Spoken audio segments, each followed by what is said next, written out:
Can you hear me now? Ladies and gentlemen, boys and girls of all ages, I knew what the issue was. I took care of it. Welcome to a new episode of Late Night Exhale here at the Fins Tailgate.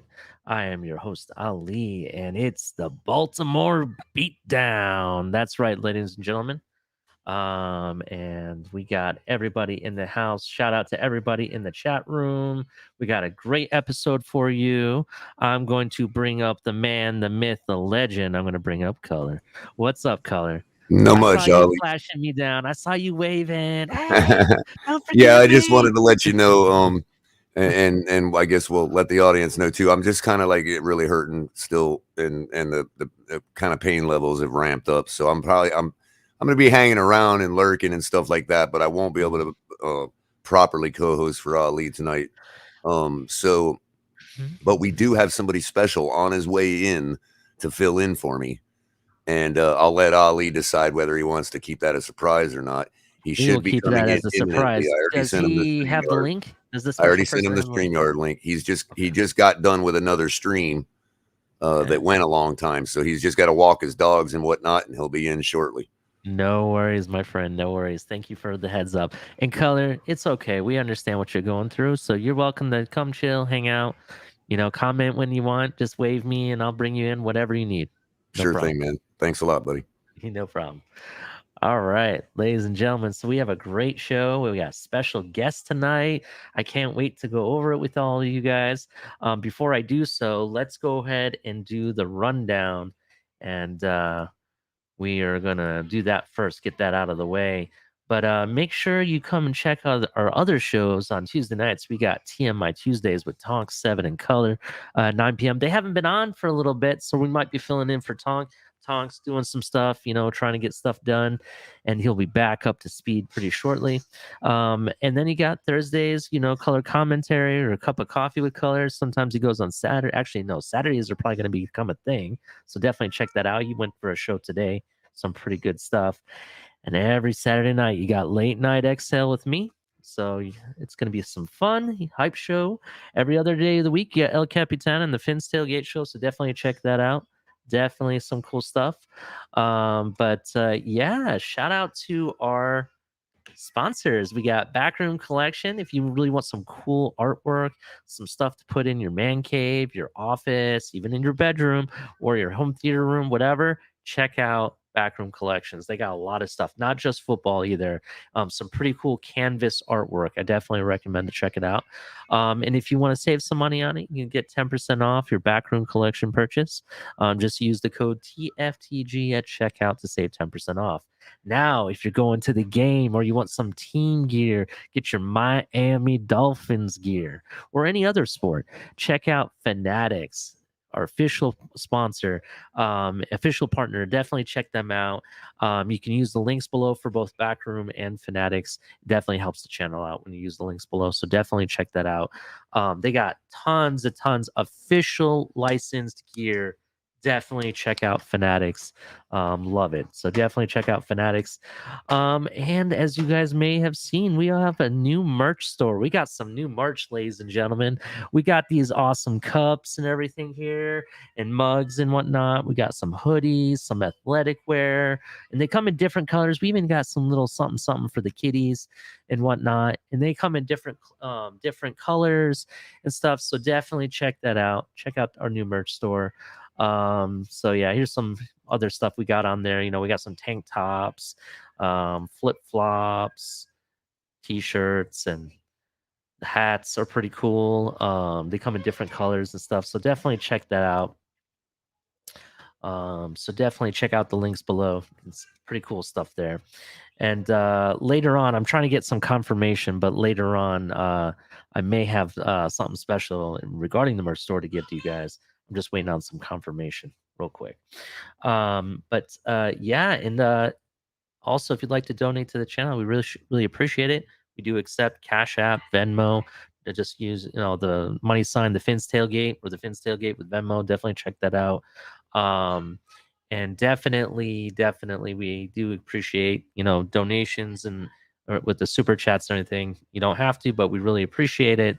And definitely shout out to our members. Shout out to all of them. If you would like to join and become a member, they get some cool content, some special exclusive emojis, which are pretty dope that me and Culler don't even have. Yeah, that's something I gotta talk to Captain about. Just kidding. But no, they do have some cool emojis. Definitely cool stuff. Definitely check them out. We have, for if you want to become a member, there's 3 different levels. There's Amigos, Familia, and then MVP. And depending on what level, you get more and more content and stuff. So definitely check that out. Shout out to everybody that's joined so far. We wouldn't be here without you guys. We really appreciate it. Definitely. All right. So let's see here. Let me just see who I got here. Okay, he's still heading in. Very good. Let's see who we got in the chat here. Shout out to Scott Jackson. John Featherland, shout out to you guys. Joe Levesque, definitely shout out. Bleezy, shout out to you. California, what's up, man? Fins up 74. Shout out to you guys. Jose Valdez. Gomer Pyle, definitely. You guys, I don't know what we would do without you guys. Thank you to the members. CT, what's up? Let's fucking go. Bring it, baby. That's right. Bring the fire. That's right. It's Baltimore Beatdown Week. We're gonna talk about that soon. Let me tell you. Let's see. Let's fucking go. Canes. Yep, the Canes game is on. I really need them to beat up on the Aggies. Let's see who else we got in here. Antonio Gonzalez, what's up, man? Clemente, 3472, what's up? Let's see. Mike Kent. Sorry if I don't say this right. Mike Cantonino, hey, what's up, man?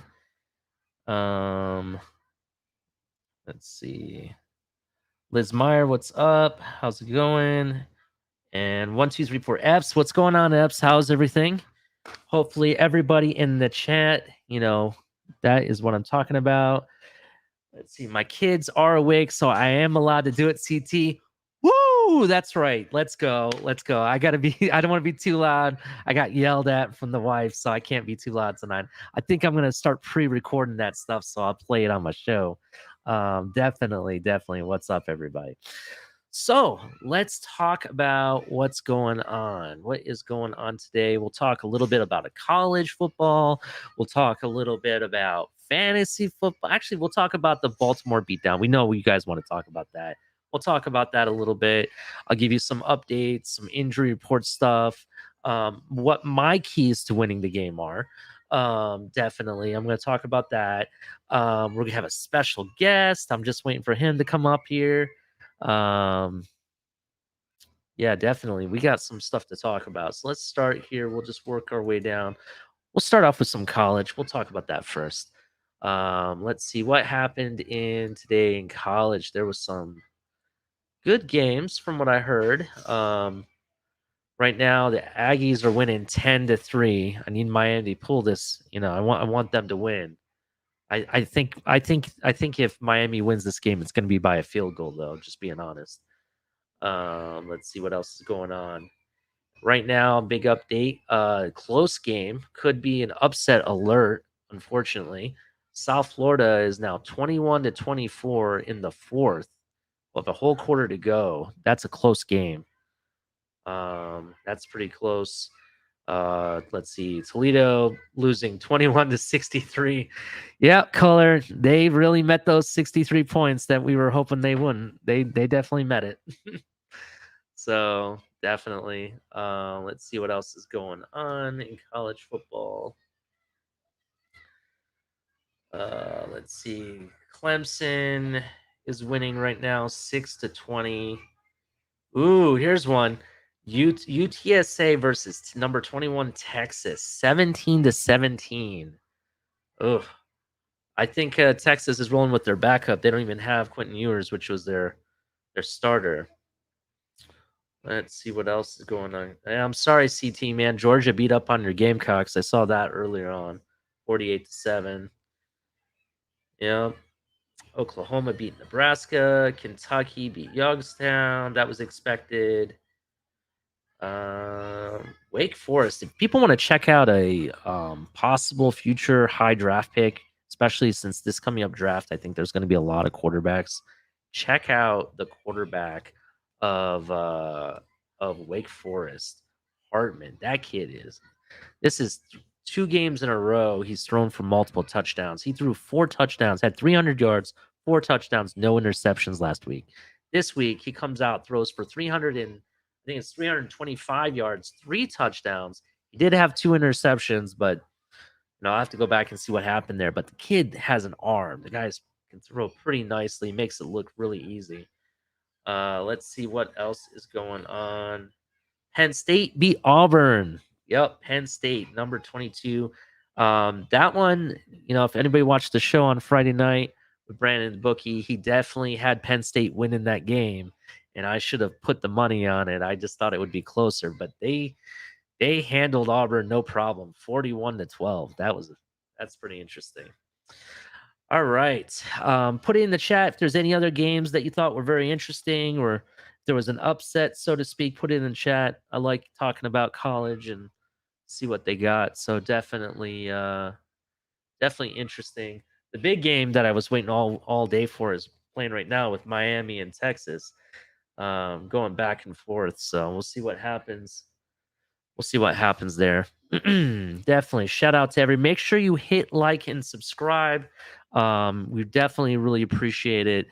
Make sure you leave comments below after the show too. That really helps out.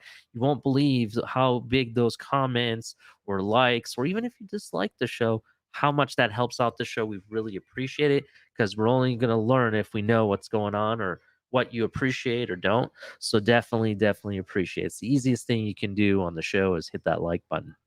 Definitely. All right. Let's see.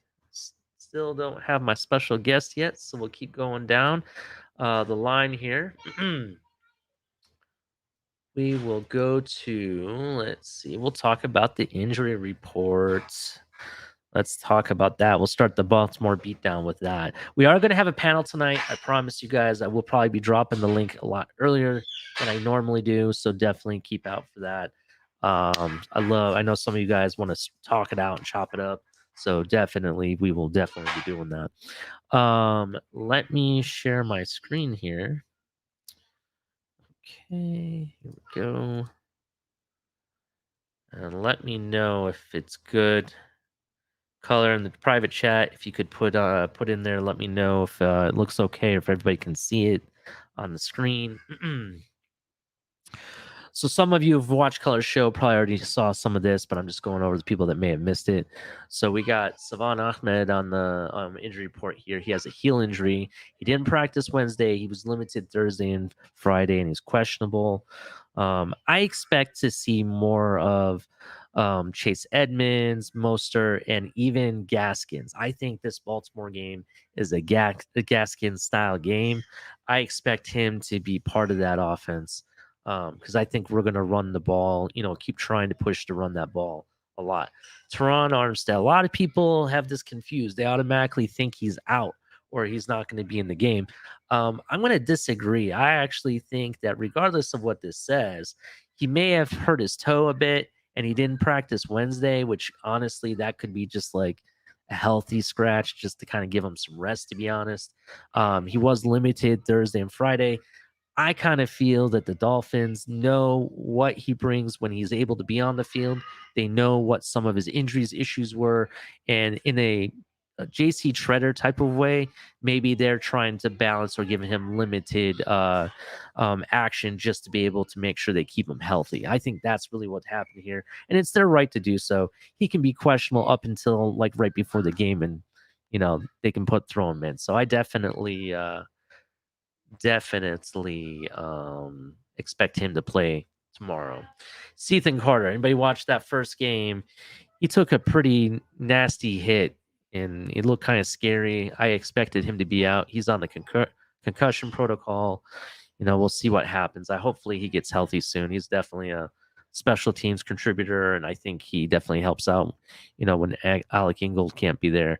But speak of the devil, everybody, I'm going to introduce this man. He is the man, the myth, the legend, the man that could possibly know what's really out there, or is it out there?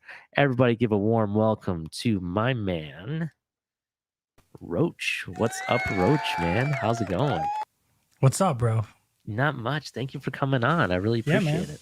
I'll be on camera. I'm just eating a Popeyes chicken spicy sandwich. Ooh, the spicy. How is it? I have not had their sandwich yet. I was tempted, but back at that time, it was like really crazy, like everybody waiting in line. Yep. Like here in Port St. Lucie, the line is down the street, literally down the street, and they have to have a police officer directing traffic there every time. Well, now in Jacksonville, at least, it's a everyday thing. You could just go buy it for last year. Okay, so they have them, no problem. It's not like they ran out or anything. Do you remember when that was going on between them? I do. And I remember I was still in the Navy, and I remember guys leaving base to go to Popeyes, and they come back with like 20 of them. Oh my god! For all of us, yeah. That's awesome. You were in the Navy? I didn't know that about you. Yeah, Thank you for your service, man. 14 years. What was your in the Air Force we call it AFC. I don't know what they call it. We call it a rate. Okay, what was your rate? So I was a gunner's mate. Okay, and what did you do? What did you do? So if you ever seen a destroyer? Yeah, I know what a destroyer is. So on the forecastle of the destroyer, the front of it is a 5-inch gun. It's the Mark 45. Oh, nice. And it's 5 inches because of the diameter of the barrel. Is why they call it the 5-inch. So I basically worked on that system and kept it up, the hydraulics, pneumatics, electronics, and then we also handle all the explosives on the boat, the storage and shipment and use of them. So yeah, for people that don't know, a destroyer is a smaller ship, to be honest. And correct me if I'm wrong, because you would know a little bit more. I was in the Air National Guard, so for me, I'm on the Air Force kind of side of things, but I know a little bit about the Navy because of my father-in-law. He's been on a destroyer, and he was also in a submarine person as well. But they're a smaller ship, and they use them primarily to take out the bigger ships, right? Is that kind of like how they use them, or what? I mean, it may have changed. I don't know. I mean, it depends on. There's also different types of destroyers. There's ballistic missile defense, and then there's your traditional like small. Like we can go sub hunting if we needed to. We can take out small crafts. You can shoot out planes. Yeah, and it just depends on what weapon systems is. What's retrofitted for? I gotcha. Well, that's like for like phalanx or like CWIS systems, or it goes into like what missiles are loaded or what torpedoes are on board, determines what your mission is. Does that make sense? Like if you're gonna go for ballistic, you're gonna have some stuff for regular ships and all that. But if your mission is like anti-piracy, you're not going to be carrying a loadout for a ballistic missile mission. You know what I'm saying? Yeah, I definitely understand. So it depends on the ship, when it was built, what modifications it had, and what the current mission for the ship is. Gotcha. Let me ask you this, Roach, and I know this is my friend's begging me to ask this question right now. He just messaged me because he's a Navy guy too. Do you play a lot of video games at all? Yeah. Do you ever play War of Warships? No. No, it's a good game. You should try it sometime. I've learned a little bit about ship history from like World War II ships and World War ships and stuff like that. Through there, and some of the stuff you were talking about, like the Mark 45 and stuff. Yeah, or is it Mark 54? You said So Mark 45. 45. That's what I thought. Yeah. Yeah. I worked on the mod 4 was the last mod I worked on. Oh, okay. That gave us like touch screens and some of the fanciness, you know. Oh, that's kind of cool. It's kind of cool. Yeah, I was in the Air National Guard for about 8 years. It's basically I don't know how to explain it. It's just like the Air Force. It's the same exact thing, except the Air National Guard is basically paid by the state. That's basically the difference. Because a lot of times we go active duty and we do all the same stuff the Air Force does. Right. And we're there with them, so there's like no difference. But I used to work on weapon systems on F-16s, and then I decided to do something in the real world, which was become an information manager. So basically, I was like an office manager, but I worked with the high command post and stuff. So okay, I worked under an Air Force. I forgot what they called him. He was an E7. Oh shoot! But he basically, when I was in Afghanistan, they had him in charge of us 4 Navy guys. So the first couple of months, it was a little bit of like, what are you talking about? No, what are you talking about? Our rules say this about ammo. Our rules say that about ammo. Mm-hmm. You would think it'd all be the same, but every branch has their own like rules of how they handle it. You know what I mean? Yeah, definitely. I got you. And I think on a boat, we get a little bit stuck up because if we have a fire on a boat, Hold on, Roach. I'm sorry. I didn't mean to interrupt you, but I see a guy in the chat that I haven't talked to in forever. And Culler, if you're listening, hold on. I'm going to bring up Culler real quick. Culler, are you there? Yes, I am. I wasn't asking you to pull me up for that reason, but holy shit, everybody. Message Rubitron and give him the link. I'm bringing him up. We're going to have special guests galore here. All right? Bro. Yeah, I just saw that, and I'm like, my mind just went blown. Go ahead, dude. When we got past game 1, I was seriously worried. I'm like, this dude is like, don't like anybody anymore. Or I knew he wasn't dead because I see him, around here and there. Yeah, man, Drivitron, you had me worried, to be honest. But after week 1, not coming back before week 1, I was thinking, wow, I guess he just.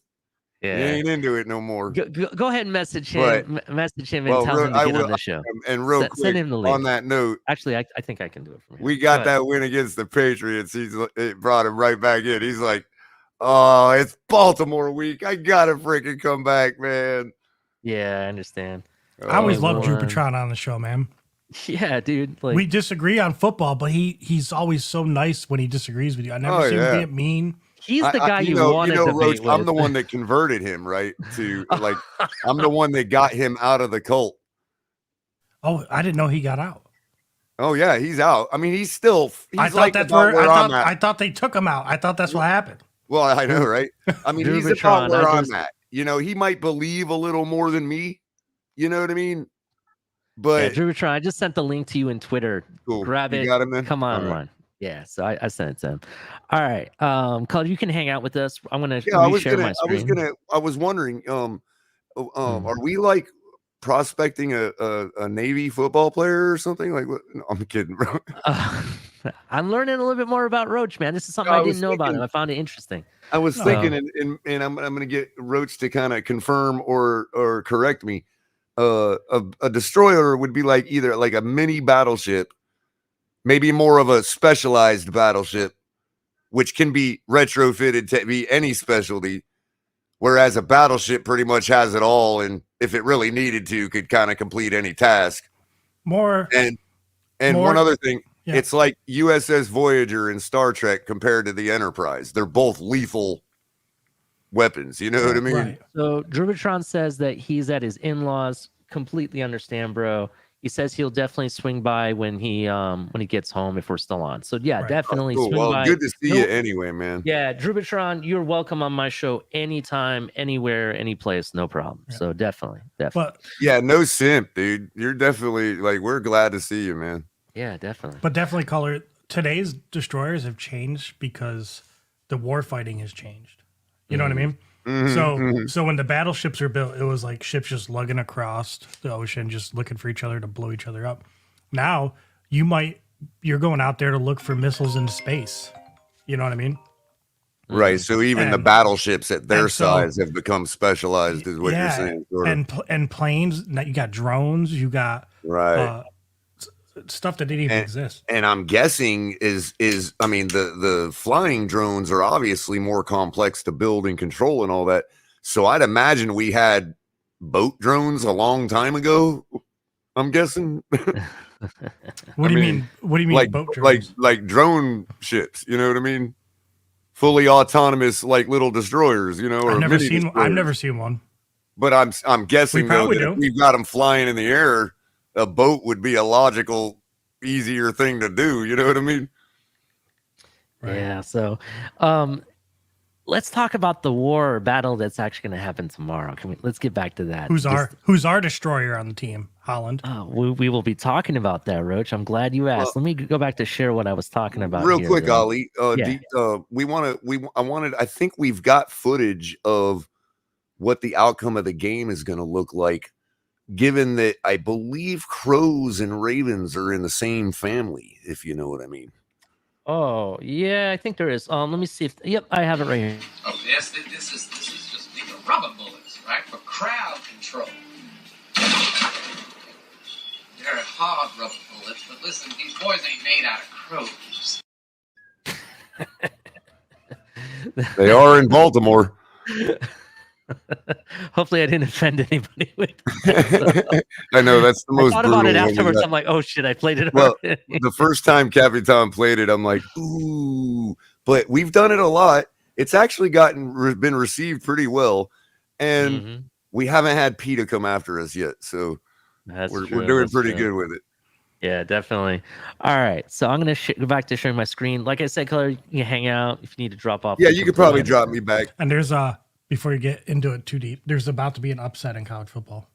Oh, is this the Florida game? Yeah. Washington versus Michigan State. Oh yeah, I saw that.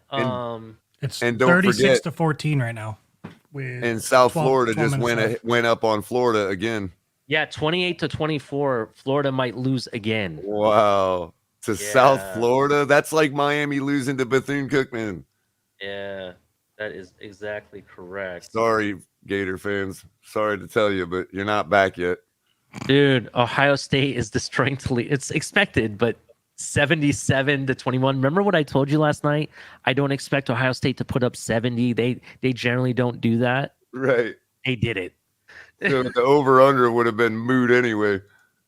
Freaking CJ Stroud with 367 yards and 5 touchdowns. Yeah, Roach, the over-under on that game was 62 and a half. Yeah, 62 and a half. Yeah. So you guys got to teach me about this betting stuff because I don't understand these numbers. Friday nights, that's something we forgot to do. Well, we don't really have a slide for it, but Friday nights, I believe Captain is doing Brandon the bookie. Brandon's back. He's giving his information. That's the time to watch because he's going to give you some good information as well as you have the opportunity to ask questions and everything. Right. I'm new to it as well. Brandon is really cool. Like, and so the audience knows as well.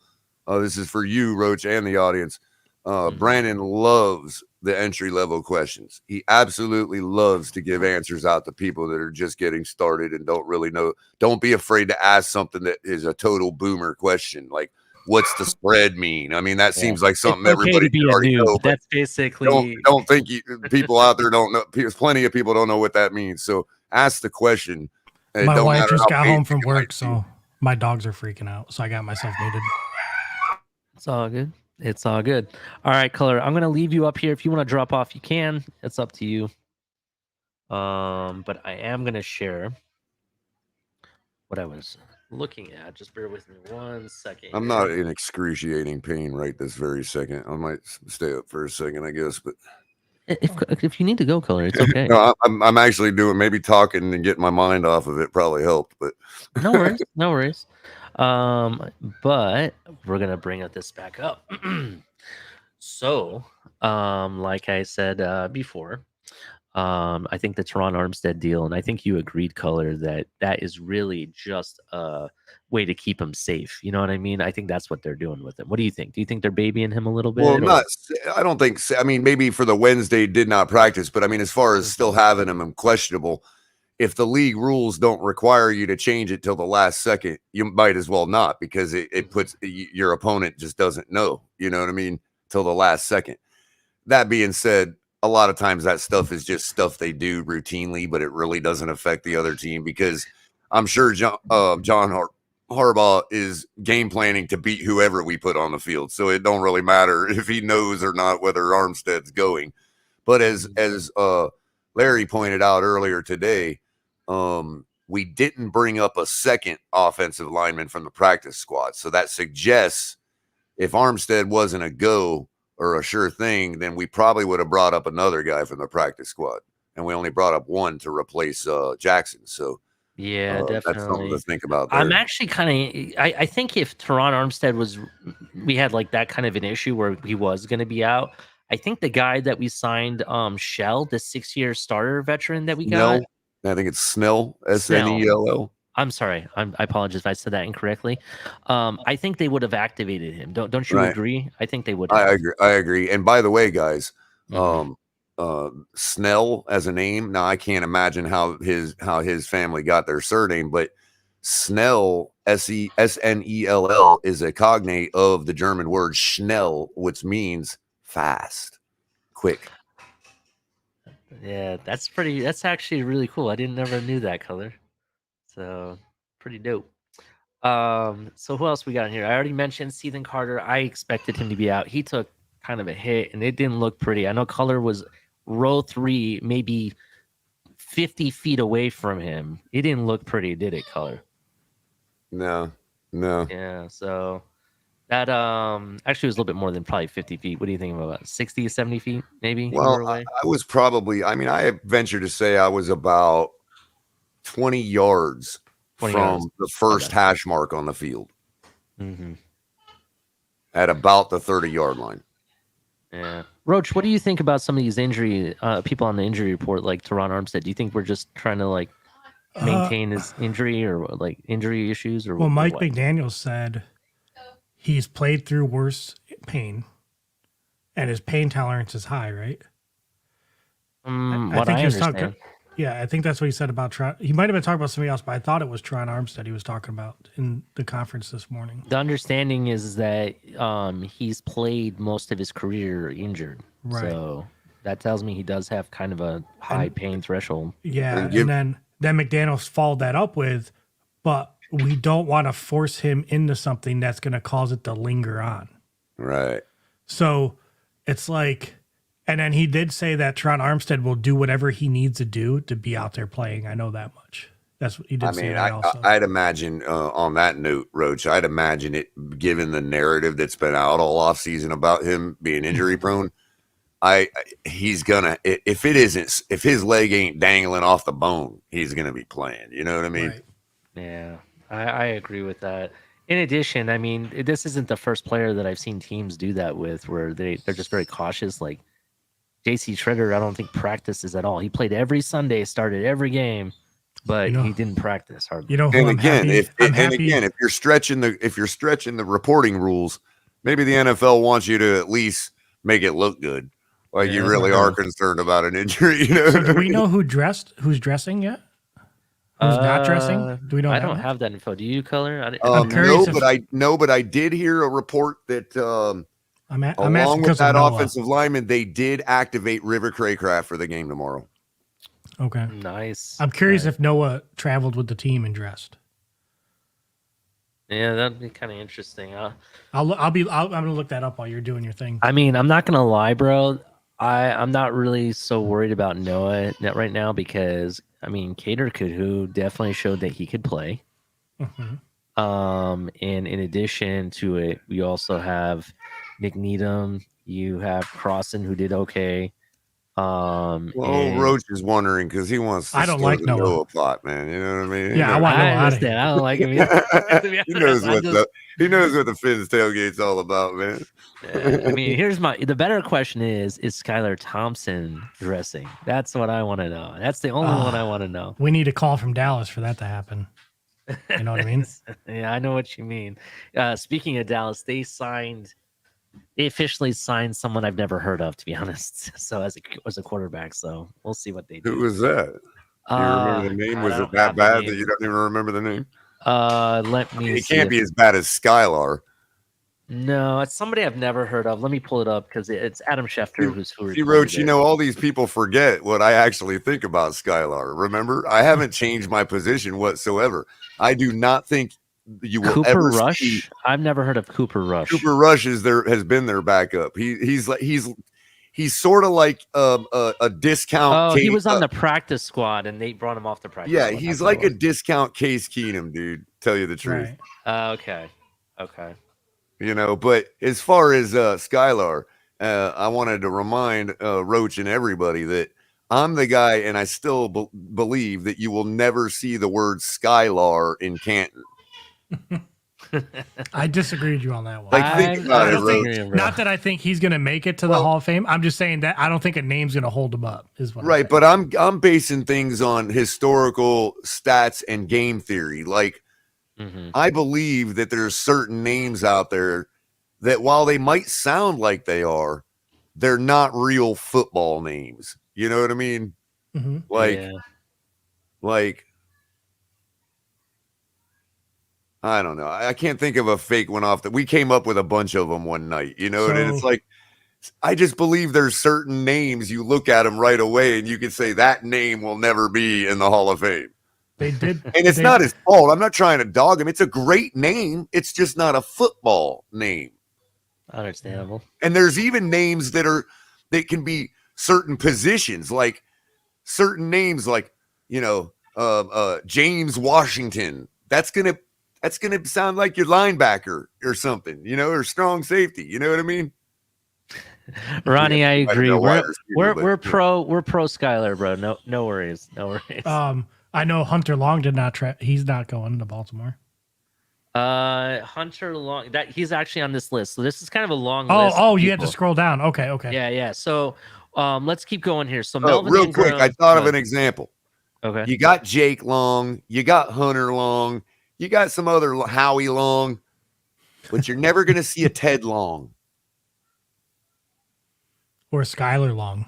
Right. Or Sky for offensive linemen now, you don't know. I mean, Skylar Long. I mean, it might work for an offensive lineman. And remember what I said when I said Culler, maybe he goes by Sky instead of Skylar. Well, that's what I had said, Roach. I had come to the middle of the road and said, you know, if he drops the LAR, it might work. It has a way better ring to it. Sky Thompson. You know what I mean? That's way better a football name. Right. Yeah. You know, just saying, you know. And by the way, in case you guys are wondering, because I am in a lot of pain, but all of a sudden I seem to be pretty jovial. The strain is, let's see. I forget it. It's my label's off of it. I think it's bubble bath. Oh my God, where's Crypto? I know, right? What a quick Crypto's in a bar in Baltimore right now. He's line dancing right now.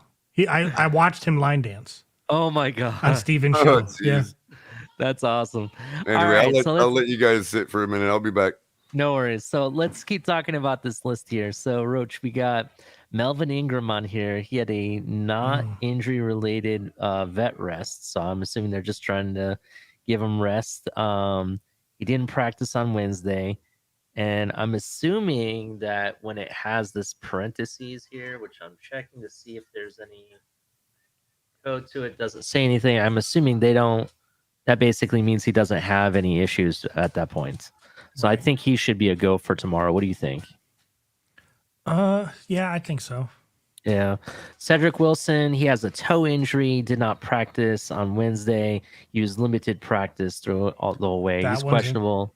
That was interesting. Yeah, that was kind of interesting to me. I'm not super worried because we still have Easy-E here. And Easy-E, I think could fill in. We have Sherfield.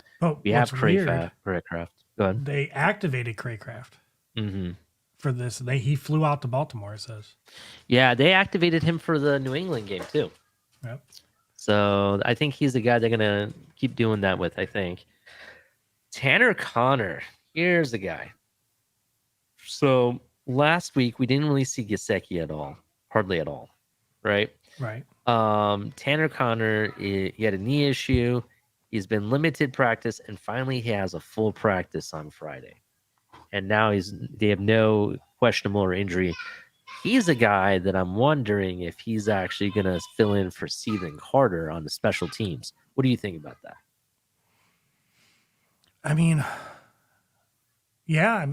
Does he usually play special teams? Well, I'm not really sure if he played special teams in college. He's an undrafted rookie. Right. Good. If he comes up and he's just filling in, I could see that. I'm just curious if he's if he was been practicing with them, like in training camp, or was he just doing the tight end stuff, or was he actually with the special teams and he's like the on-call guy? If somebody's hurt, he's going to jump in type of deal.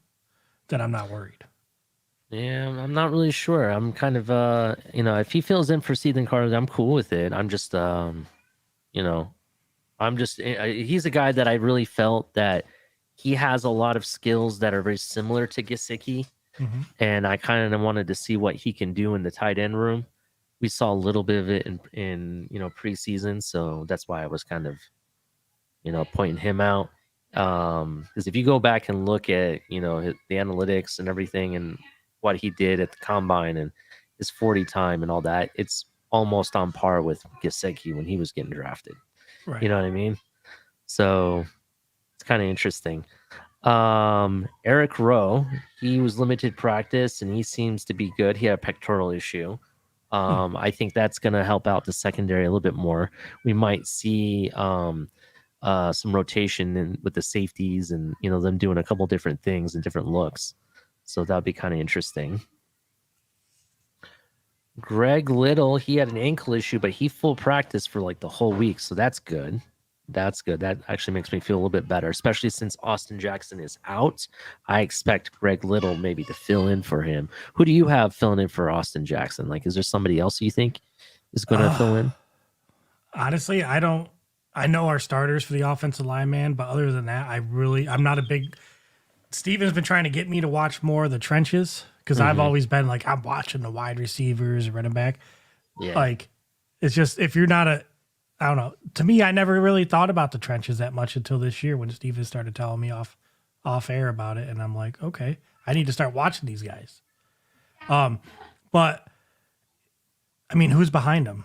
Give me some names and they'll probably jump in my head as soon as you say them. Let me see. Actually, I'll have to pull up the roster to find out who else is behind him. We could move. You're talking.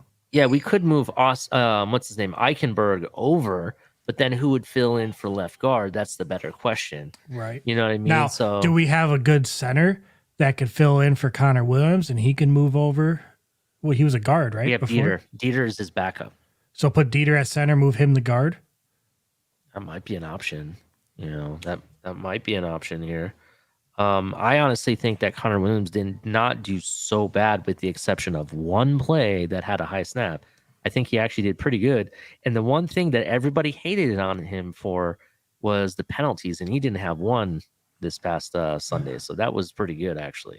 William Oak says Hunt, Woods, and Little. Yeah. So that's Robert Hunt. Yeah, there's some people have talked about having Robert Hunt as the right tackle. I don't know, because then you have to fill in right guard. Who's going to fill in for right guard? Connor. Yeah, I guess he could. That is definitely an option. Scott Jackson says, Dieter? Don't move the number 1 rated center. That is true. He was rated pretty high. Unexpectedly. Yeah. So do you put Dieter at guard?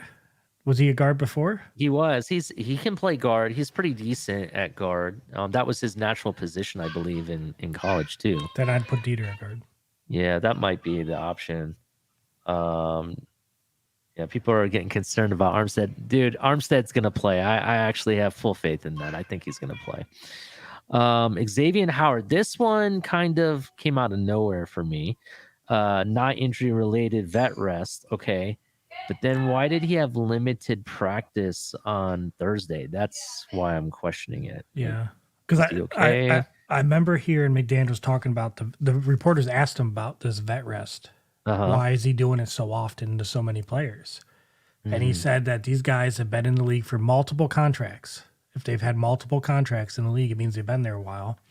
They know what preparations they need to do before game day and how many days they need off. So he basically trusts them to be honest about what they can handle in their bodies. And if they need a vet rest, he gives them a vet rest. That's Basically what he interesting. said. I'm cool with that. I mean, I expect Xavier Howard to really know what he's supposed to be doing. I expect Armstead to know what he's supposed to be doing. Those people I'm not worried about. And no, if it's Noah on the other hand, he needs all the work he can get. So, you know what I'm saying. Those types of players are what I'm really worried about. So, right. What else we got here? Brandon Jones had a hip issue. He seems to be all right. I think they don't have any question about it on the end. This one sucks. Christian Wilkins, this guy here, Yes. this one scares me. I want him to be I want that defensive line to be fully healthy at all times. You can just imagine how important their penetration that they get is, and the fact that we have so many of them that we can swap in and out. You definitely want to keep them at 100 all the time. So that's kind of interesting. We'll see. He had a back issue. Mm-hmm. He did have limited practice. We'll see. So these two columns on the right, that's the last two practices. Is that what that is? Yeah, it's Thursday, Wednesday, Friday. Okay. Thursday, Friday, and then the game status. Okay. I'm assuming the ones that have like the hyphen in between the parentheses means that they should be good to go. No problem. Yeah. Normal. And then the questionable ones are the ones that I'm concerned about. Now, I think like this Teron Armstead one, I really think they're just trying to be super cautious. I think that's all they're doing. Right. The Christian Wilkins one, though, I didn't see anything about that. That's what kind of throws me off. I don't know. Yeah.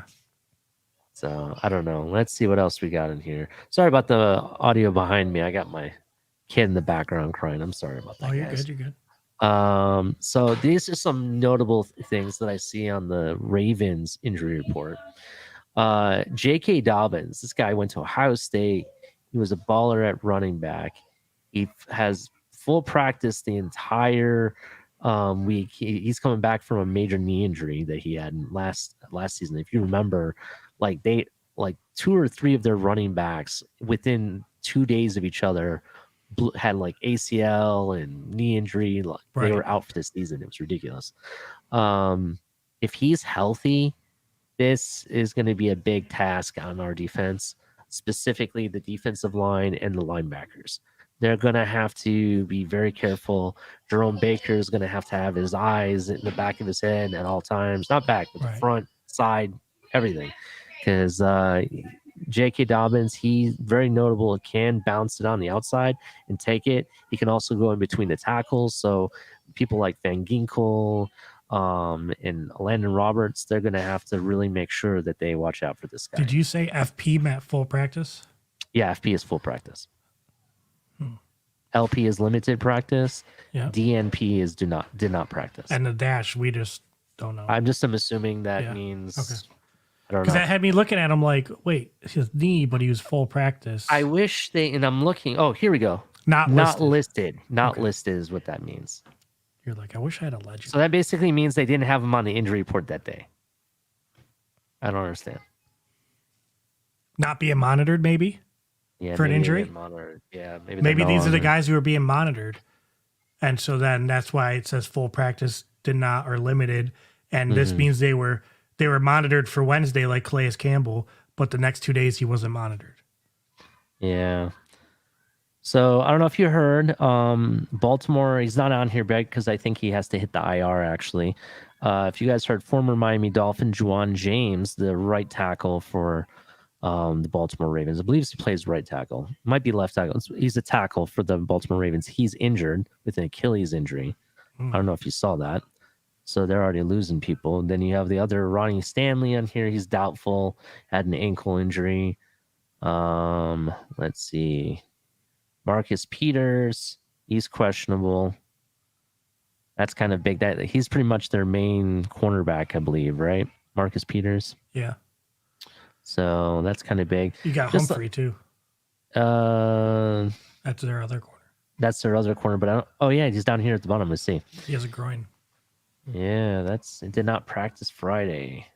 Usually, you can tell if someone's gonna play based on what they did on the Thursday and Friday, and he did not practice at all on Friday. He went from limited to do not practice. Yeah, so I think that's Marlon Humphrey might not play. Now, on the other hand, Peters here, he had limited practice. He had full practice Thursday and then went back to limited on Friday. I expect to see him. They may not have him in full time. We'll see. That might be one of those game day decisions. Who knows? But yeah, it's pretty interesting. We'll see what happens with who gets to play. Personally, as a real Miami Dolphin fan, we don't want excuses. We want to play the best team to say that we beat the best team.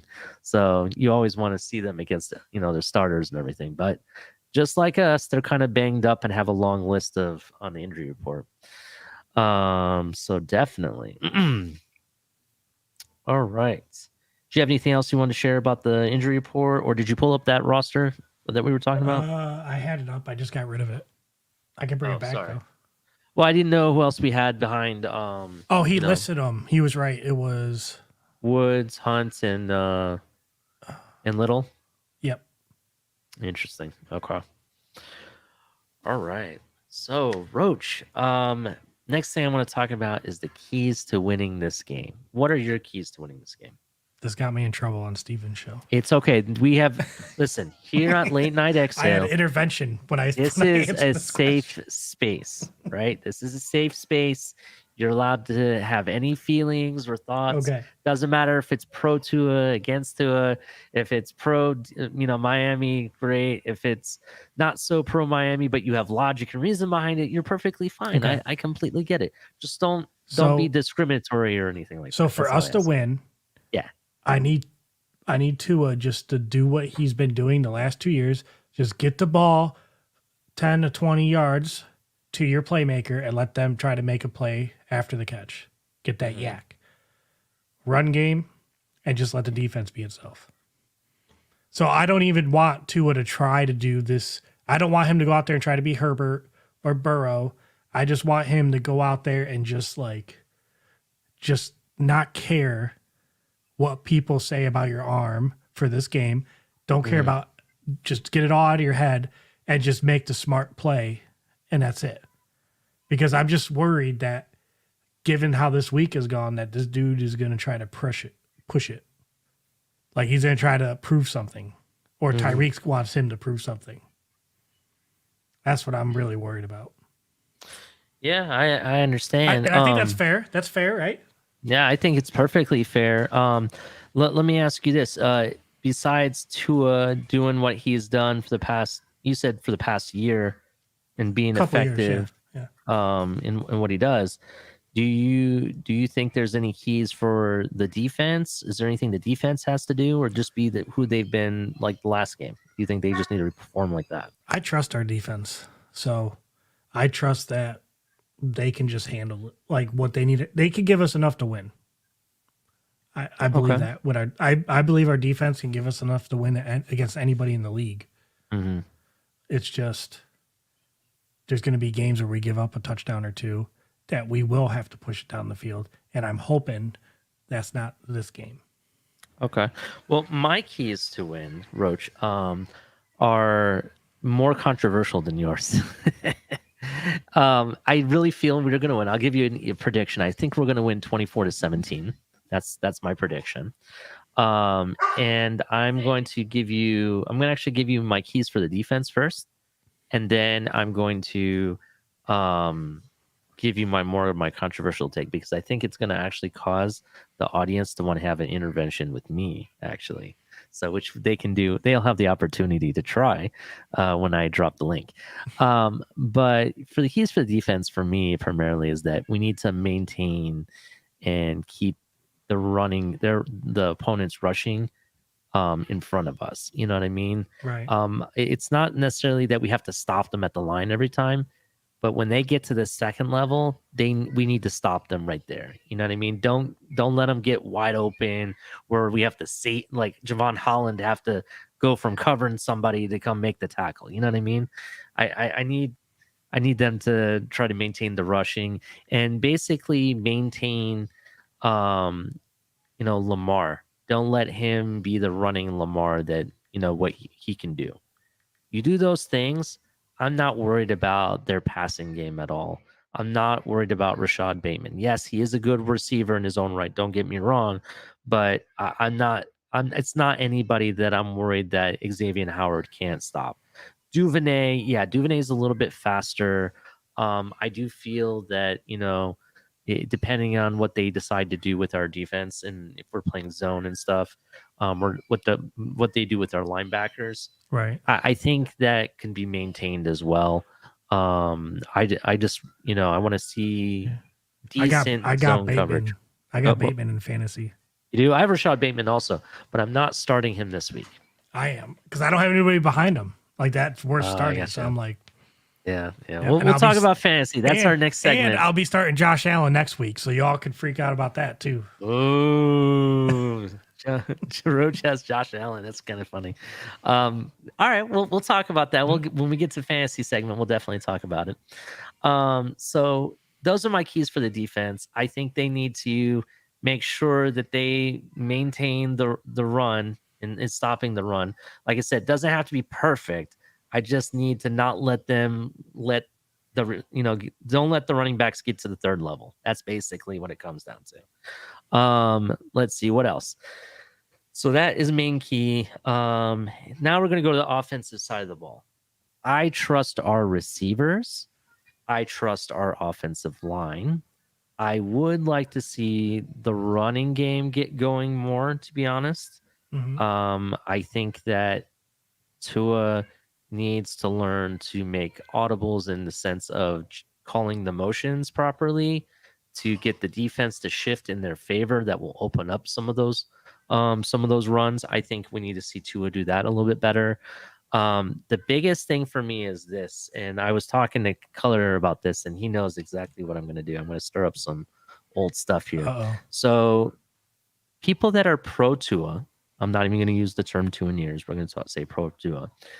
They always try to say that Tua has elite pocket presence. What does elite pocket presence mean, Roach, to you? What does that mean to you? That means to me somebody who knows where the pressure is coming from and knows where basically he should be in the pocket and can shift inside that pocket and know when to leave the pocket to avoid that pressure that he already addressed prior to the snap of where it should be coming. With that, when that quarterback goes to shift out of the pocket, right, that should in turn be able to he should be able to get himself in positions on the run to see receivers that are open or be able to see them, right? At that point, you would think he'd be able to see better because he's outside. Exactly. That's my point. So if this quarterback has elite pocket presence, there should be no reason why he can't use that ability to open himself up to be able to see the receivers that he claims that he can't see in certain situations, right? So so that is my concern. I want to see him actually use that ability in the game to create open receivers in a sense, because sometimes it's not just what the receiver is doing. You as the quarterback can also move in certain positions to get that receiver open as well. Now I'm curious. Do you? I have this thought. I don't know if I said it on Steven's show before or any other one. Okay. And I'm sure you worked with many people in your military time, like I did. And I met people who basically would, you tell them to do something, they just blindly do it. And then you got other guys that are 100% by the book, right? They don't care if it makes the mission fail. If that's what the book says, that's what we're going to do, right? I honestly think that Tua falls on that latter one where if he's told to throw to to this player, He if the throws coach it. says this is your player, throw to him in the headset, that's where he's going to go. And if he's not there, he's going to run around and he's just going to wait for that guy to get open. It's what it seems like almost. I don't know. Like, I'm not saying that for every single play, but I have this thing like where he has these rules in his head that he will not break. Yeah. And I think it holds him back from being creative, if that makes sense. Yeah, definitely. I definitely understand. And see, that's the thing that I have the issue with. I find that if the play isn't scripted at all perfectly, That's where I'm going. Yep. that's where he tends to have, the bad plays. You know what I mean? And you see people like Mahomes that I believe he has elite pocket presence because he seems to get out of the pocket and just to create something out of nothing. You know what I mean? And he's able to do things like every play. It seems like it's unscripted, in my opinion, when you watch him play. Right. Especially this past season and the Super Bowl winning season, it just seems like he was making something out of nothing every time. And that's the stuff that I want to see our quarterback do. Russell Wilson, I remember him running out of the pocket a lot. Yeah, he when he can. was And kid he's even first. short. That's the other thing. People want to bring up the height as an issue. I think it's a cop out because the good quarterbacks, in my opinion, they don't let the height of other players define the game. Right. You know what I mean? They find ways to be able to see the people they need to be able to see. I think something happened that day. He was in his feelings at that press conference, I feel. And, What I really think happened was this. I think that Tyreek, and maybe even Jalen Waddle, I wouldn't be surprised, went to him and said, hey, we need better communication and better play from you. And I think he didn't like that. That's my own opinion. I don't know if this is fact. Don't quote me on it. This is just my opinion because you Speculation. obviously could tell by the way he was making his comments, he was talking to somebody. It wasn't like he was talking in general, because people that are talking in general will say something along the lines like, yeah, for example, if I see people do this, I'm not able to see them or whatever. But the way he was said it, if you're not in this position, I can't see you, or whatever, he said you. And that's the thing that makes me think he's talking about somebody specific. You know what I mean? Right. So that's my opinion. I know the Tua supporters or people that are pro Tua in here are probably gonna be like, oh my God, Ali, what do you think? What are you saying? You don't know what you're talking about. You don't know football. Well, the truth is that I want a quarterback that is great in unscripted situation. The whole NFL is unscripted. Nothing, there's never been a perfect storm. Not even the 1972 Miami Dolphins that went undefeated. You know what I mean? They didn't even have a perfect situation. I'm sure they had situations where, Larry Zonka and other players had to do something special to make something happen. You know what I mean? Right. In fact, speaking of 1972, on this day in 1972, we started our season on the road against Kansas City, led by Larry Zonka, who had 118 rushing yards and a touchdown. That happened 1 year ago today. Is that the game the quarterback got hurt? I don't know off the top of my head. I wonder what that's week something, he got hurt in. Because I know he missed most of the season. That might be something to check out. I don't know off the top of my head. Yeah. Iceman, if he's up in here, if he comes up in here, he usually knows a lot about the 1972 history, like play-by-play, in my opinion. He knows quite a bit, so he talks about it. Let's see what else. Those are my keys to winning the game. What's your prediction? What do you think? Who do you think's going to win and by how much? So what time is it? It's 11:05. So right now I'm predicting the Ravens are going to win. But as soon as it hits midnight, it goes out the window. It's just pure fandom at that point. You know what I mean? Okay. But right now, legitimately, like, I actually just placed some bets. And I was like, I just left it alone. Because I'm like, it's just, it's going to be a close game. I don't think it's going to be a blowout either way. Mm-hmm. But it's just, something doesn't seem right. Did you watch any of the All 22 against the Lamar and the Ravens versus the Jets at all? No. So what we were finding is that the Jets defense was leaving a lot of area open in the like between, I want to say 10 to 15 yard area kind of area. And that's the area that Tua actually does very well in passing. Right. And it seemed like they were leaving it open a lot. Now, granted, the Jets receivers are not Tyreek Hill. Was They're it more not, inside or outside?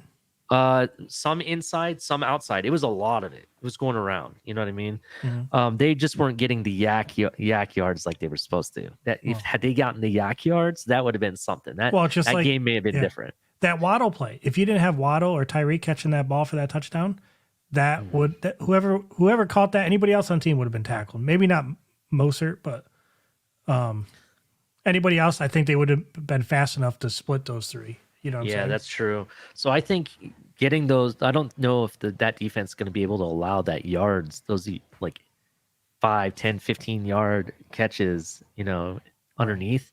I don't think they're going to allow them to do that. There's You know your what I'm answer. saying? Daniel said So- Bob Greasy got hurt in the Chargers game. Oh, that was the Chargers game he got hurt in? Mhm. Interesting. So we'll see. I still think with the injuries that they have and the fact that, in my opinion, the Ravens haven't gotten any better than they were last season. In fact, they lost people. I think there's some regression there. They don't have, Hollywood Brown anymore. They didn't bring in any like receiver that I thought they would. They had a lot of opportunity to, but they didn't. And still, I mean, they picked up Drake in the running back room. Yeah, they have J.K. Dobbins, but I don't know. I don't, in my opinion, when it's your first game back from an injury like that, there's rust, on the wheels. You're going to have to play a few games to, get it back. Just like with Mostert, I feel like the more he plays as we go along, he's going to get better and better, in my opinion. I don't know how you feel about our running back room in situations like that. Yeah, he's honestly, I like him better than Edmonds. I don't know why. I don't know if it's the speed, if it was because he was here before. Mm-hmm. Like I don't know if a lot of people know that he was here before. Yeah, Mostert was here originally, and it didn't work out. We let him go, just like what the Miami Dolphins do. Unfortunately, they do that. Yep. And he goes and makes a name for himself elsewhere. He, hit it big with the 49ers. But I use him in Madden. He has a higher rating in Madden than Edmonds does. Mm-hmm. So if you go off of Madden stats, there you go. Yeah. I won't be surprised if the Dolphins bring in another running back. They've already said that they want to. But we have to week 6 is the trade deadline, right? Right. So we'll see what kind what of running happens. back would you bring in though? I know who I want. It's just, will the Dolphins make that trade or not is the question. Beast mode? You want to go to beast mode?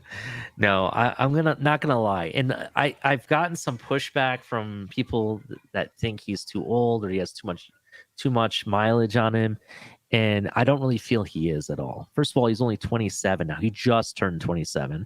And that's Kareem Hunt, actually. I think Kareem Hunt he's already played in an offense very similar to this when he was with the Kansas City Chiefs, right? They ran the similar running scheme, and he maximized it. He was the leading rusher in the NFL. In fact, I don't think there was anybody better than him in fantasy or in the NFL at the time, prior to him having the domestic violence issue, which was the only time and the one time that he's ever had any issues. And since then, you've never heard of him getting in any trouble after that. Now, I can't say this for Hunt, but I think in general, I think we're going to start seeing a lot of players play longer than they used to ever have played before at all positions. Because think about the medical technology and stuff they have now.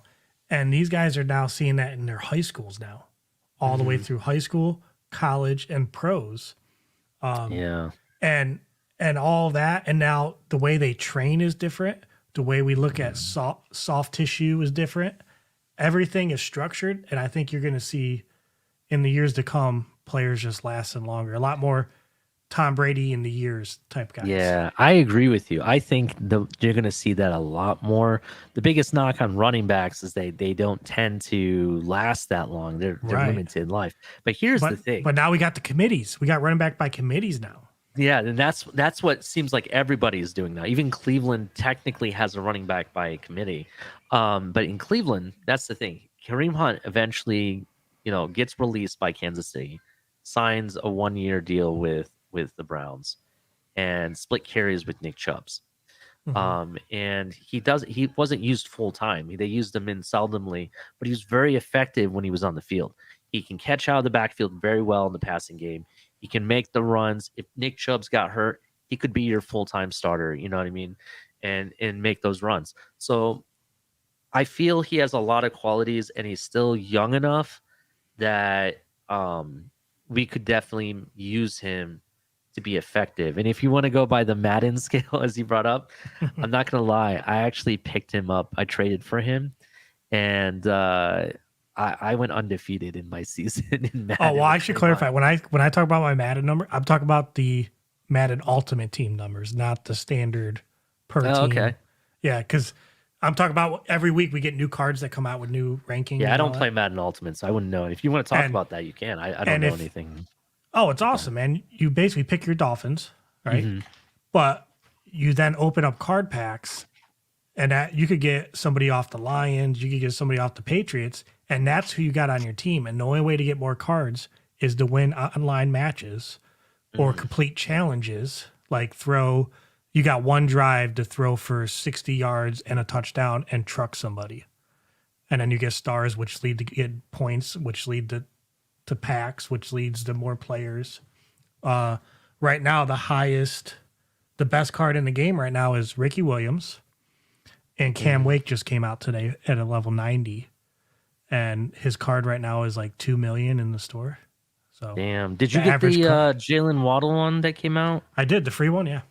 Yeah, I was supposedly it was like exclusive. You could only get it that certain way. Like there was no other way to get it. Yeah, so you have to go to Twitch. And then on Twitch, you have to link it to your EA account. Oh, okay. And then as you're watching the Madden morning show at 10:30 or the Madden Championship Series, you'll get this thing that pops up saying, "Hey, you just earned a drop," and then you claim it. And then the next time you log into your game, that pack of cards will be there. Or in that case, it was a token, and you had to have like 3 tokens. And then you go to your card sets, like if you're collecting cards, like remember the book we used to have, it show you all the cards in the set when we were kids? Yeah. You basically go to that thing and you drop in those tokens, and then you get a pack of cards and it has Waddle in it. So Interesting. So a lot of it is, there's actually YouTube channels just dedicated to how to use Ultimate Team. That's pretty cool. I'll have to check that out sometime. I'd never really played Ultimate. I play Madden, but I'm like really play FIFA primarily. I've been playing that since like pre Nintendo 64 days. So you know what I mean? That's how long ago I've been playing. I like FIFA. it. I like Ultimate Team because I like the challenges. Because sometimes I don't want to play a whole game. So I can just go in there and do a challenge that is like run 40 yards, but get 15 in two plays.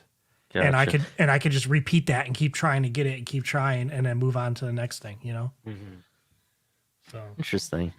Yeah, I'll have to try the Ultimate Team. So I'll definitely check that out. Little college update. So Michigan State is now down 28-39 against Washington. I'm watching it live right now. Yeah, they only got 3 minutes and 19 seconds to go. He's almost thrown like 5 interceptions the last like 10 plays. Oof. Let's see. Another big one. Let's see.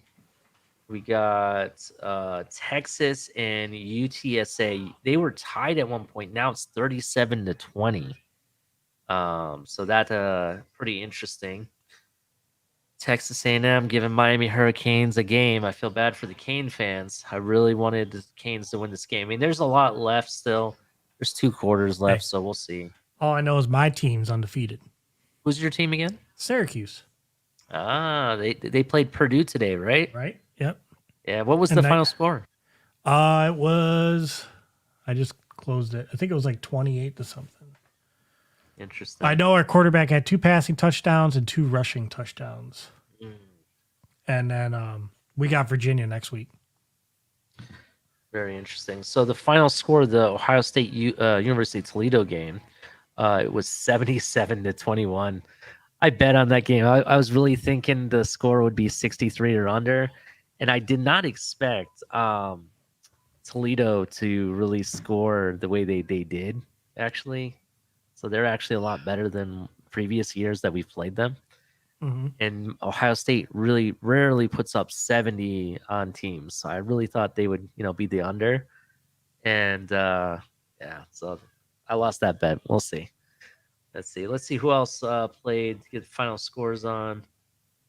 Arkansas finally were able to pull away from Missouri State. Missouri State was winning that game at one point. Yeah. Washington just got the ball back with 2:50 left. That game's over. Yep. Texas Tech lost to NC State. Florida, ooh, so close. Florida ends up pulling away 28-31 against South Florida. So congratulations to the Gators. Oh, they Barely pulled it winning. out? Yeah, they finally won. So what's their record now? They're 2-1. 2-1? Yeah, Pittsburgh won as well. Let's see. But there's some wins that count as losses, right? Like, you know what I mean? Like, when they're ranking these teams, they're like, bro, you almost lost. When it comes to the playoffs, they do consider some of them as losses, depending on how well you won. You know what I mean? If you won where it was like by 1 point against a low-level team, they kind of rate you as a loss. It's kind of weird. I don't know. I don't like how the board of college football playoff, how they select the teams, to be honest. Now Michigan State's getting all chippy now, wanting to fight. Yeah, I do like the new way. Have you heard the new college playoff that's going to start in like 2024? Did you hear about this? No. So they finally agreed to a 12-team playoff, and every conference's champion will automatically make the playoffs, the Big Six. So the ACC champion, the Big Ten, the Big 12, the SEC champion, and I forget who I'm missing. There's 2 other that I'm missing off the top of my head. But they're going to automatically get in. And then 6 at-large teams will get in as well. So that's basically how they're going to do the playoff. It'll be very interesting. It's something I've been wanting for a long time. I mean? just always hated how it's always been up to interpretation why a team made it in over another. Yeah, that's true. Like there was never like a rule. There's not like nothing go by and be like, well, this says this says this. It's just like, it is what it is. Deal with it. Yeah. To be honest, not to lie about it, it was all about money. They want to see what game was going to give them the biggest ratings to get the biggest bucks. That's basically what it comes down to. I mean, University of Central Florida went undefeated and they didn't get picked. That doesn't make sense. You know what I mean? That's just my opinion. Ole Miss beat Georgia Tech, and Penn State beat Auburn. That was the other one. So, all right. Shout out to everybody. I'm going to do the rundown real quick, Roach, and then we might get into some fantasy, and then we're going to probably drop the link and have a panel. You okay with that? You cool? Yeah. All right, cool. If you ever have to go or you got stuff going on, just let me know. No problem. All right? All right, man. So let's actually go do the rundown real quick. So everybody check us out on TMI Tuesdays with Tonk 7 at 9 p.m. Culler and I will probably be filling in to cover that at some point. As Tonk is getting some stuff going on, he's trying to get cleared up, get back into the swing of things. And then we got Color Commentary on Thursdays, but now on Saturdays we have a cup of coffee with Color. Check that out. He's got a morning show going on, pretty much just going over some news, some opinions, and some information for the game on Sunday. And then you can follow it up with my show on Saturdays, Late Night XL, every Saturday night at 10 p.m. Except on game days. Game weeks that we have a home game, I will be going on at probably around 9 or 9:30 because it's going to be a shorter show because I have to be up super early to go to the game the next day. On away days like today, I'll be going on at 10. just to let everybody know going forward. And check out every other day of the week at 10 p.m. You got the Fin Tailgate show with El Capitan. So definitely check that out. And then shout out to our sponsors. Shout out to Fanatics. Make sure you use the link below. Definitely helps the channel out. Get all your official licensed gear for all sports and teams. Check out Fanatics. They got some really dope stuff. People want to know where I get my hat collection from. It's from Fanatics. So definitely check them out. And then you can, if you're trying to add something to your fancy man cave room, mine's under construction. I'm going to have a video popping up shortly so everyone can check that out, see what I've done to it so far. If you want to add stuff to your man cave, your home theater room, or just want to put up some cool artwork in your room or whatever, check out Backroom Collections. Make sure that you use the code hashtag TFTG at checkout for 10% off your Backroom collection. So definitely check that out. And thank you to them. Make sure you use the link below. They got some cool canvas art, and you can even customly order it to have like high gloss and different finishes, as well as, from my understanding, you can also get custom stuff done by them. If you have an idea, you can send it to them and they can do something with it. That's what my understanding. So I'm definitely looking at check that out. a Dan Marino. They got canvas. some cool Dan Marino stuff. If you haven't checked it out yet, I'm like, check what's that the out. biggest HD 225? Speaking of 550. Cool. I got up to 550. Yeah, they got it can be pricey. Depends on what you're looking for. Hey, if it's worth it, right? Yeah, definitely. So I got a retrofit, not retrofit, retro classic Dolphins Dan Marino jersey that I just put into a shadow box that I'll be hanging up soon. I got a Jason Taylor one that's coming in the mail and a Zach Thomas one that's coming in the mail that I'm actually gonna put in the same shadow boxes, and we're gonna hang them in my man cave, and I'm gonna have this video that kind of shows the before and after and stuff. Mm-hmm. So got a lot of work with that. That's going to be like an all season type thing. I'm always hesitant to buy current player stuff like artwork, autographs. I always like to get them after when they leave, like when they retire, if they retire a Dolphin, or when they retire and they're like, because there's guys who play on multiple teams, but when like Ricky Williams, right? But he claims the Dolphins on all of his autographs. Like you don't see him going out there doing a lot of Saint stuff. Like, so that's what I kind of wait for to see where, like, I'm curious about Tom Brady. Like, when he retires, is he going to be signing Patriot stuff or? That's a good question. That's a segment we should have at some point, Roach, that conversation. Well, I'm looking at this old school, new school one, and they have Patrick Surtain and Sam Madison next to Holland and X on one giant canvas. I think there's one that they have that is Sam Madison and Sam Madison Jr. right next to each other. Did you see that one? Yeah, I wish we could get him. Oh, trust me, that's my like dream. If we were to trade for him and have Sam Madison coaching and Sam Madison Jr. here, that would be ridiculous. Not Sam Madison Jr. What am I saying? Now I'm talking about the wrong person. Patrick Surtain and Patrick Surtain Jr. Sorry. That's who I was thinking. Oh my God, it's a late I knew night. what you meant. Yeah, but they have that on there on Backroom Collections, so definitely check that out. You know who else's kid is in college right now coming up? Emmett Smith? Gadsden. Remember Gadsden? Oh, Rondé Gadsden? I didn't know that. His son, Junior. Same name. He's on Syracuse. What school does he play for? Syracuse, wide receiver. Syracuse? Interesting. I'll check him out. I thought you were talking about Emmett Smith because he last week he had a big run for Stanford. So that's what I thought you were going to bring up, actually. Because I didn't even know his son was playing in college, to be honest. Oh, no. And then Peyton Manning's nephew's coming up. Yeah, Archie. I don't know if he's going to be able to take the job from Quentin Ewers right away. Quentin Ewers is pretty special himself. So that might be kind of interesting what they do with him in that quarterback battle. Right. So we'll see. We'll see what's up. So Gadsden led Syracuse with 6 receptions, 112 yards, 18 on average, 2 touchdowns. Very interesting. Wow. Yeah, it looks like he's their top wide receiver. Very interesting. I'll have to definitely check into that. Let's see. Anyway, going down the line here still. check out our merch store. We have a new merch store. We got some really cool merch, as you guys can see up here. We got some cool mugs and tumblers and stuff. We got some hoodies and other stuff for even your wife, your girlfriend, even for the little kids. They do come in different colors and stuff, so definitely check that stuff out. They got some really interesting stuff on the merch store, so definitely check that. Here's some other stuff you might see under the tank tops. They do have different colors, flip-flops and hats. We have different hats on there, and they even have to come in 2 different tone colors and stuff. Some pretty dope stuff, so definitely check that out.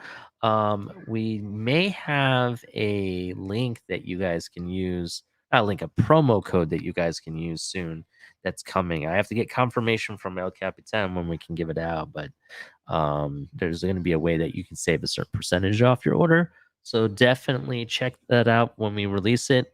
I'll let you guys know as soon as we can. Pulling up Culler. Culler is coming up on here. What's up, man? I'm sorry. I got to check the private chat more often. I apologize. Oh, that's okay. I was So what's even up, waving buddy? at you crazy.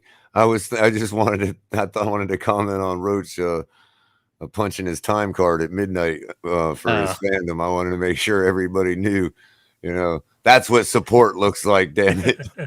Yeah, at midnight, I love Tua. It's like the Cinderella story. I usually make my shift right around Wednesday each week, bro. That's just me personally. You know what I mean?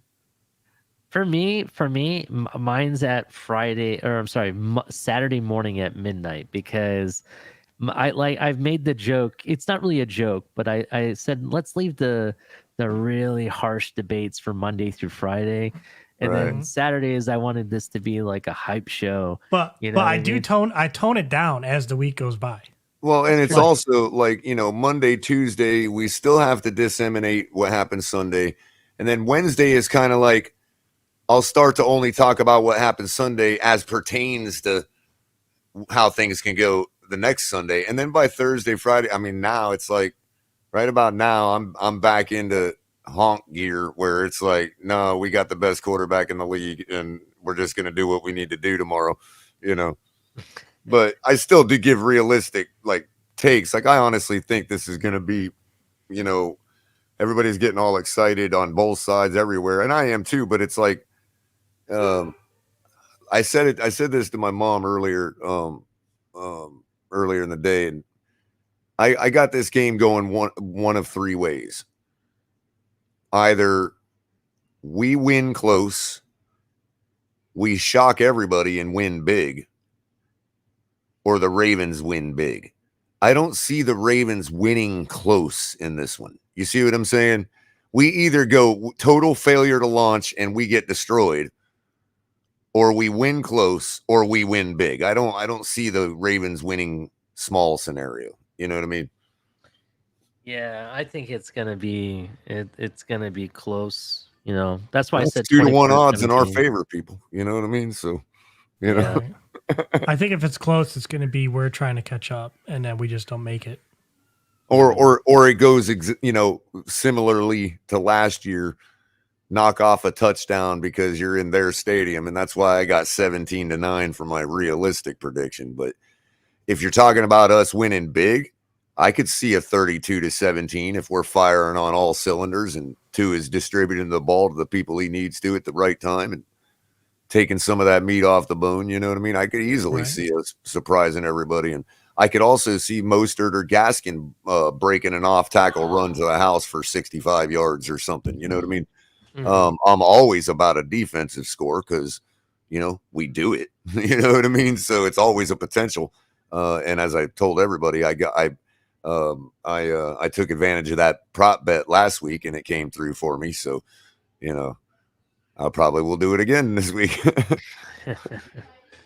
Yeah, definitely. All right, Culler, you want to hang out for our fantasy segment? Yeah, I'll hang up. All right, I'm going to share my screen. So with DraftKings, I actually signed up for 2 different contests, and I'll also give an update what's going on with my Dynasty League too. Let's pull this up here. And there we go. Actually, let me click that.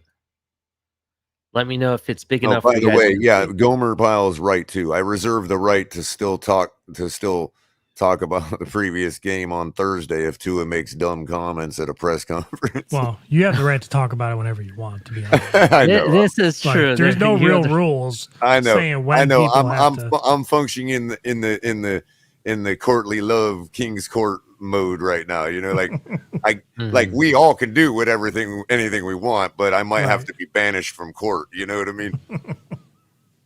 Yeah, I definitely understand. I mean, I'm not gonna lie, quarterback that opens his mouth and says certain comments, this makes it hard not to talk about too at the same time. So just saying. Hey, it's all love, man. Come on. You know, Definitely, this is true. I'm pretty sure Tua has actually said worse things about himself than I ever had. Maybe. I don't know. We'll see. We'll see, Culler. All right. So with DraftKings, I signed up for 2 free contests. This is the 5K Guinness Time Challenge. And this is my lineup. I ended up going with Derek Carr. They're playing Arizona this week. Arizona's secondary is one of the worst in the league. So I expect Derek Carr and Devontae Adams, as you see as a receiver, I expect them to have a very big game. Devontae Adams had 144 yards and a touchdown last week. I really feel he's just going to continue to do that again. How do you guys feel about that? I don't know. The Ravens look pretty bad. You mean the Arizona? Yeah, that's what I meant. The Arizona. Yeah, Arizona looks really bad. That's like, why I think that their ranking for their second, or what they were allowing against opponents, is like the worst in the league. So they're, according to the rankings that DraftKings have, they expect Derek Carr to have an easy day against them. I do feel like with the Raiders, they're kind of similar to us in that every year you hear how great they're going to be, or this big jump they make, and every year it falls flat on its face. So, I mean, I honestly think that Kyler Murray, until further notice, has checked out of Arizona. To be honest with you, he got his money, but I'll tell you this: if he was on our team, I'd be complaining more than Tua being here. Oh, I hear you, bro. I actually, we early on in the offseason that came up about, who's better, Kyler or Tua, and much as I critique Tua, I do not want Kyler Murray. That is like, if at the very least at the best that's a sideways move, right? And at least I could say I like Tua as a person. Yeah, exactly. You know what I mean? Exactly, Roach. That's where the personality would come into play for me. You know what I mean? Like, yeah, I don't want this guy in our locker room. No, thank you. Yeah, the other thing is Arizona, they don't look very good, not even on the offensive side of the ball. They don't have DeAndre Hopkins, you know what I mean? And here's the thing, Ali. That's what's helping destroy their defense. What really happened yesterday, and as pertains to your Derek Carr stack, is really how their defense plays, not so much Kyler Murray. And their defense but it does got go hand in hand week. Also, because if the offense can't maintain longer drives, you're basically having the defense play the entire game. Right. I mean, their defense got torched last week. Scroll back up your list for a second on the thing there. On the player list, on the quarterback list. This is the. Oh, you're all right at the top. Where's Mahomes at? Because Mahomes played Thursday, he's not listed. Oh, that's right. That's right. He's already in. Obviously he took a little bit of a step back this week. But I just see Derek Carr as wanting to try to compete in that division with him, and it's in Las Vegas. It's in his home. He's got a plethora of weapons. Arizona's defense is complete garbage based on what they put on tape last week. Yeah, it's not a bad play. I was hoping one of my friends would throw out a Derek Carr stack lineup. You know what I mean? Because I'm curious. I almost did one myself. I'm curious about it. I actually did put money on Derek Carr. Did you? I did. FanDuel has this. You pick 3 players. Oh yeah. And so I have Derek Carr, Dotson from Washington, and Darren I Waller like that. from I Las like Vegas. that. And then the other one I did was Tua. Let me pull this one up. So the passing yards allowed per game with the Cardinals is 360 yards in the air they allowed. 360. Right. So Yeah. that's what Patrick Mahomes' first week was. Yeah, and see that's why I think Derek Carr and Devontae Adams, and you also have Darren Waller. I think that is going to be a heyday for them. On the rushing yards, they only allowed 128 yards. in Only the first game. That's what it says. that's serviceable if it's 5 or 6 yards a carry. That's actually good running. Uh, I mean, look what the Jets did to the Ravens last week. mhm. You might not look, the total numbers might not be huge, but they were getting like 5-6 yards a carry. Now, another good one might have been Goff. He's playing Washington. I was also in the reverse. I've got a Carson Wentz stack. Oh yeah, that's a good one too. He really balled out like the old Carson Wentz, and he very well may be back, but you're also still risking him being completely out of the game in the first quarter from some stupid ankle injury or something. You know what I mean? I think I need to see more from Goff personally. Well, we'll see. But going on with the team here, I also have Najee Harris. I expect him to have a big game against New England. He got hurt last week, didn't he? He did, but he played. I believe he practiced came back fully. in. Yeah. Yeah, he practiced fully, and I expect him to still have a big game. But I think he's going to run a lot more against New England. I'm not really afraid of New England. I just think that we didn't execute fully to our potential to really maximize what we should have and could have against New England. To be honest, people think I'm crazy when I expected us to win like a 35 burger or 40 burger, whatever it may be. But what they were showing, had we executed, we could have done that. Just being honest. Did you already submit this lineup? I still have time to make changes. Yeah, you can make changes all the way up to like and 21 right minutes to make changes. So you can go. It should have a ticking clock on your contest list. Yeah, right here. When your next 13 hours one starts, and 21 minutes, right here. So as soon as that gets to 0, you can't make any more changes. Yeah. So I also had to play with his salary, as you can see. So that was the other part of it. So I also picked up Robinson, the running back out of Jacksonville. And by the way, Roach, I don't know which one Ali's doing, but the ones I did on my show earlier today, they're all free lineups. There's like 4 or 5 of them you can get into for free that are promoted by like a couple different, this is the 5K Guinness one, Culler. This is the 5K Guinness. Yeah, that's what this one is. So anybody can get in for good fun on this, see how you compare to what Ali did here and whatever else. Eventually, I mean, I've got a league started. It's called the Har Masters, and we can, and even besides that, we can set up private tournaments, for our audience members and all that, and community members to just join. That way, it's only people we all know playing in a tournament. Right. Yeah. We all throw $10 on it, and there's 50 people that join, winner take all. That's a pretty nice one to have right there. Right. Is Leonard Fournette playing? What's that? He is Leonard Fournette. Let me go to running backs. Hold on. And by the way, when you set up a private tournament on this thing, DraftKings basically does all the math for you. You just set all the criteria. I tried to do DraftKings today when I set up my FanDuel, but apparently I already had one that I verified. So now I have to go through this whole heap of mess. I got 2 accounts now. Bro, same thing with Pete, nothing. bro. They freaking banned him because they flagged that because that same thing happened to him. He hasn't been playing. So here's the deal with Fournette. Fournette is questionable, and the reason I didn't pick him, he has a hamstring injury. Right. I got him in my regular fantasy and Stephen D's fantasy. Yeah. Are you putting him on the bench?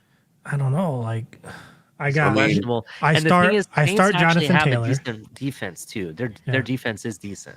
Because we do 3 wide receivers starting, plus a flex and 2 running backs. Right. And the problem came up where we only get 4 spots on our bench. So then you either got to not have a backup kicker, not have a backup defense, or not have a backup at some other two positions. You know what I'm saying? So I went, well, if I'm gonna have 3 wide receivers, I'm gonna draft it like I'm gonna start 3 running backs. So I got Brees Hall from the Jets. I got Jonathan Taylor from the Colts. Not a bad one either. Leonard Fournette from Tampa Bay. And then I got Pollard from Dallas, backup. Because Right. I'm like, Ezekiel always gets hurt. Oh yeah, and even if he doesn't get hurt, Right. any single game he could outperform Ezekiel Elliott in any week. So I'm like looking at it, and right now it's telling me to swap, not Fournette. It's telling me to swap Brees Hall with Pollard. Probably because who are the Jets facing? Cleveland. They're facing Cleveland, bro. Right. And then it's also telling me to swap out Russell Gage, Tampa Bay's wide receiver, who I never heard of. Right. Now, Ali, switch over to the defense list if you would. Okay. Defense. And look at the Browns. The Browns why doesn't it show the opponent rank on that one? I don't know. I noticed that they don't show it right now. I don't know why. That's weird. I was curious to see where they're at ranking giving up fantasy points to. Well, comparative to the Cardinals, back. They're much better. The rushing yards they allowed was only 54. Right. That's who, the Browns? Yeah, the Browns only. And who did they play last week? They played what's his name? Baker Mayfield and the Panthers. With Christian McCaffrey. Yeah, and they also have Deontay Foreman over there too. Yeah. Okay, I'm liking that. That's why right there, Roach, because of the Browns' defense. Probably, if it's an auto suggester, you know what I mean. Right. It's probably factoring that in. It's algorithm. 4 sacks. They provided 6 fantasy points. I could just take them out of my flex, and I thought about starting Taysom Hill in there because he did pretty good last week. And Ali, that 6 points. I mean, it's really hard to garner information off average fantasy points on defense because an average performance is keeping your 7 point or your 10 points or 15 points that you start with. You know what I mean? Mm-hmm. That's a shutout. If you get, if the team, you could have a great game, give up 21 points, which is awesome if your offense scored 45. But if you don't get turnovers and sacks and stuff like that, you're not gaining any points on defense. And so 6 points is like they didn't get burned too many times and they had a few points scored against them. They had an interception too, but that was pretty much it. Right. Here's the Dolphins. But if you look at our defense with 18 points, we held them to 7, so we got the points for the being 7-13, right? Mm-hmm. And then we got a scoop score and another interception. So, it wasn't the greatest. Here's a good example. You starting anybody on the Jaguars or Colts, it's going to rain. I'm watching the news here in Jacksonville. It's going to be bad rain the whole time. See, the only one I thought of playing was maybe they want to try to start to get ETN involved a little more. I still think I think Robinson's going to be the main guy. Really I think so. Especially on the goal line. I think that's what's going to happen. Exactly. But check this out. Look, in my opinion, if the Dolphins defense can maintain even these statistics that we see here against the Ravens, we should be able to handle this Raven game, not a problem. Yeah. Well, what's it saying about Lamar Jackson though? Oh, let's go and look at that. But before we do, we only allowed 78 yards rushing. That's actually pretty decent, and only 193 yards passing against us. See, they're really locking it down. All they need here's the money was made. 1 interception and 2 fumble recoveries. That was really big. This is Dolphins defense, bro. Right, and the 2 sacks. Yeah. So that's where the money was made. Look at the other one, the DTD. That's defensive touchdown. That's true. Of course. See, that's money all day long. That's 7 points or 6 points right there, right off the bat. Yeah. Hey, by the way, everyone, make sure you hit like and subscribe. Really appreciate it. We have over 50 people watching. I want to see over 50 likes, so really appreciate that. If you guys could do that for me. You guys wanted to go ahead. You guys wanted to see Lamar? I was just going to say on one of my lineups, Ali, I actually had on my Tua stack, where I had Tyreek, remember what we've all been arguing about with the punt returns, right? Let's say, hey, big game. We got to get some kind of spark here. You know what I mean? Let's say we put Tyreek on punt returns and he takes one back, takes one to the house. Yeah. I've also got the Dolphins defense special teams. So that's a way you can get double points for the same touchdown, because not only will Tyreek Hill be credited with a touchdown, but the Dolphins defense with special teams will be credited with a touchdown also for it being a punt return.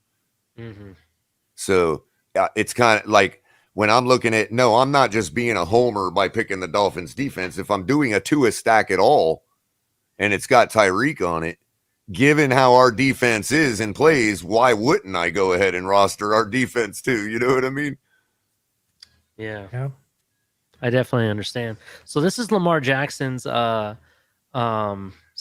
He had a 98.3 rate, 213 yards, 3 touchdowns, 1 interception, right? I mean, if you all don't think when I talk about what's most important in a football game, scoring, look at that. Tua had 17 point or 15 13 points. 13 points, right?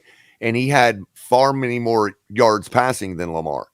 But then touchdowns, even with an interception, Lamar still got 21.2 fantasy points. But he didn't have huge amounts. He only had 17 yards rushing. Yeah. So it's not as if it's all rushing too. And see, this is why I was saying the keys for me is maintain the rushing game, right? You stop the run, you maintain. If we can keep him at only 17 yards rushing, I'll be happy with that, right? It's going to force him to throw. And I personally think Xavier Howard, Nick Needham, and even what we saw from Kahoo and Crossman, I really think that they are better, a better secondary than what the Jets have. Right. And by the way, if you don't think that our defense has a special gift to contain Lamar, think about this. We built that type of defense precisely to stop Josh Allen, a running quarterback. Okay. Right. Who leads his team in rushing on most games. Okay. The Jets also have started to build their defense to defeat Josh Allen. And look what they were able to do to Lamar Jackson last week. That is no coincidence, people. Right. And look what we did last year. Exactly. It's not that Lamar can't overcome. It's that because he could, and he did last week. But the key is to stop a running quarterback is the type of defense we built and the type of defense the Jets aspire to be. Dude, that's ridiculous. I'm sorry. I was watching a play from the Miami Hurricane game. Mallory, the tight end for the Hurricanes, caught an awesome pass and, got some really good yardage. And the defender basically was tackling, outside, to the, out of bounds, and yanked on the back horse collar area and got him to land on his neck. And it doesn't look pretty, man. It doesn't look pretty. In fact, I don't even know why there was no don't flag they call thrown. that targeting? I'm just kidding. Not targeting. Why don't they call it excuse my language, but a horse collar, in my opinion. That's ridiculous. Right. He was already out of bounds. There was no need for what he was really doing in the first place. Where are they on the field? I want to say it's midfield now.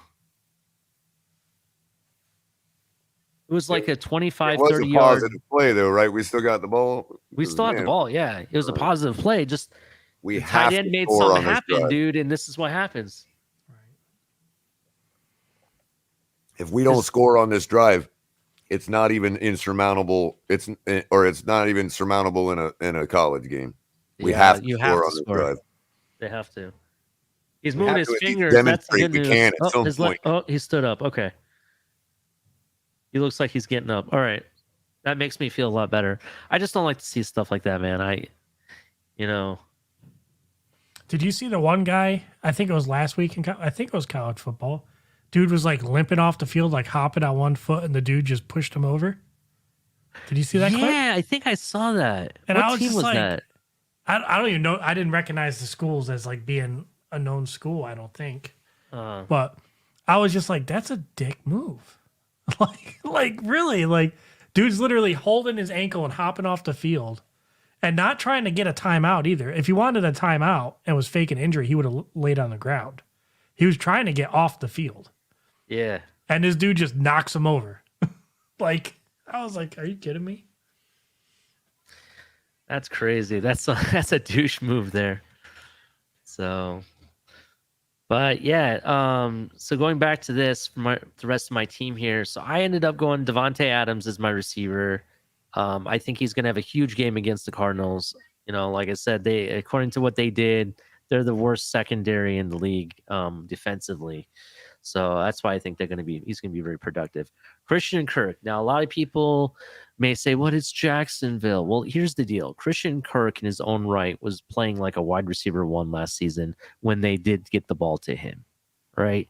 That's another reason why I think they overpaid. Jacksonville printed money literally from the printer just to hand to him to get him to come. I started him too in my daily. Yeah, and actually he had more yards than Tyreek did with Trevor Lawrence. He had like 114 yards and a touchdown, I believe. So definitely Christian Kirk is very capable. They're playing the Colts. I don't really rate the Colts defense as high as like some people may.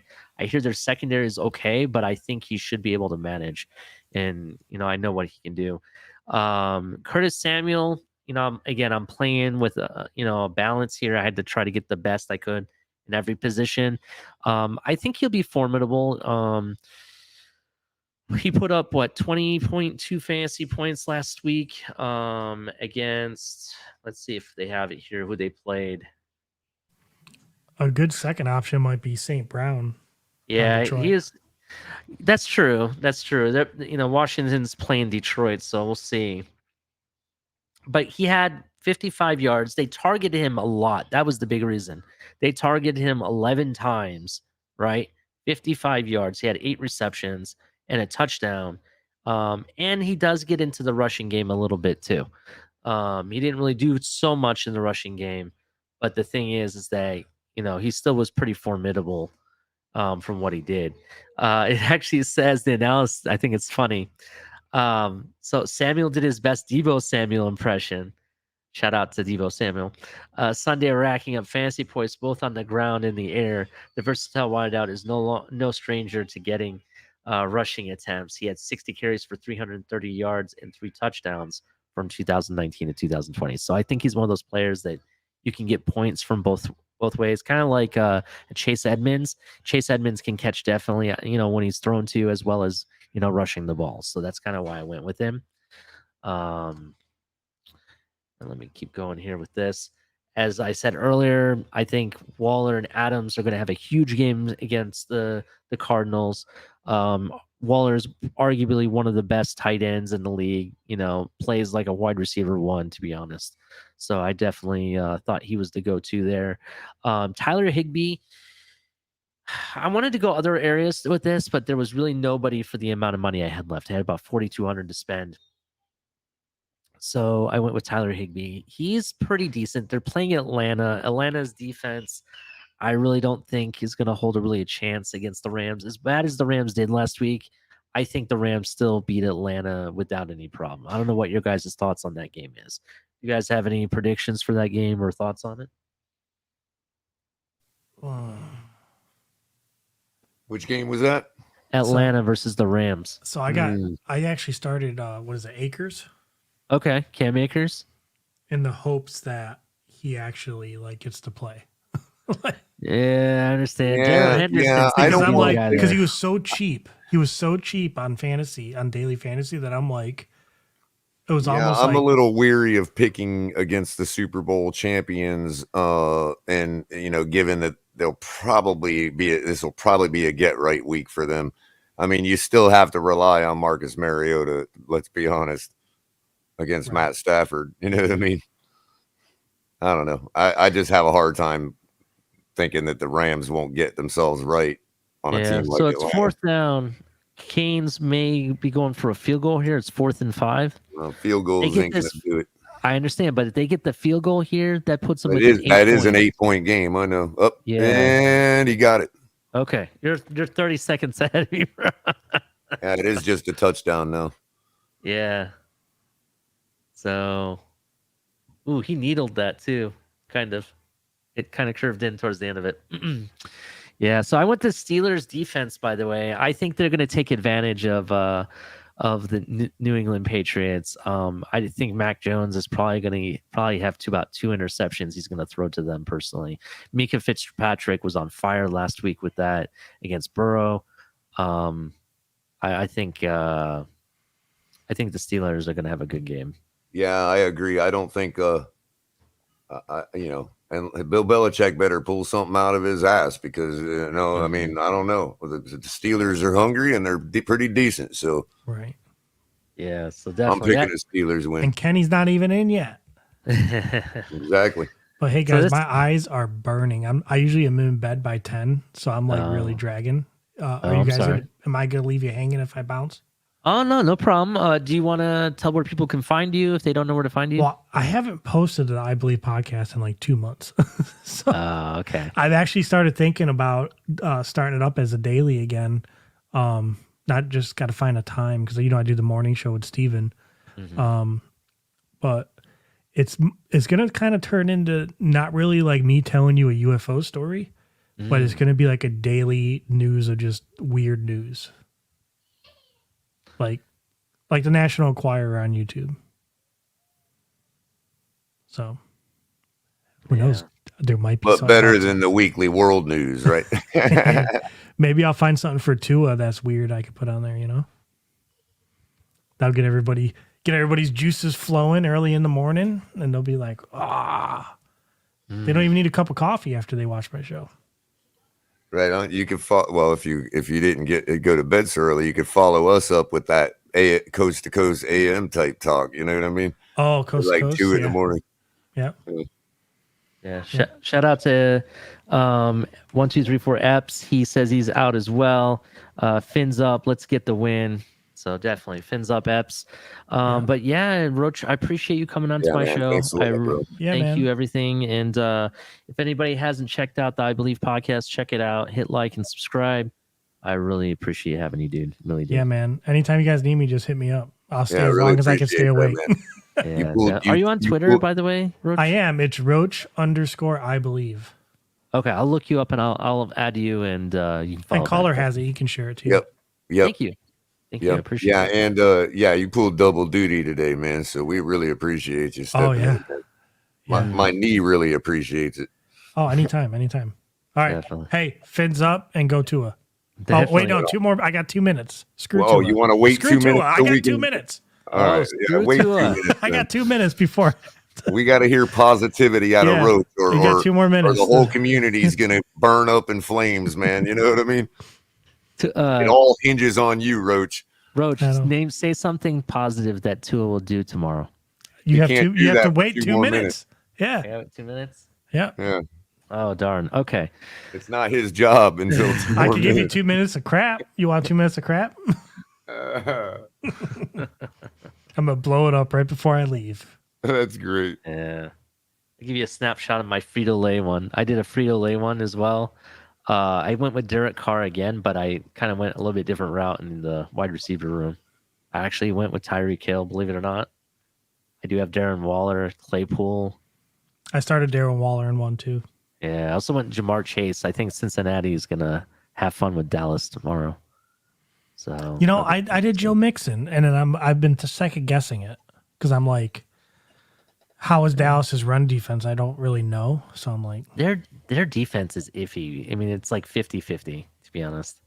See, I would switch out that Derek Carr for a Tua Tagovailoa, and I would switch out that OJ Howard for a River Craycraft.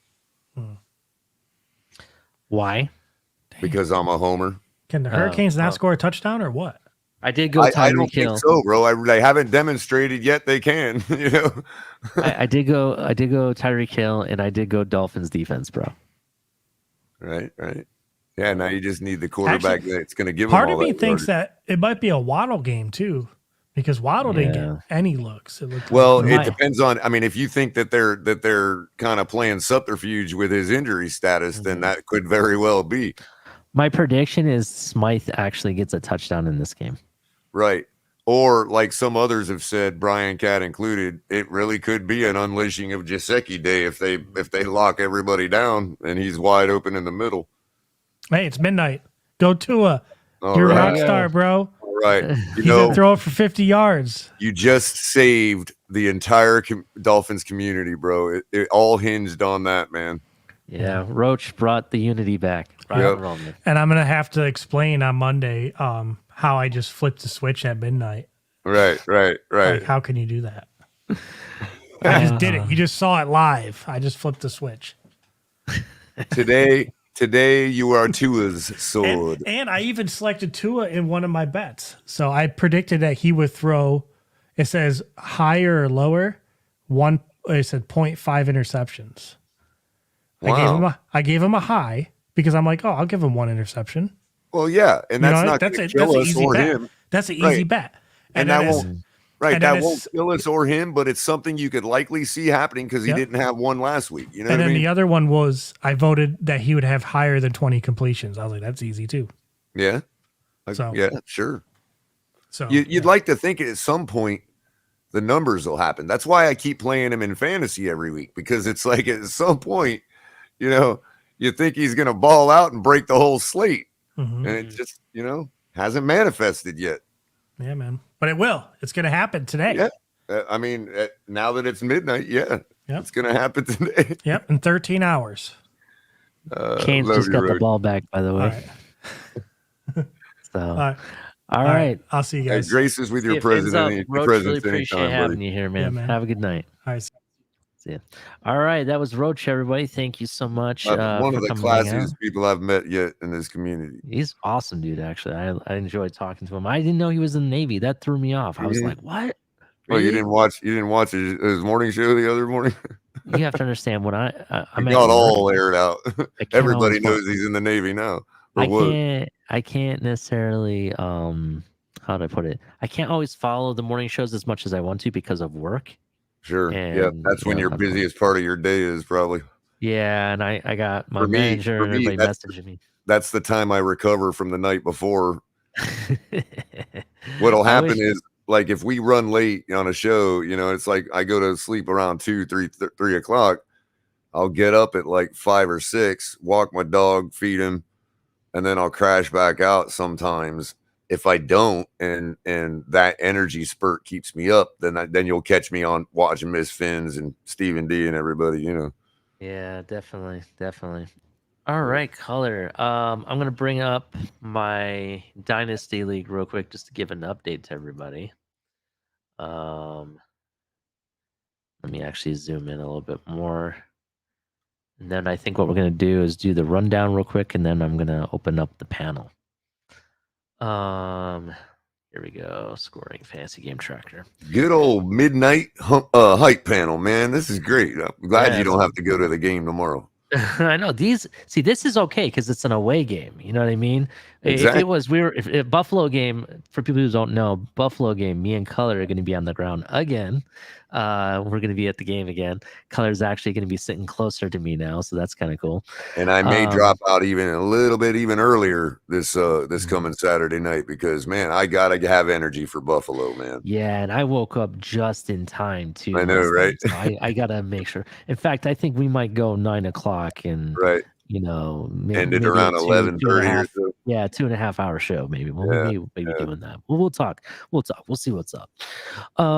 So anyway, this is my Dynasty League, and in this league, I have, besides myself, I have 7 other people I play against, and instead of playing one person a week, everybody plays everybody each week. That's basically what we did.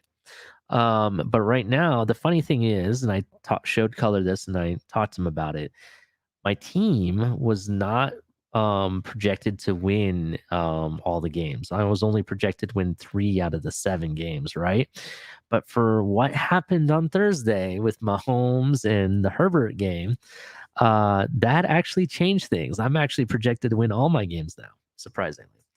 So here, as you guys can see, you're the 24 happy endings. Yes. I was gonna say your opponent's a Watson hater. I see. Yeah, that's me, and I got the massage Browns helmet, which I think looks better than their regular helmet. They should make that. That's hilarious. Just kidding.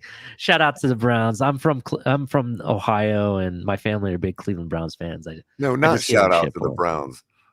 Yeah, Fuck shout the out Browns. I'm to sorry about your Ohio. family, but fuck the Browns, man. Fuck the Browns. That's true. Well, I mean, See, your can't say family that. are Go ahead. probably technically Ravens fans, because if they're original Browns franchise people, then they're actually Ravens fans, or I should be. understand, but when you explain that to a Browns fan, they're just gonna say "fuck you." They don't agree Of with that course, it whatsoever. would be the same thing if our team Yeah, moved. Browns But history I don't know, still bro. stays in Browns. Think about if they moved our franchise and all its records to another city. Would you root for the new Dolphins, given that they no longer have the undefeated season on their record? This is true, but if with how the Browns work, their history still sticks in Cleveland. I think you they know what I did mean? work that out. I think you're right. Yeah, so I For a think that's while, they were basically doubling the Ravens stats for it. You know what I mean? But I that's think you're bullshit. right. I think the Browns got them back.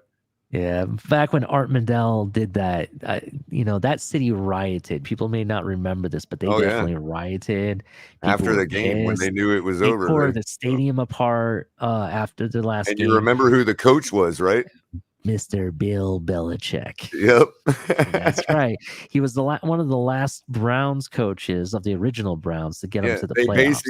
They basically Jeff Fishered him. Yeah, they exactly Jeff Fishered him. Exactly. And yeah, people don't know this, but prior to the Browns joining the NFL, the Browns actually were the top team. They won what league did they play in at that time? They were winning every championship back then, right? It felt like that way, at least. Culler, I don't know if you know the history.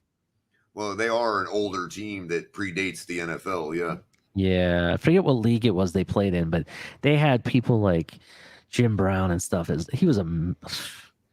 That guy's legendary when it comes to being a running back. Let me tell you. Same with the Bears, who were at one point the Chicago Cardinals. Yeah, I remember that. I remember. Who then moved to St. Louis, and then eventually to Phoenix, and now they represent all of Arizona. So people want some fantasy tips. I'm sorry, I don't mean to change the subject. Oh, you're all right. Get over this. Real quick. Chicago Cardinals, if I remember correctly, back in the 20s, long before the NFL existed, are one of the teams that laid down an undefeated record, a perfect season. But that's true. Different back then. I mean, you're talking about they're practically the only city that could afford even having a football team. That's absolutely true. So showing you guys here what I got. So I started Austin Eckler as my running back. People don't know Keenan Allen was out with the Chargers. He's one of the best targets for Herbert. It's like almost like a go-to guy to him. And he bowled out last week, but he had an injury. So I started Austin Eckler. He had 39 rushing yards and 55 receiving yards. He's one of those running backs like a Chase Edmonds that gets a lot of rushing and some passing, or a lot of passing and then some rushing. He was really, and that's why he's a fantasy bell cow. Yeah, so he'll get his yardage one way or another. Yeah, so definitely look for him if you're playing fantasy. I also played Mike Williams. Now, Mike Williams is usually the deep threat when it comes to the Chargers, right? And he showed that he could be very formidable even in the short game. He was catching everything. And one thing I liked about him, even the high throws, because, Green Rat's up in here, he was saying that Herbert had a trash game, where he is correct. I mean, the stats kind of make it look like something else, but when you really look at it, he was throwing the ball a lot really high or wide right or wide left. But Mike Williams seemed to be able to catch the ball regardless of that happening. And I have to give and also he's proven time and time again to be a next man up guy. When Keenan goes out or whatever, and he's got to be the number one, he's proven time and time again to fit that role. Believe it or not, Mike Williams and Keenan Allen are not too far different in quality receiver. Yeah, definitely. So Mike Williams, That he definitely filled in the role and put up 21.3 fantasy points. Now this guy here, he is by far not a like beautiful tight end, if you want to say, or your Mark Andrews style, or your George Kittle or Travis Kelce style tight end, right? But he's consistent, Color, and that's why if you get a chance to pick up Gerald Everett, I recommend it. The guy Yeah, he's not a tends. bad play. He was with the Rams for a while, wasn't he? Yeah, that's where I met him, or not really Right. met him, but I found out about him is with the Rams, and he seems to be the guy that he will get those little yards, every short game pass, short game pass, short game pass to build up to getting at least 10 fantasy points. Right, but he or is more, also you know an what I mean? older tight end. He's one of them types that will just go silent for weeks on end. You know what I mean? It depends. It depends. In my experience, especially last season, I seem to get, pretty good, decent amount of fantasy points for him on a consistent basis. Now, the reason I went this route, just so you're aware, yes, I have Zach Ertz as another tight end, and I know I do believe that Derek Carr and the Raiders are going to be able to handle the Cardinals defense, but that doesn't mean Kyle Murray still is not going to have anybody to throw to. Zach Ertz can definitely still catch a touchdown and still put up fantasy points. I think that will really happen. Um, but the guy that I was going to go with, but I actually pulled him, was Dalton Schultz. Now, Color, I know you may disagree with me on here, and I know you said even if you're Bro, running with the sorry. rookie, Aggies just muffed the punt, bro. We had to punt with 3 minutes left. Aggies just muffed it. There's a pile up to see who's got the ball. It looked like we got it. Nah, Aggies came up with it. Damn. Finally got what we needed, and we couldn't come up with it. Sorry for the interruption. Oh, no, it's okay. I actually called it in my head, Ollie. I'm like, we got to get a muff here. Sure enough. Damn. So close to coming up with it, man. Damn. You're like 30 seconds ahead of me, Color. It's not fun. Sorry about that. This is what I get for having YouTube TV, let me tell you.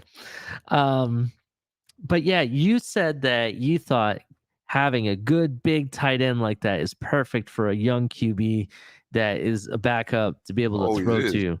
And I agree with you, but I don't know if who Dallas is going to be rolling with is really going to be able to Cooper handle. Rush in the recent past.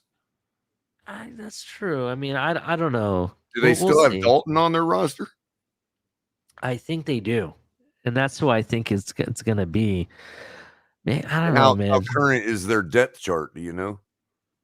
Let me see if I can They pull should. that up. Real It quick. should be fairly updated by now, but I don't know when they're actually required to make it real. You know, Yeah, give me a second. Let me. I'm pulling it up too, just to see what it's currently at. Depth chart. Well, they got Cooper Rush second and no third QB. Oh, active. see, check this out. ESPN has Cooper Rush as the starting QB. Right. But I mean, on the original depth chart, it's got Dak Prescott and Cooper Rush. It doesn't even show Andy Dalton. They don't have a third quarterback dressed. They have Will Greer as the second QB on the ESPN. Oh, that's right. Will Greer. Forgot about Will Greer. Mm-hmm. Which is that guy, that one of those guys recently coming out of college that everybody thought was going to be something. But as we all find out, that's all college hype. Some of them don't get to slip through like others.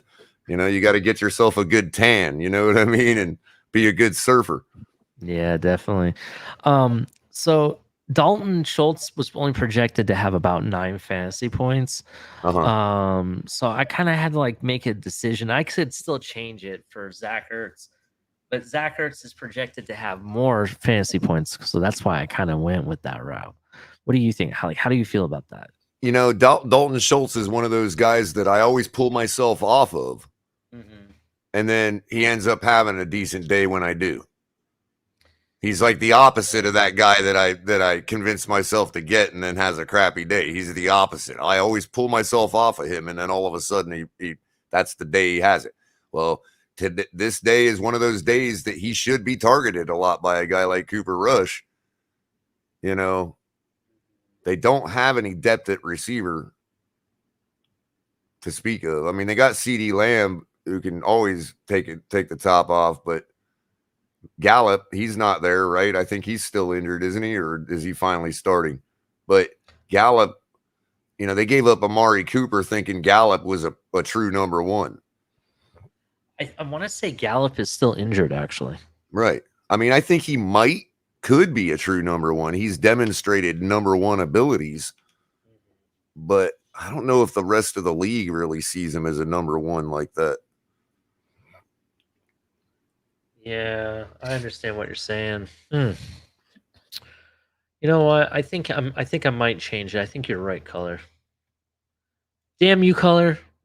If this comes back and bite me in the butt, it's all on you. I'm just kidding, Culler. Did I lose you, Culler? No, I just inhaled my drink. Oh shit. You okay? All things I needed, right? Dalton. Yeah, I'm gonna do it, Culler. But that wasn't too bad. I caught it early enough where it worked out. 1 point is the difference between them two, right? 1 fantasy point. So. And who was the other option? The options are Zach Ertz or Dalton Schultz. Who are you starting? Remember, Schultz doesn't have Dak Prescott. That's what I'm concerned about. Damn. Short quarterbacks need big tight ends too. Go with Zach Ertz. Damn. I knew you were going to do that, Culler. They only threw the ball once to him last week against Kansas City. What's that? They only threw the ball once to I think. Hold on, let me go back to it. Well, I guess it would depend on who do you trust more to lock down the offense, the passing game. Las Vegas is secondary, or linebackers, because we're talking tight end, or who are the Cowboys playing? Cowboys are playing Houston Texans, I think. No, Cincinnati. Ooh, Cincinnati. Yeah. See, if you look, they targeted Zach Ertz 4 times. He had 2 receptions for 14 yards, but he had a red zone touchdown. Here's the key. Look at Freiermuth's performance last week. Freiermuth? From the Pittsburgh Steelers. Okay, hold on. I did something. What am I doing here? What is this? I can tell you on daily fantasy, but I don't know if your league scores the same way. How do you spell his name? Freieer Muth.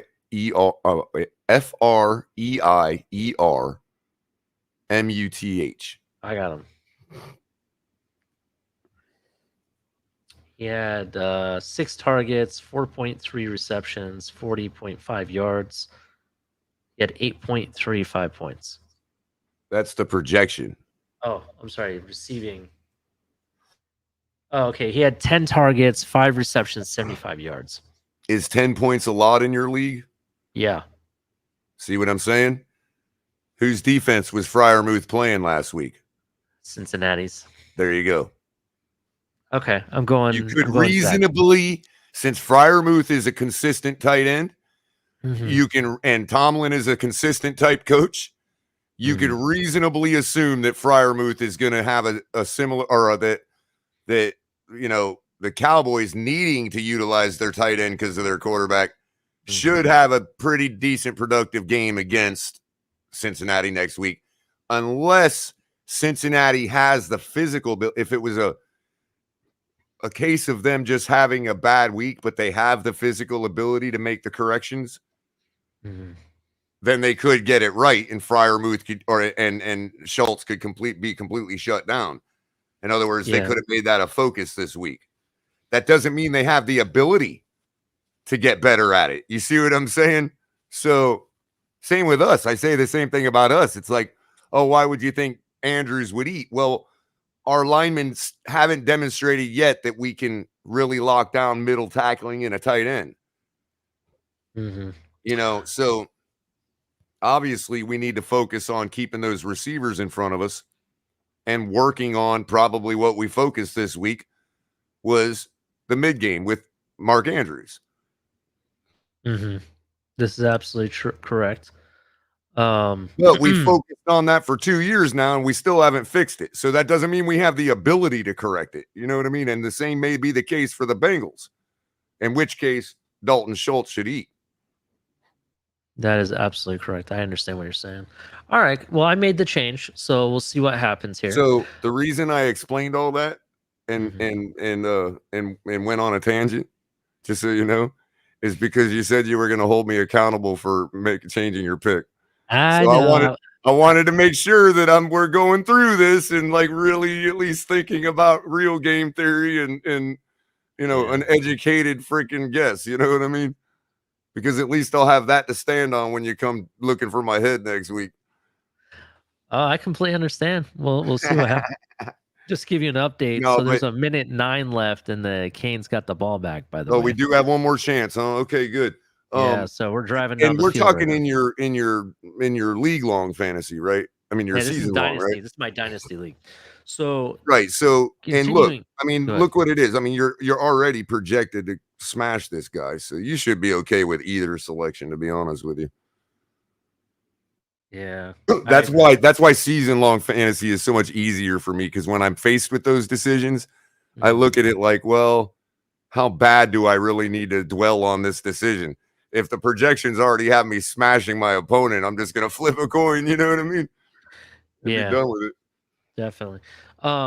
So people may not know with Tampa, this another person I'm going to talk about here real quick. With Tampa, Godwin, I believe, is out. So I'm going to go with Julio Jones. He is questionable, but I think glad you brought him up. Say what? I said I'm glad you brought him up. Yeah, so Julio Jones, from what the Tampa Bay Buccaneer fans are telling me, the Julio Jones of old might be back. So that is kind of interesting. I picked him up in my league super, super cheap. You know, so I mean, his contract only cost me $2 to be honest. To imagine really when he was top of the league. Don't forget that Tom Brady has the ability to bring back the old guy in somebody. Look what he does with Gronk every time Gronk decides he wants to play a game. So, Culler, this might be it for the Canes right here. Yeah, I'm on 3rd and 10. That's what I'm on right now too. 58 seconds left. Where are we at? It's timeout right now. We're huddled in the field, but where are we at in the yard marker? I don't have that, Culler. I'm sorry. I don't either. So, look, guys, our defense still held the Aggies to 17 points. You know, if this goes down to the final, we'll only be 2-1. They are a ranked team that was favored by 6.5 on us. So, you know, let's not destroy ourselves over this. We knew going into the season that anything that being 2-0 and doing what we're doing was going to be, you know, overperforming. So we're fine, guys. Don't worry. You know, there's some of the yardage right there. Now we got a manageable 4th down. God, you're ahead of me. Damn you. You're ahead of me. and it's not, and it's like 3 or 4 yards. It's 5 yards. So it's, or 4 yards. So we could literally run anything. It's not like it's going to be shut down real easy. So let's see. Here we go. Oh, I'm sorry. I'm ahead of you. Anyway, I'll stop. It's 4th down right here. We'll see what happens. They're going for it. Or do something. That clock is going. Up. It's over. Yep. I was waiting for you to catch up. Well, ladies and gentlemen, it was a hard-fought game. I was hoping Miami could actually pull this out. So we'll see. Nice, well-thrown ball. The receiver just dropped it. It was in his hands. Yeah. It's been happening all night. Now watch where his eyes go. Not with the ball. Not till after it passed his hands. See that? See how it hesitated? It didn't start following the ball till it was well after it passed him. Yeah, I see what you mean. At the moment his hands touched the ball, his eyes were not on it. And it only takes a split second. Unfortunately for us receivers, you know, we get blamed for everything. But with them gloves, I'm sorry, no excuses with Who them won gloves. the Notre Dame game today? Did Notre Dame win? Do you know? Not sure. Weren't they threatened to be upset? I don't know if they were. I know they got upset last week against Marshall. Mm-hmm. I was just curious who won the game. I know they were starting their backup quarterback, and he wasn't having a good game from what I could see. He had some. You could tell he was having like the rookie jitters really bad. So we'll see. Well, there you go, ladies and gentlemen. That's what happens when you don't score touchdowns. That Dolphins realtor, I'm catching up with some comments here. I'm about to throw up too. What happened? You okay? I'm sorry, guys. I have to apologize to my fellow Canes fans. Everybody knows how much I love the Hurricanes. And I just fear that I may have, maybe the J word applies, you know what I mean? Little jinxing going on tonight. Because what was my score prediction for the Dolphins game? I forget, Culler. We did 17-9, Miami. Damn it, Culler. That's true. I had that number in my head for some reason, and obviously I just applied it to the wrong game and the wrong team. Damn it, man. Well, win some, lose some. Yeah, I understand. Shout out to Dolphins realtor. He mentioned earlier, do we think Tanner Connor is going to show out? I think he actually might show up in the game, but only on special teams, though. Let's see what else I got here in the chat.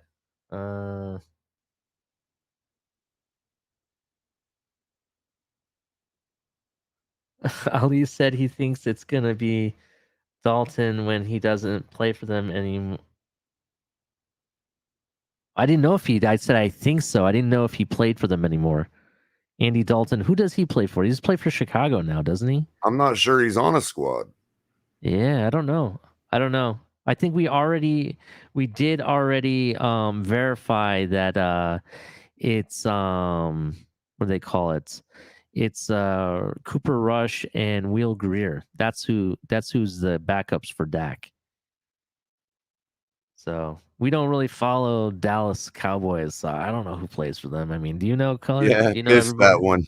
Yeah, I missed that one. I can't say I follow the Red Rifle either. You know what I mean? Yeah. We'll see.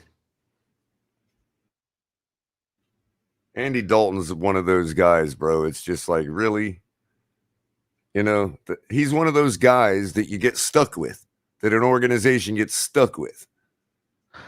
Wait a minute. Hold up. Was there a trade today that I'm not aware of? I wasn't aware of any, so if there is, then we both weren't aware of it. Hold up. That is something. You can go to transactions on the NFL's website. Where is it? Because somebody's saying Dalton is in New Orleans. That'd be interesting. Where the hell? No, I don't know. Maybe they're talking about something else. I'm all confused. This is why I shouldn't pay attention to the chat too much.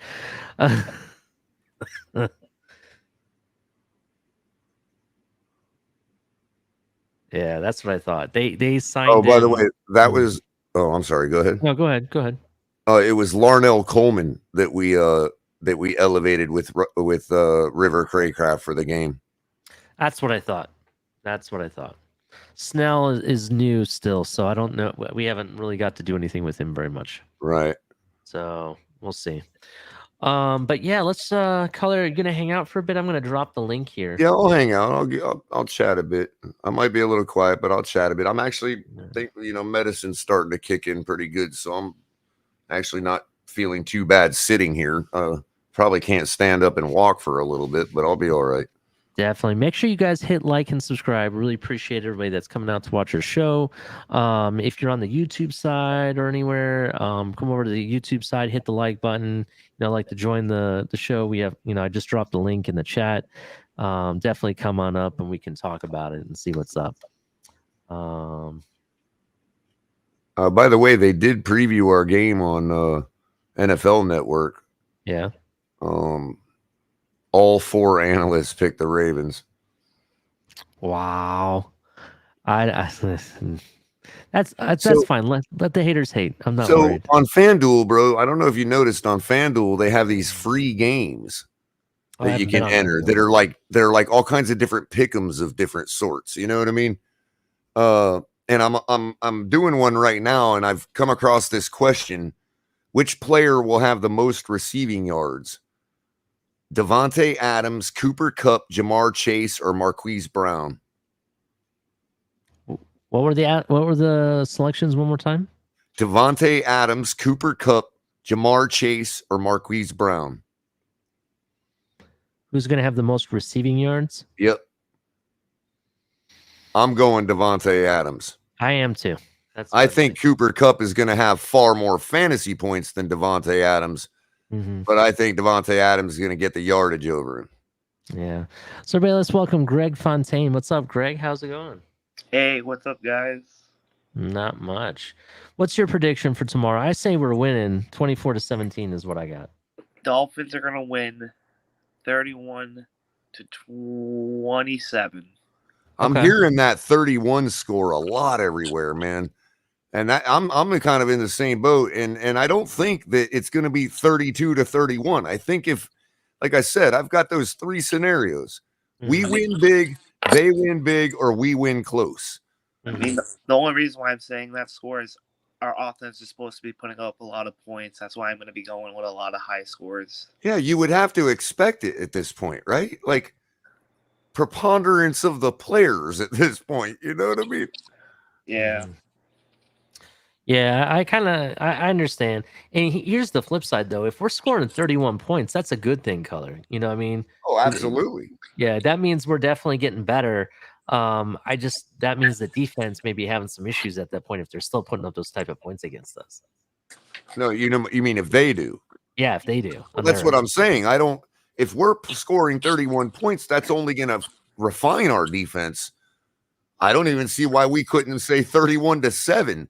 But given it's Lamar Jackson and their offense and all that, you know, you'd expect them to have more production against even our defense than New England did. So you want to get a little closer to our average, you know, that we give up, which would be 21.9 last year, but really exceptional improvement to top 3 like we expect would be holding a team like the Ravens in their house to like 17 points. You know what I mean? So I can see a 31-17 scenario if we're doing what we need to do on offense. Absolutely.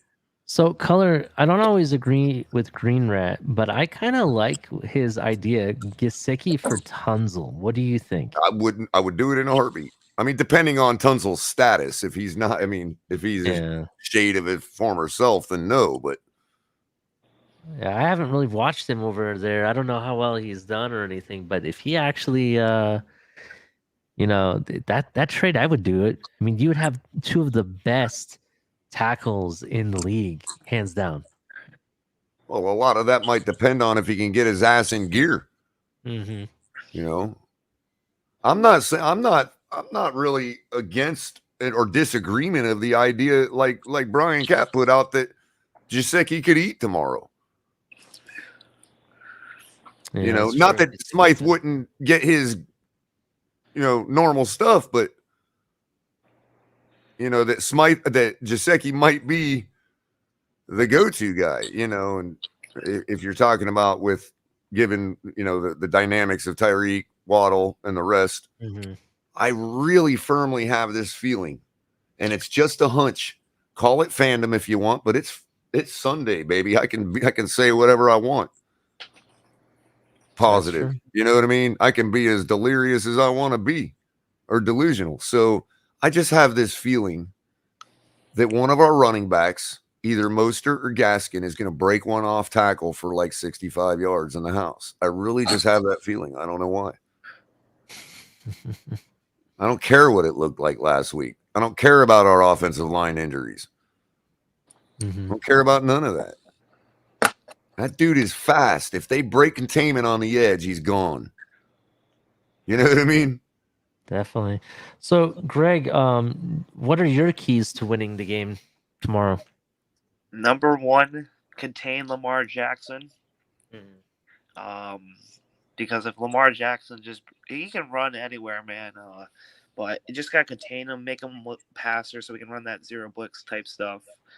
Number 2, the O line's got to step up, get better O line playing just in general. Give Tua some time out there. Number 3 would be to run the ball, not too much, but just run it to give Tua, some help, kind of.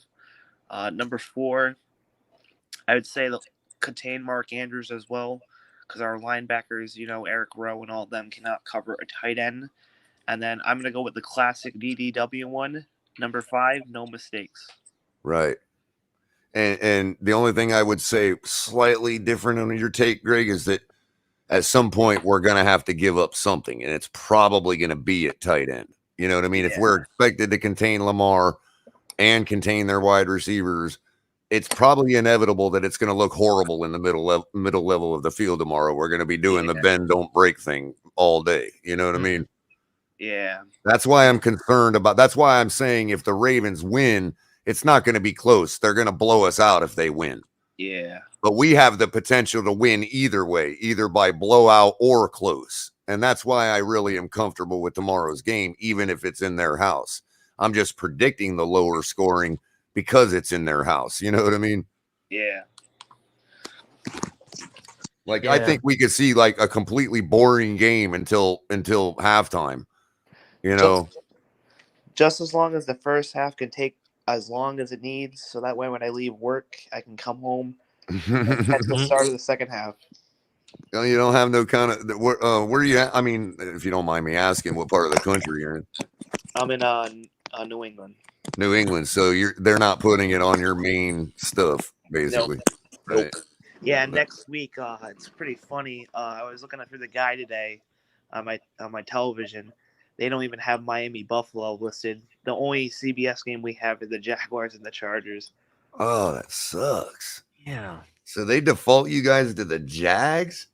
Well, that's next week, so hopefully it changes. Who do they normally default you to? Let's say if New England's playing it, if New England's playing at 4:00, who do they default you to at 1 on either of the two channels?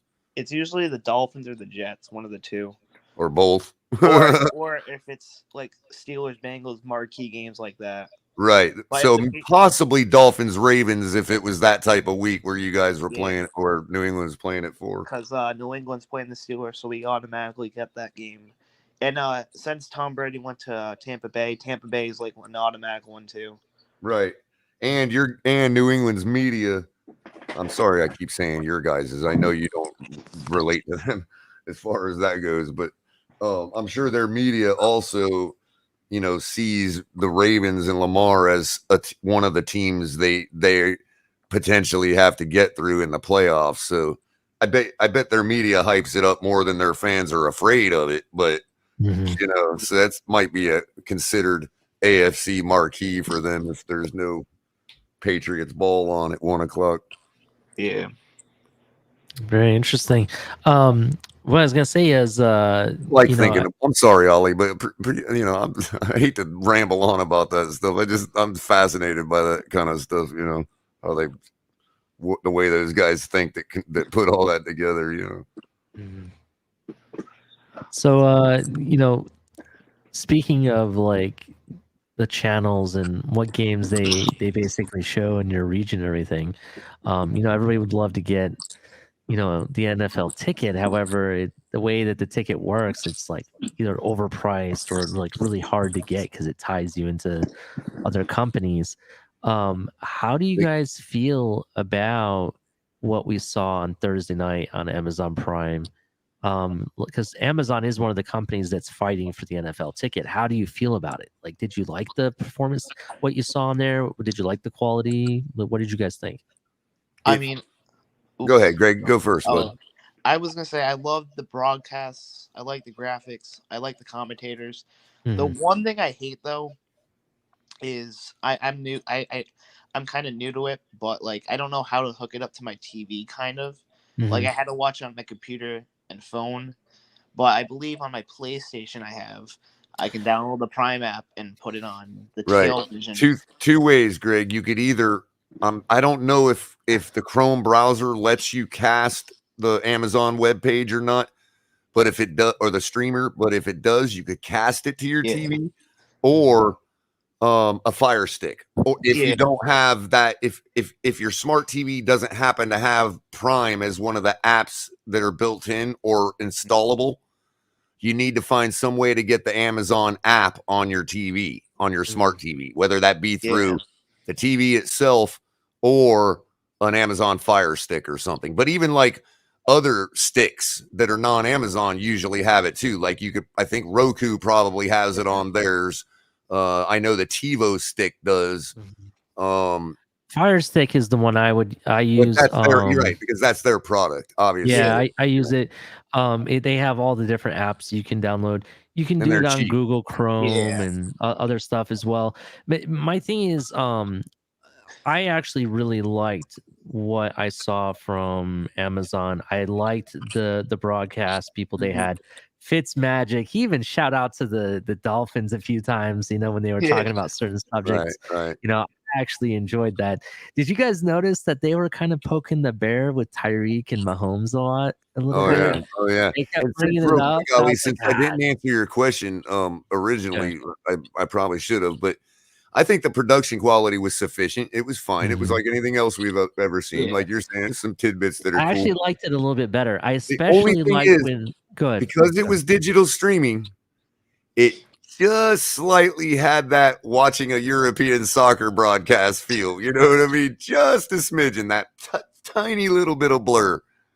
You know what I mean? I don't know. I didn't see almost that like a delay effect, not a blur, like a delay effect. You know what I mean?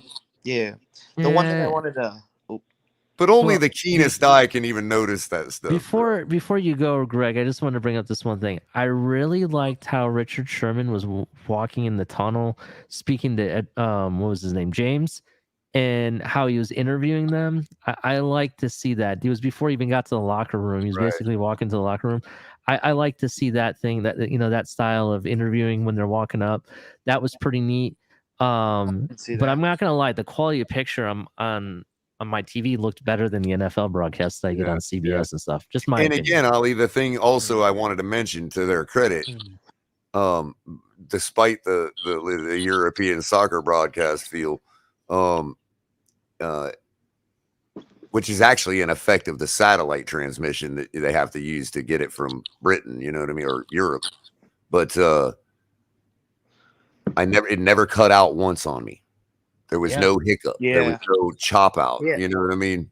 You could also start it from the beginning as well. So like if you come home from work at like 8 o'clock or whatnot, the game has already started. You can just start it and then fast forward for the commercials. And one other thing, Greg, the third alternative is you reconstitute an old 40 some inch television that you might have and hook your computer directly up to its HDMI as if it's a monitor. You know what I mean? That's true. The other thing is the commercials that they did have were all pretty much Amazon related commercials for the most part. But they were not like super long. You know how sometimes you're sitting there watching something and you get commercials, and sometimes the commercials are like 2 minutes long. Sometimes they're only like a minute long or whatever. It was the same amount of time each time. So I mean, I enjoyed it for what it is. So for me, if they get the NFL ticket, I'd be okay with it. I would actually like to see them if they were to maybe make some type of Amazon Prime account with it to make it cheaper for people. Well, it also, Ali, it becomes a whole different ball game if they acquire Sunday Ticket, because what they're acquiring there is also the assets and all the servers that run the streamers for DirecTV. So they're adding that bandwidth to their overall network, that server capability. It should only improve things and stabilize things even more. You know what I mean? That's definitely true. So. Yeah, the one thing I wanted to say was, like, if I hook it up to my television, right, the one thing that sucks is I can't, like, change the channel, like, if it's a commercial. Like, if I wanted to see how my Red Sox were doing, even though they're not doing too good, I can't, exit out. Yeah, you would have to, like, use your mouse and keyboard, and get to the guide again. Sure, Yeah, that's the only thing that's kind of sucky is, like, when there's a commercial, I can't, like, flip to another channel or whatnot. But Right. Do you have a right. PlayStation 4 or 5?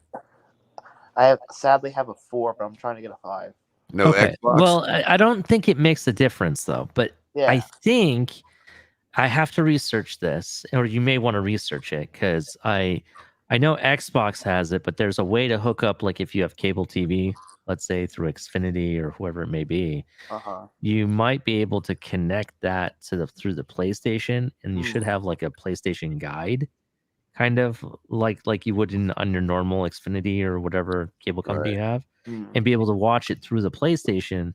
And in turn, when you pause the game, for example, you should be able to go back and forth. Yeah. No, I think I might just be able to download the app because I downloaded the YouTube app to watch YouTube on it, so I might be just able to download the app and just hook up my account and whatnot. Yeah, definitely. So I'm looking at here's another option. I don't know what cable provider you use up in New England, but I'm looking at I just pulled up the Xfinity. I hit the Xfinity button on my cable box, my Xfinity box, and went to apps, and there is Prime Video on there too. So that's an option there. You already have it probably. I'm sure your cable provider's DVR has that app in it too. So you probably already got it. You probably don't even need to get a Fire Stick. Yeah, that might be true. And then what you'll do is when you log in on that, it's a little tricky because you got to use your remote, like keep flipping the letters and all that, unless you hook up a little Bluetooth keyboard to your TV. But when you log into it, it'll then give you a code that you go to your computer, log into your Amazon account, and go to the activation. So you basically authorize your TV, that device. You know what I mean? And you get like 5 authorizations. So, if you keep changing out TVs, then eventually you have to go back and just deauthorize one of them in your account manager. It's that simple, though. Yeah. Yeah, definitely. I just heard from Drubertron. Just want to give you an update, Culler. He's still at the in-laws, so I don't know if he'll be able to make it out. I told him he can come on my show coming around anytime. He popped up in chat. He kind of now has obligated himself to come around. Otherwise, we might have to, try and execute him. You know what I mean? I don't know. Oh yeah, definitely. I don't think banishment will work this time, bro. You know the reason why I was just happy to see him in chat. I was like, oh my god, he's alive. So sorry, I've been watching The Last Kingdom, man. I didn't mean for all that to rub off into my life. You know what I mean? By the way, anybody haven't seen The Last Kingdom, check that out on Netflix. It's a pretty good show. We're gonna put his eye out next time. How did you like that anyway? How That's you like where I'm at. Like I'm at the point where you're enjoying it. Uhtred just shoved a sword through the bag of blood through Aethelwulf's heart. Oof. Yeah, I remember that part. Because he killed his brother. Yeah, I remember that. So here's a good now question. Uhtred is fucking Aethelflaed, the princess. Yeah. Who do you what is there any crazy prediction do you have for the game tomorrow? Something odd that could happen. Me or Greg? Either of you, the panel. Then go ahead first, Greg. Tua will throw 2 picks and still win. We'll still win. Ooh, that's a good one. What do you got, Culler? Tua slings it all over the field, bro. Throws for like 400 yards, 2 touchdowns, and an interception. Our defense gets a pick 6, sacks Lamar 3 times, and we win 42-17. That's if you wanted a crazy Dolphin fan prediction, that's it right there. Yeah. Okay. I got one. I call that complimentary football. I got one. There will be a trick play and a receiver throws a pass that goes for 40 yards. By the way, that was an amendment to my Raheem Mostert off tackle for 65 yards in the house. Yeah, definitely. Anybody want to come up here and talk? We don't talk about Dolphins. We can talk about anything you guys want to go up. I just dropped the link, so make sure you click on that. Make sure you hit like and subscribe. Say what was that, Greg? I was gonna say college football has been crazy today. Yeah, so the big one was Appalachian State upset Yeah. Troy. That was a big one. Missouri crazy. State almost beat a top 10 team. Yeah. Definitely. Right now they're showing the Alabama highlights. I heard Bryce Young got hurt. Yeah, I was gonna say, did you notice how that long pass took like 3 days to get there through 3 defenders that could have easily intercepted it if they were worth a damn? That's true. Am I the only one that noticed that? I mean, it's like, God, Alabama, you're such like, oh God, I can't stand that team. I'm sorry. Yeah, I'm looking at what they got, and it just seems like, I don't know. It's not the type of offense that I kind of wish our quarterback came from, to be honest. And the reason being is because you can see why they put up points where the stars are at, dude. Yeah. The quarterback don't even have to think, dude. It's like pitch and catch out there, bro. That's pretty much what it was. You know what it reminds me of? The first day of Dolphins training camp. Oh man. Sorry, I had to. Couldn't help it. Yeah. Footmoss, why don't you come up here? I dropped the link. Why don't you come up here, Footmoss? Yeah, man, we ain't heard from you in a while. He probably upset with me because I kind of Tony Pepperoni, I see you watching over here. Come up here and get on. I've been ghosting him, and he's probably upset with me. It's not purposeful. It's just, God, there's so little time every day in my life these days. Mm-hmm. Catch everybody, but I got to make some time for Moss. Get back with him for a minute. Yeah, definitely. Blake McDonald, what's up? I'm from West Virginia. Everybody this man, everybody. This guy. Hold on. I want to introduce this person real quick. All right. So I love our fan base, especially our fan base that is technically overseas. So everyone give a shout out to Mr. Jan Vonk. What's up, buddy? Dang, I thought you were. Hey, what's up, guys? Jan? What's up? What's up, Jan? I thought he was going to surprise us with Scummy, man. I'm like, damn. Scummy? Yeah. So hey, if I'm quiet, that's because I'm on call right now. But I'm gonna be here as soon as I finish the call. I'll participate again. Okay. Right on. No man, worries. No, so how we're feeling? Are we positive? Are we? Yeah, dude. I mean, excited for tomorrow? It's after midnight, bro. It's game day. I'm excited. No one can beat the Dolphins. We're going undefeated, baby. Right. Other than the people that believe the worst in me that think I'm like faking it, yeah, I'm excited, Jan. I can't wait for tomorrow, bro. Yeah, no, I feel you. I'm excited about tomorrow. I was a little bit bummed out about Monday, Tuesday, Wednesday, Thursday, and Friday, all the negative talk, about the same old. So that's why I haven't joined any shows. You know what, Jan? I'm not so sure it was as bad as it could have been. I think a lot of people it's like a self-fulfilling prophecy. Like everybody's so sure that everybody's going to be negative that's all they look for, and as such, that's everybody all. Welcome Sharif to the. No, the but in my case, that's all I hear. To be honest, maybe I'm not discounting your experience. I'm just saying that. Yeah. Overall, in the macro, I think there is a certain amount of, if you're looking for trouble, you're gonna find it. You know what I mean? Right. No, and overall, I mean, don't get me wrong. There are some really valid takes, and I understand those takes. It's just that I would like to rally around my team and whoever's on it, and try to be positive. And, yeah. What do you think about Roach? I mean, he just wanted to do it. He wanted to wait to do that till midnight tonight. Is that wrong? I have no idea. I haven't heard anything. Thank God. Then no, but do you think that's wrong with somebody? Do you think that's wrong with somebody though that doesn't want to turn on that gas till midnight tonight? No, I don't know. I don't know what Roach was talking about. I'm just saying in general. I mean, let's take he's talking about in general. Like, for example, he didn't want to be super positive until like midnight tonight. Is that an issue? Okay.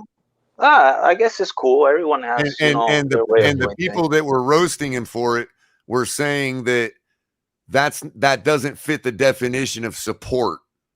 Right. Yeah. You see what I'm saying? Yeah. I understand. So everyone, Yeah, welcome I guess. Sharif to the. And they Yeah, go tried ahead. to the channel. analogize it by the I'm sorry, Ollie. They tried to analogize it to his job in the Navy back in the Navy to say, well, are you not going to support some of your sailors under your command certain days of the week? And it was totally disingenuous because that's his job and that's what he got paid to do. He doesn't get paid to be a fan. You know what I mean? Like every day of the week, Yeah. But yeah, everyone, welcome Sharif to the table. Sharif, I want to know what are your keys to winning tomorrow, as well as Jan. So we'll start with Sharif and then we'll go to Jan here. Yes, sir. Yeah. Well, first of all, good night. Fins up to you guys. I appreciate Same How to you, you it. bro. doing, Sharif? Vince, I hope I wasn't too harsh on you the other day, man. I wasn't trying to be hypercritical of you. No, I just think that I kind of know. Look, I just know that the kid will never be. I think I was cool with that a long time ago. The kid will never be, because from what I've seen from Burrow, and he'll never be that. And Well, we all I know that. yeah, And it's, I think I heard you before. You were supportive of Tua this whole time, if I'm not mistaken. well, I'm supportive of the quarterback on my team. So Right. my thing is, So Tua, he's right. on our team. I just think that, just long story short, just give me a little better than Dilfer. And if you're a little accurate and you got a little pocket presence, that's good enough for me. Because with this talented team that we have around him, like if you wanted to beat the Miami Dolphins, this is the perspective I have. You supposed to beat us 2 years ago when we had 38 players off of the street. You supposed to beat us last year when we were rebuilding, finishing the rebuild. You can't. I don't think you can really dominate us or beat it. Like, your time to beat us is over. So give me a little more than Dilfer. We have special players on defense, special teams, and offense. Yes. And so I think we have enough to win. And for me, tomorrow, they blitz the safety 39 times at Lamar Jackson. I think Boyer continues what corrals Lamar, which is, you don't send defensive ends at him. You send safeties at him. You keep him corralled up and frustrated. And I just think that it's going to be, maybe they score 10, 14 points out of that, because the thing is, once we get up 7 points, they're gonna go now in shotgun mode, and that is not gonna work. It never works well when you go in shotgun mode trying to come back on Miami. It just never works out. You're right, Like, Sharif. Once we get to the point where we can pin our ears back, it's over. and 30 one other games thing, in a real quick row, before the 30 next verse games. goes, I just want to say, Sharif, that I certainly do agree with that take, and I do believe that Tua has sufficient enough skill to, given what we have around everything on the whole team plus the defense. And my other We perspective do have is, the ability to put up unlike points if we would Garoppolo, just do it. You know what I mean? right? And unlike Garoppolo, Tua can hit these guys, Emmanuel Sanders deep. Unlike Dilfer, Tua can hit these guys in the Super Bowl. So Tua is better in that perspective, and that's all he needs to give me. I don't know, but he has to be the 5th overall, and he's not showing up. So, well, that always will remain, Sharif. But But the thing is, it doesn't necessarily need to be harped on to the point of the fans that are, diehard supporters of his. It doesn't necessarily need to be harped on that he will never be that guy if we're continuing to win. The longer we win and the more we win, even if he the wins, more we I will can accept never that. put him on that. I will never ever put Tua on that plateau. I've seen him. He's short. He's been short. Like he will never get that from me. I don't Sharif, know what guys which are waiting plateau? for. You'll be a The skeleton waiting Burrow for that. Herbert He will never Chateau? be that. Oh He will yeah, never. of course not. You'll I be a agree. skeleton waiting for it. And this is what I'm saying. So we're fighting and we're in war, Dolphin fans. And my thing, I'm looking on to Cincinnati. That's my perspective, because I got 52 other players to study. Damn, you're just looking right through Buffalo too, huh? Damn. No, I mean I'm using the quote from Belichick. I'm just on to the next game, and because I Well, that was realized the title of my show this morning, On to Baltimore. exactly. I just really think it's important, guys. I'm sorry to be so hypercritical all the time. I just really, really think it's important. I don't think it's about a fan just wanting flash. It's a fan wanting his team to put fear of God into his next opponent. That's right. You know what I mean? And that's why I think. Right? Go ahead. Go ahead. No, I was gonna say for me, I think Tua has to have some accountability here, and when I say that, I think there are certain games where Tua has to show that he can carry the game on his back, and when I say that, I'm talking about doing something special, not scripted. You know what I mean? And Right. Even if it's something different than we've ever seen in the NFL. Exactly. Well, that's what I mean by NFL Tua. And yeah, you know what I mean? That's what I want to see out of this if game. You all because think that Alabama Tua translates to the NFL, then it's still going to be NFL Tua. It's just going to be a new paradigm. But he has to make that paradigm. We can't just say it exists. So, yeah, Ali, and see, would you agree with hold this? on real quick. I just want to finish my sentence real quick. I'm sorry. Essentially, what I'm saying is that I want to see that because I think when he does something like that and he's successful at it, I think that's what builds a little bit of that fear that goes into the next team. They're going to be like, oh, he can do that on us. We got to be very careful.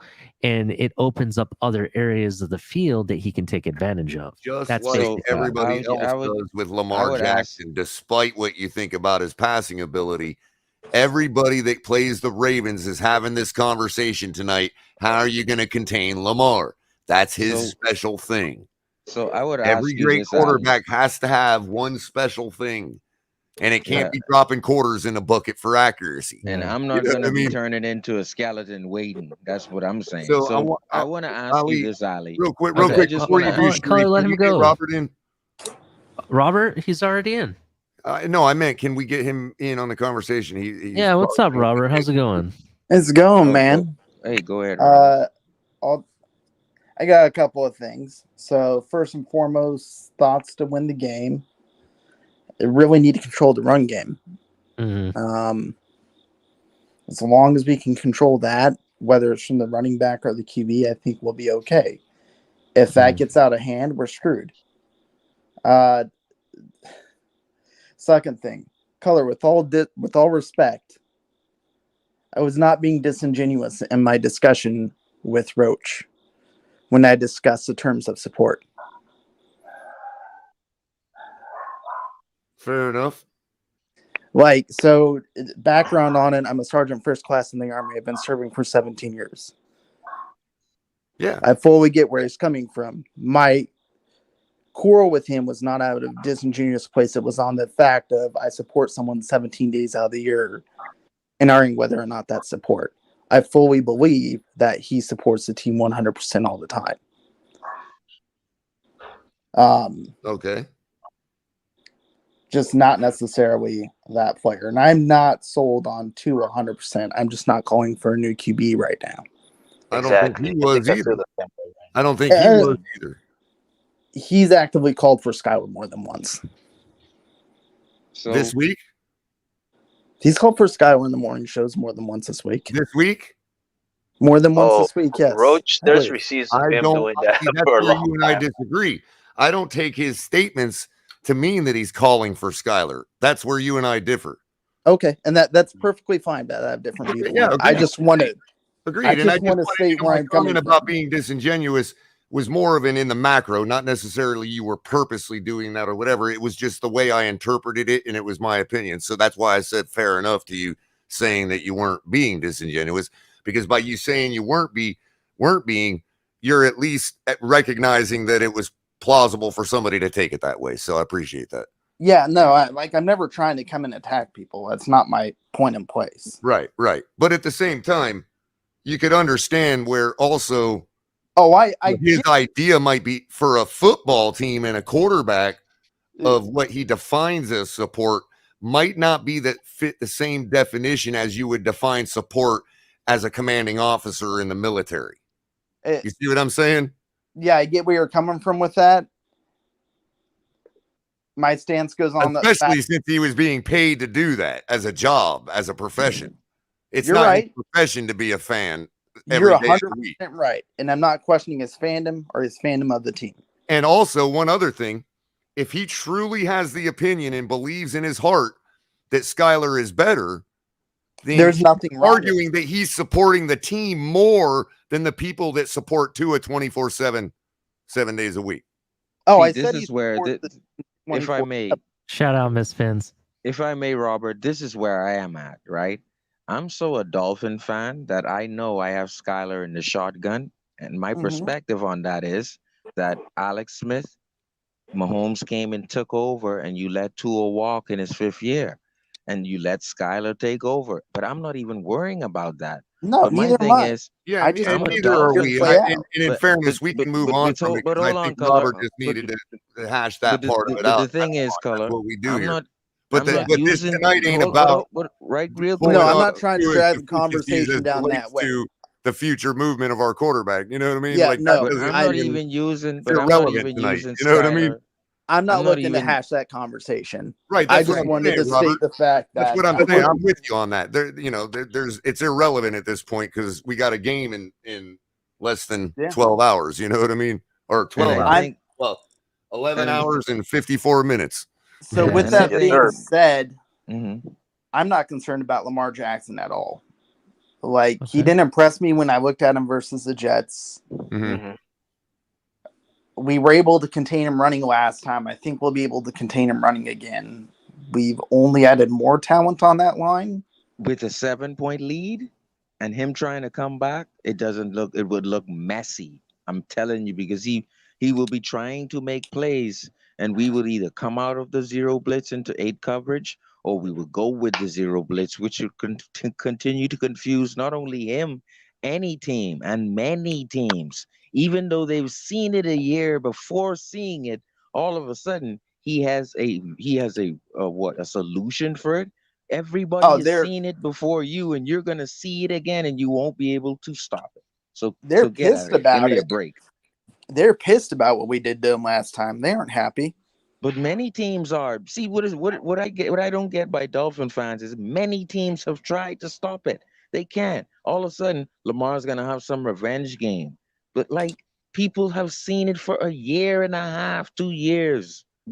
All of a sudden, they're just gonna look. It's not from Brian Flores. It's from Buddy Ryan. What Brian Flores did is perfected. It's from really Buddy Ryan. And it's the same defense. Like we haven't really changed. And Boyer proved a lot last week. Yeah, I actually have more faith in Boyer now.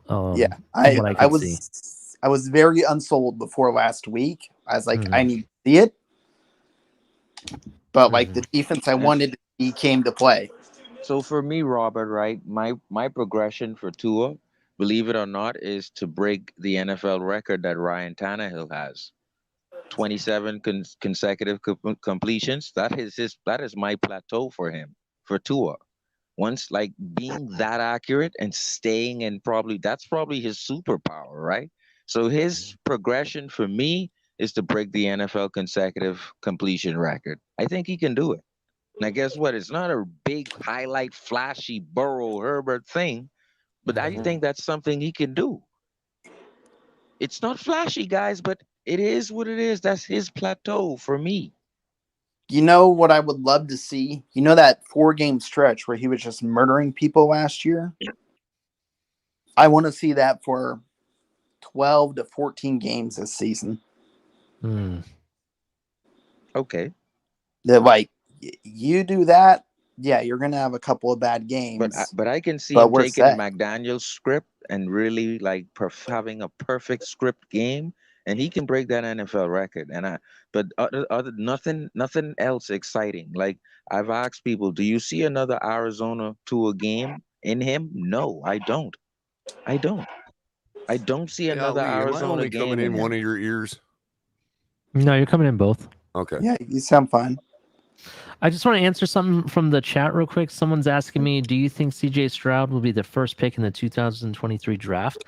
As of right now, I can't say who the first pick is going to be. I'm going to say it is going to be a quarterback. But I need to see more from CJ Stroud. He's had some first game jitters, I would say, that I thought that he could have done some stuff a little bit better, but he's still really formidable, man. The guy threw for over 300 yards, 5 touchdowns. If he continues that throughout the entire season, and depending on how far he gets, I really think that he could very well be the first pick, to be honest. Isn't it way too early to predict that? Like, I don't watch college football at all. Yeah, so. It is kind of early. I mean, to be honest, CJ Stroud, I think the reason people bring that up is because CJ Stroud was rocking and rolling last season, and he was, a Heisman finalist. So he's predicted to be one of the people that could very well win the Heisman.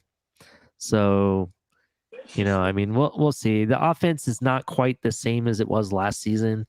They lost 2 of the best receivers that Ohio State had with Olave and God, what's his name? Garrett Wilson.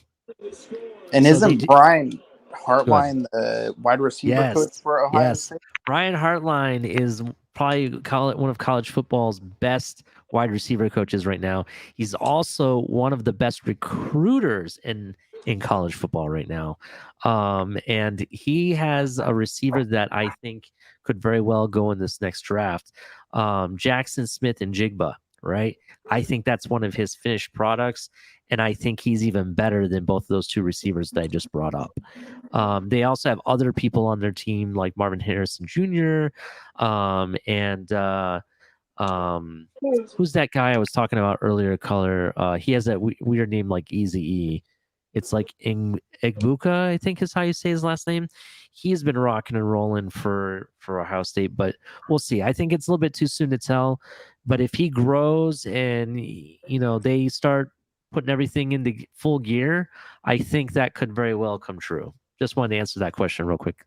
So nice. I'm a big Ohio State fan. I had to do it. Sorry. No, it's all good, man. Like I don't have a college team like that I've consistently followed. Mm-hmm. So it's just catching stuff from peripheral. If you don't mind me asking, what region of the country are you from? I grew up in Montana, but right now I live in Maryland. I also lived in Florida for a couple of years. I gotcha. Oh, you over at you gonna be at the beatdown or what? I went to the meet and greet tonight, but I don't have the money to go to the tailgate tomorrow. Oh, cool. So when we go back and watch it, in our leisure time here in a couple hour or two, we'll be able to catch it or what? That's pretty cool. I don't know if they caught me on camera, but I said hi to Steven. Yeah, that's pretty cool. They kind of like, prodded me into it at the game last week, It was a good game. It was a good time. Let me just say this. It was actually pretty cool because I didn't have a way to read any of the chat, so like chat wasn't bothering me or nothing. Yeah, it was solid. Can I just say this right now though? And I love Tua. If Tua wins the Super Bowl first, like for me, and I love the kid, and I know people who hate him will say worse, but he's got to be like a weird cat, right? He's a weird cat. So, like especially Omar Kelly said it. Like especially how because like everybody agrees no quarterback ever did that at a press conference. I'm gonna reveal my weakness. Like we know you were short coming out of college. You expose yourself even further, not knowing how the media pokes and prods you into answering the question their way.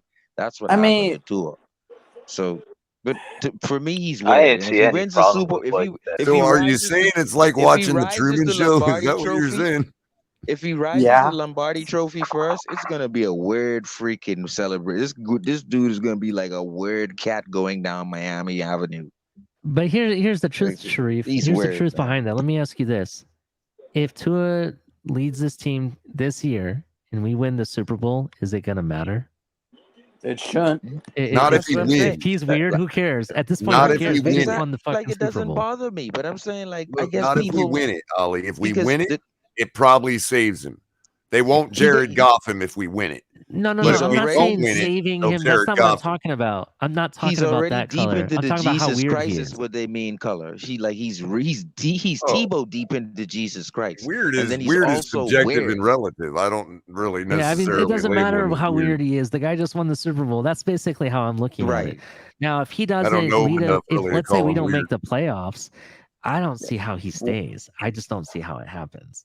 If he doesn't make the playoffs, yeah, he's But probably this is what I'm saying. I got Skyler in my shotgun. What's wrong with that? Oh, I Miss love Fins, come Skyler. up here and No. talk with us. I'm not Skyler none. I just know that in 2 years I could take my 40 million and put it into Waddle. I could put it into Christian Wilkins. Sharif, I tend to agree with you. I just kind of put it like this. Look, it's just a matter of time now. Whether that's Tua getting better or other options we have down the road that are already on our roster or could be on our roster, it is just a matter of time now before we get exceptional quarterback play.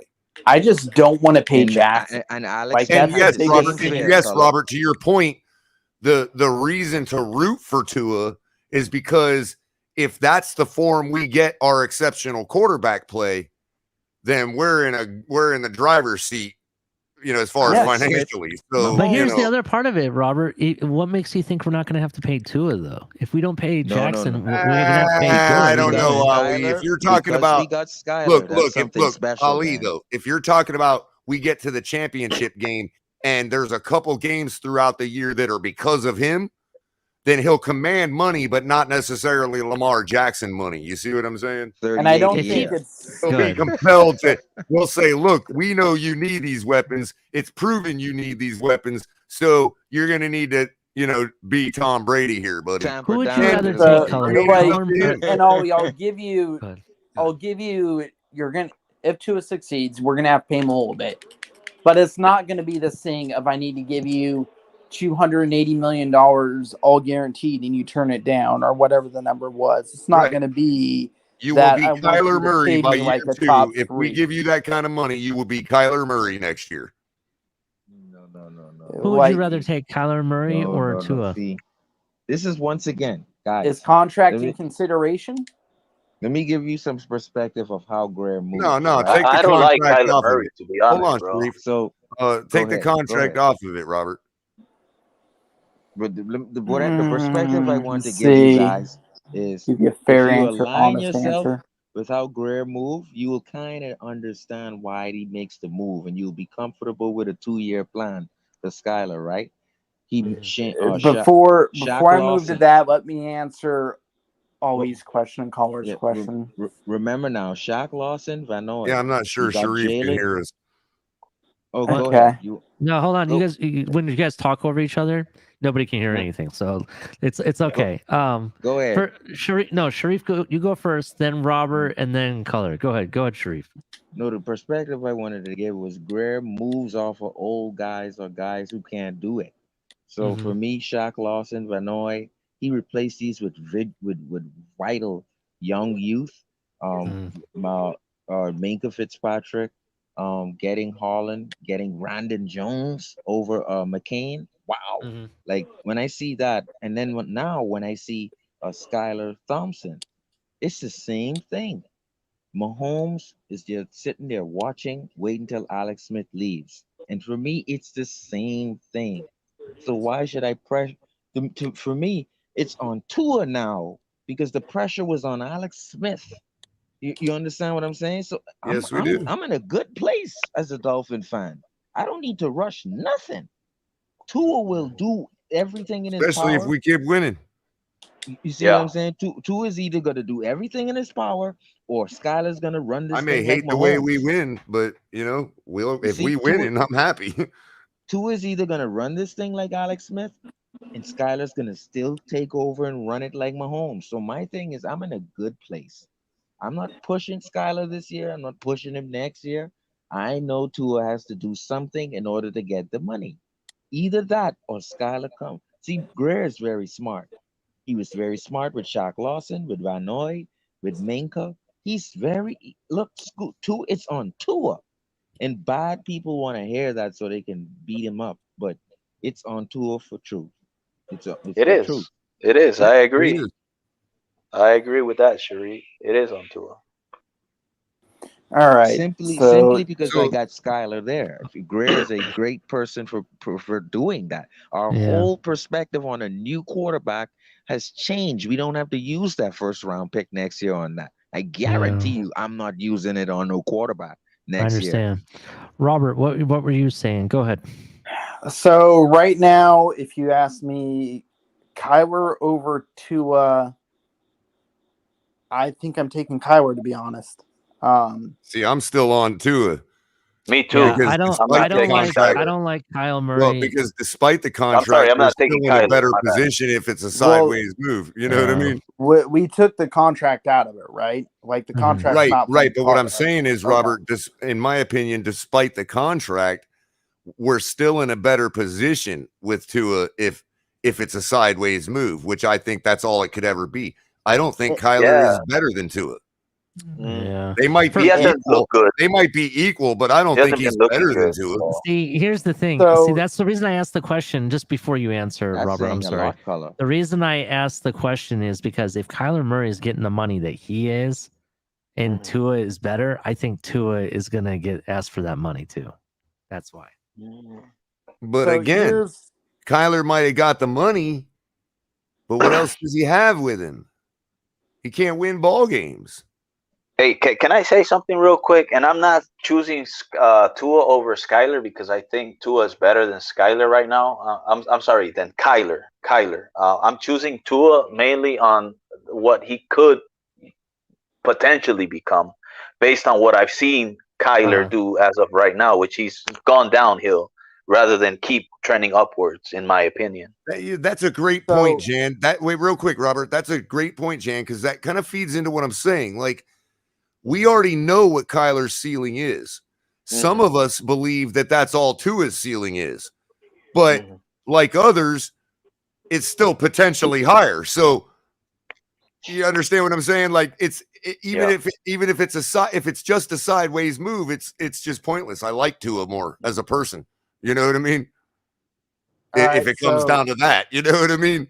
Well, the report is that he plays his video games. And he doesn't want to come in and do all of the NFL practice time.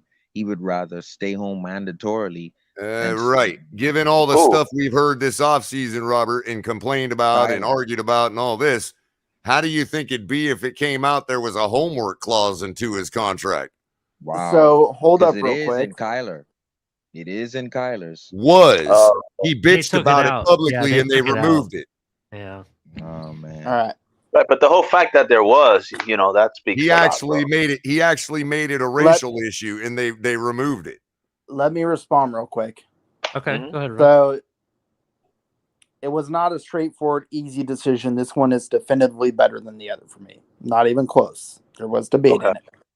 Okay. 2, Hansen said I don't watch enough Arizona film, but the little bit I have seen of Arizona that we don't have that I think would be helpful, and we're talking about how things sit right now, not where they're looking at in the future is the other part of it, is Kyler scrambles and gets out of the pocket a little bit more.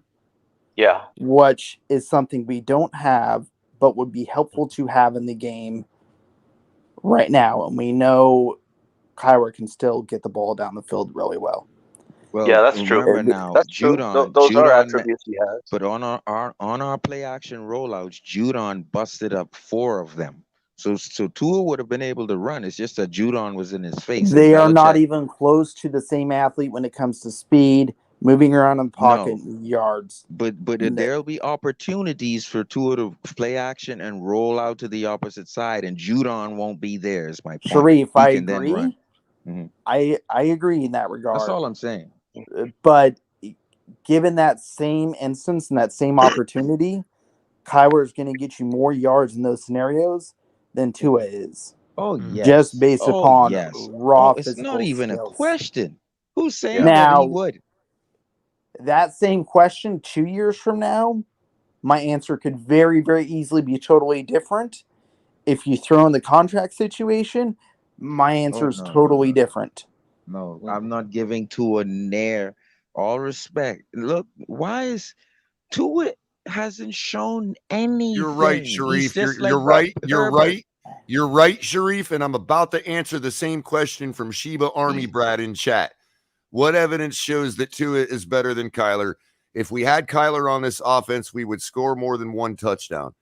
Maybe, but what I'm trying to say is, as much as little or no faith that I have in Tua to show us any more than he's already shown based on the evidence, then, but that doesn't, I mean, I can come to a point where I can believe or have faith that I already want to pay Christian Wilkins and Waddle. Damn, Sharif, hold on a second. I at least have faith. I believe I've at least been able to come to the faith that Tua's potential ceiling is at least what Kyler's is. I would agree. Sure, with it that hasn't comment, gotten there Culler. yet. Sure, we haven't seen any evidence of that. You see what I'm saying? But that's something that, as a Dolphins fan, I like to believe for myself. You're hoping could happen. I agree. No. And if I'm going that route, no. Hope is different. This is a case where I'm admitting to a little faith. Yes or no? All right. You already have Xavier locked up for 2 more years after this, right? Would you like to use that $40 million and pay Christian Wilkins and Waddle, or keep Tua? Just a yes or no. Depends. Can I find another Kadar That question is irrelevant at this point to the debate about whether Kyler and Tua are at most equals. I'm not paying the quarterback money in 2025. I'm not paying Tua. You know what that money will be then? I'm not paying him, man. Remember how clever you said Chris Greer is.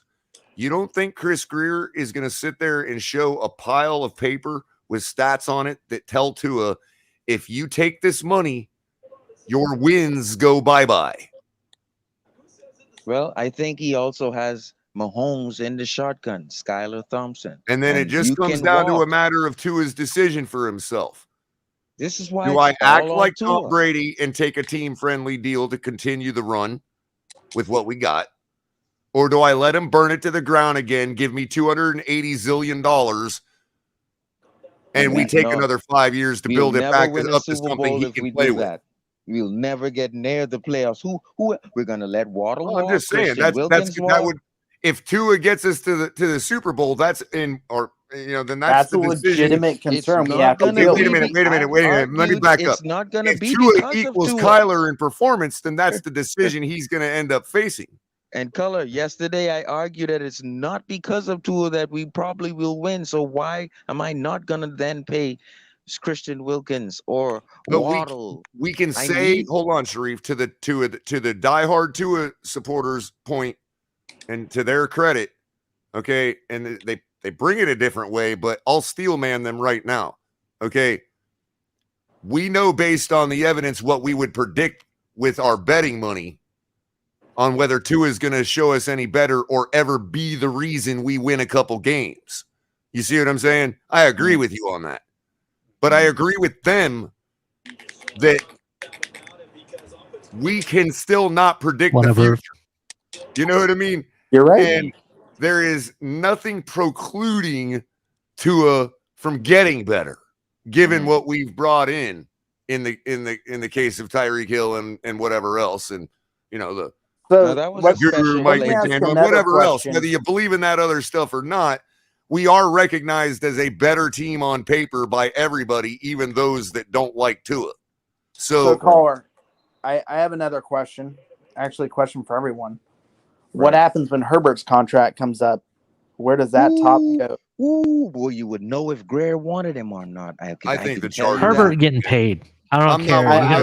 I'm not one of the ones buying in and feeding into the debate about all of what we saw the other night. I think the Chargers are in hook, line, and sinker for as long as he wants to be a Charger. I'm not even saying they don't pay him. I'm saying, what do we think that contract's going to be, and how is it going to hurt the Chargers? Man, again, once again, it's going to hurt the Chargers as much as Justin Herbert elevates what they already have. Now, whatever that amount is, I'm not putting a value on that amount. I'm just saying whatever that is. Because Mahomes and Allen are like 40 something a year, right? Mm-hmm. So we also have to remember that by then we're talking about natural economic inflation. Yep. Those numbers are those 2025. bigger numbers are not technically going to be bigger than what the guys are getting now, even though they'll look bigger. You know what I mean? Yeah. It's going to be given not interesting, only and there'll the be new economic money. inflation, but the inflation of the salary cap in the NFL because of, you know, making money hand over fist like they are. So, Yeah, there'll be so new my, contract money too. so my thing is, Christian Wilkins probably will give us what 6 sacks, 10 plus stops behind the line of scrimmage. So for me, you pay him, right? And then the second person you have to pay is Waddle. What Right? about Holland? Holland is in 2026, so we got another year we can wait with him. But It's only Waddle's and- second year. Yeah, we don't have to pay him. We can do the 5-year thing, right? we will have to pay him in one the question first. for you, Sharif, because you seem to be a little fixated on Wilkins, right? What happens if our team starts consistently putting up 30, 40 points a game? Are you more or less willing to let somebody like Wilkins go and take a risk that we can fill that position with equal talent? No, because with Raekwon, if you don't have, well, I can tell you this. I mean, currently, as of last year, I'm sorry, we were giving up 21.9 points a game. Currently, in a 1-game sample size, we're giving up 7 points a game. I just think that if we're scoring 30 to 40 points per game, I agree. But now that I think we of can't it, give would up you some be of that cool? 21.9 and raise it to 25, 28 if a guy like Wilkins makes that much of a difference. I agree. But would you be cool with raising what's his name, Seiler to the starter if Wilkins just leaves? We're talking about you and I are talking about enough years in advance that a guy like Seiler is going to be a non sequitur. You know what I mean? Like to me, like if he moves to starting role and Wilkins walks, I am good with that. So that's more money you can put for Tua. Yes, that's if you want to pay Tua. That's the benefit of trying to build a Super Bowl contender because you're putting number 1 guys at number 2 positions. See, so this is Dolphin talk. That's real depth. Because it's in Tua. It's not in our brains to burn our brain cells. It's in Tua's hands to show us. And let me tell you, he showed me a special pass before halftime. I ain't backpedaling. Lewis is probably flipping over in his bed right now. I can't believe Culler. I'm about to get up and get on that panel. You know, because he probably thinks I got my Tua Near beret on right now. But Culler, wasn't that a special pass right before halftime? I think that was a pass only Tua can make. Not really. It was a standard, above average, exceptional pass. I don't think it was like nobody could have done that. You know what I mean? But that's what he wants to do from Alabama, which is hit you in stride, right? I mean, keep in mind, Sharif, that the reason those 3 guys converge on the tackle in normal situations is because it's not normally Jalen Waddle. Boy, so which goes to the point as he has every weapon and he should. Which goes back to every. Now, yes, somebody has to have enough skill level to deliver that kind of pass, and that was sufficient skill level. Absolutely. Everybody, welcome Irving to the stream. Nothing wrong with saying that. What's up, Irving? What's up, Robert? What's good, Culler? Ali, Sharif, what's good? John, what's up, guys? Hey, what's up, man? Fins up. How you doing? What's up, man? I'm doing good, bro. Can't wait for the game, bro. I'm sorry, Irving. Not everybody remembers their high school coaching either that says turn the ball up north and south when you catch it immediately. You know what I mean? That's partly why Waddle split those defenders. He's a good damn receiver. I mean, how do you guys feel about this? How do you guys feel about this, right? Let's say Tua, is okay, but maybe barely gets us to the playoffs, right? And that's the end of it. What if we trade him or whatever, or let him walk, like Sharif has said? We have no value to at that point. Well, if we let him walk and he signs a deal with Seattle or whatever, we're getting a 3rd-round pick regardless. Oh, for compensatory? Yeah, or even up to a 2nd round, depending on how big of, how big they sign him for. Now, I think you can trade him. You could trade him. You could definitely trade him. So, I mean, I'm just saying worst case scenario, right? Well, we would a trade like that if you're talking about a guy who has diminished value at that point. Like here's the thing. Let's Here's take Tua's name off of it, so we're not having. let me just finish the thought process. Though. Let me just finish the thought process real quick. Go ahead. So you've moved off of him. You got Skyler here, which we don't have to worry about paying huge money because he's a seventh round draft pick, and then you could use that money, invest in keeping Wilkins, paying Jalen Waddle, Jalen Phillips, and all these other players. So our overall team stays the same, and overall team continues to grow with each other, and that can prolong the playoff runs and hopeful Super Bowl runs. Don't forget though, Ali, the value of, and this is the point about Wilkins. Don't forget the value of when you start to get guys that are number one quality level at the backup positions. You're starting to you're talking about the reason for that partly being coaching and training. So you're talking about a system being implemented at each position where it's like a big conveyor belt, you know what I mean? And that's really what the Patriots have done over the last 21 years. It's like they just kind of have a conveyor belt at each position where there's already two packages on the conveyor belt that are equal to each other. You know what I mean? Yeah, and that's kind of where even if they're slightly not as good as the best guys at their position, they're both equally good. And see, that's what I think we've built here, because if you look at it, we technically have two Tyreek Hills on this team. We have Waddle and we have Tyreek Hill, right? You look at the next position, you look at Cedric Wilson. You have Cedric Wilson and Eazy-E. They're virtually the same. In fact, some people think Eazy-E is a little bit better. Chase Edmonds and Gaskins are pretty much the same. Sherfield and Craycraft. Sherfield and Craycraft, very similar, right? You've already done that with its team, and you're starting to do it at every position. Damn, are you saying, Ali, right here on your show, that Mike McDaniel agrees with Culler?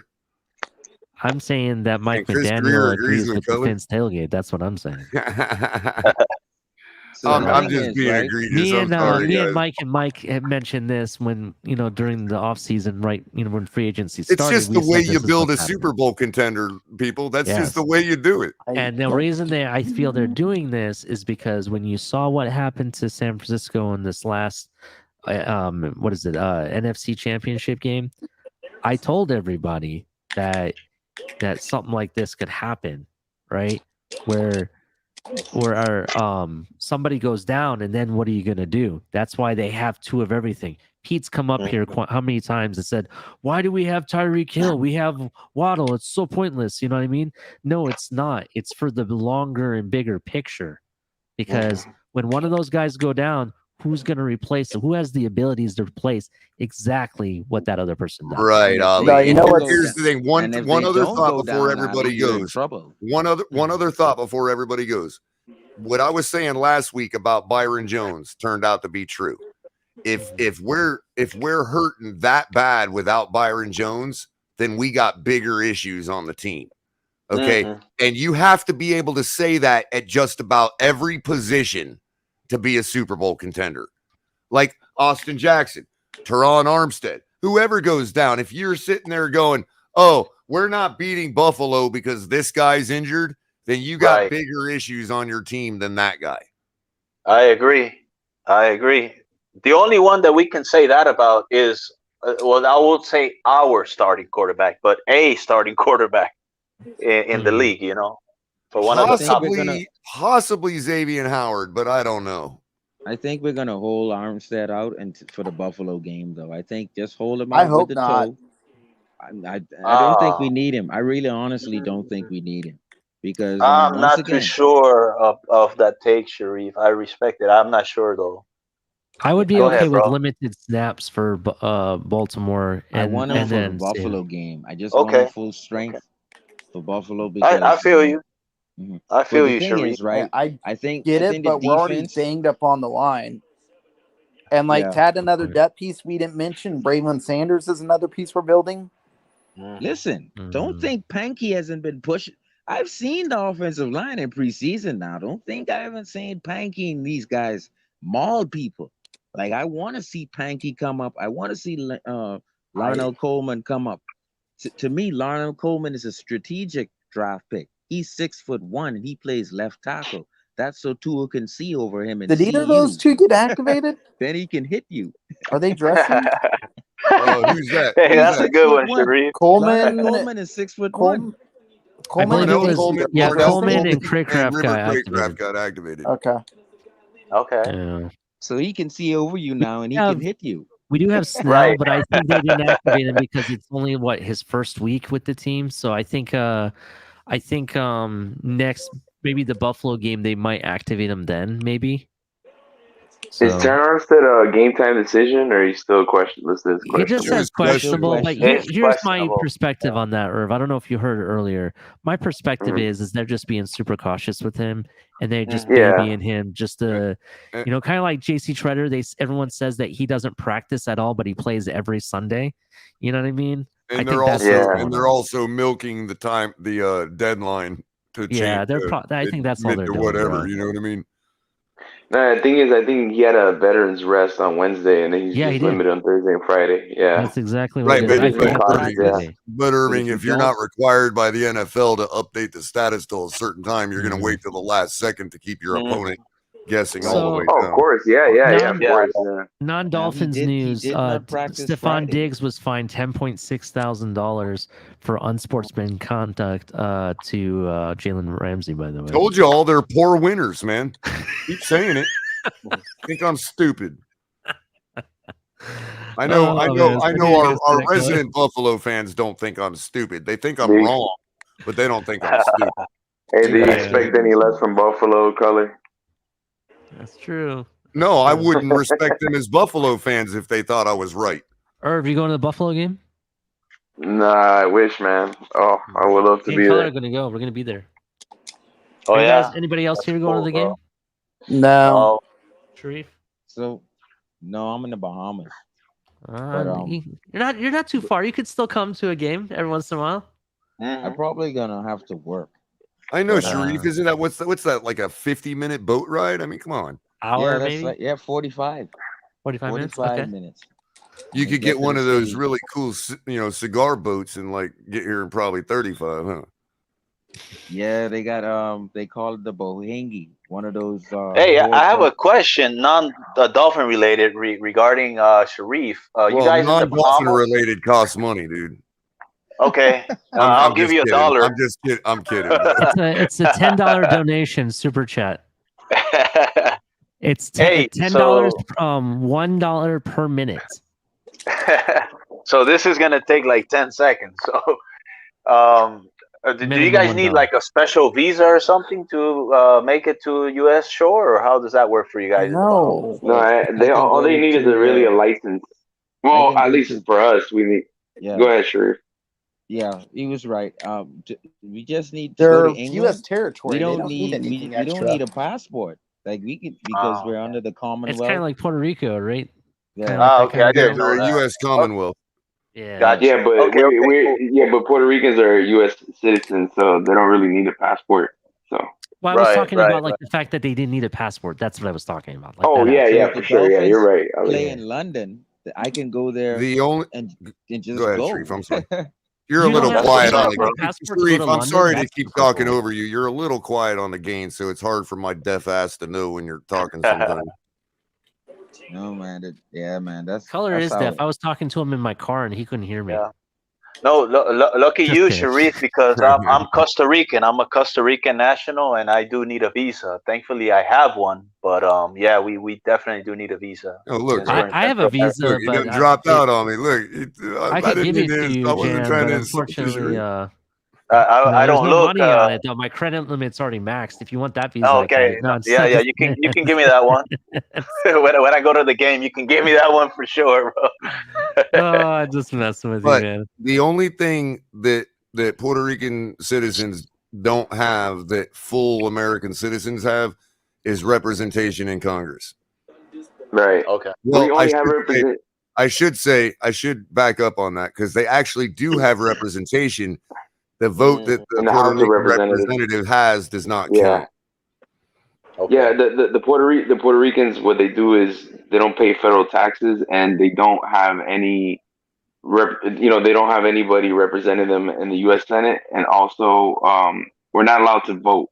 and we're allowed to vote in Puerto Ricans are allowed to vote in the presidential in the in the primaries, for the Democratic and the Republican Party, but not for the general election though. So I wonder though, is that, and this question is to Ms. Finns, that Organization of American States, that would be considered a confederation and kind of maybe makes the definition of U.S. Commonwealth apply, but I see what she's saying. It's not technically, Bahamas is not technically a U.S. Commonwealth.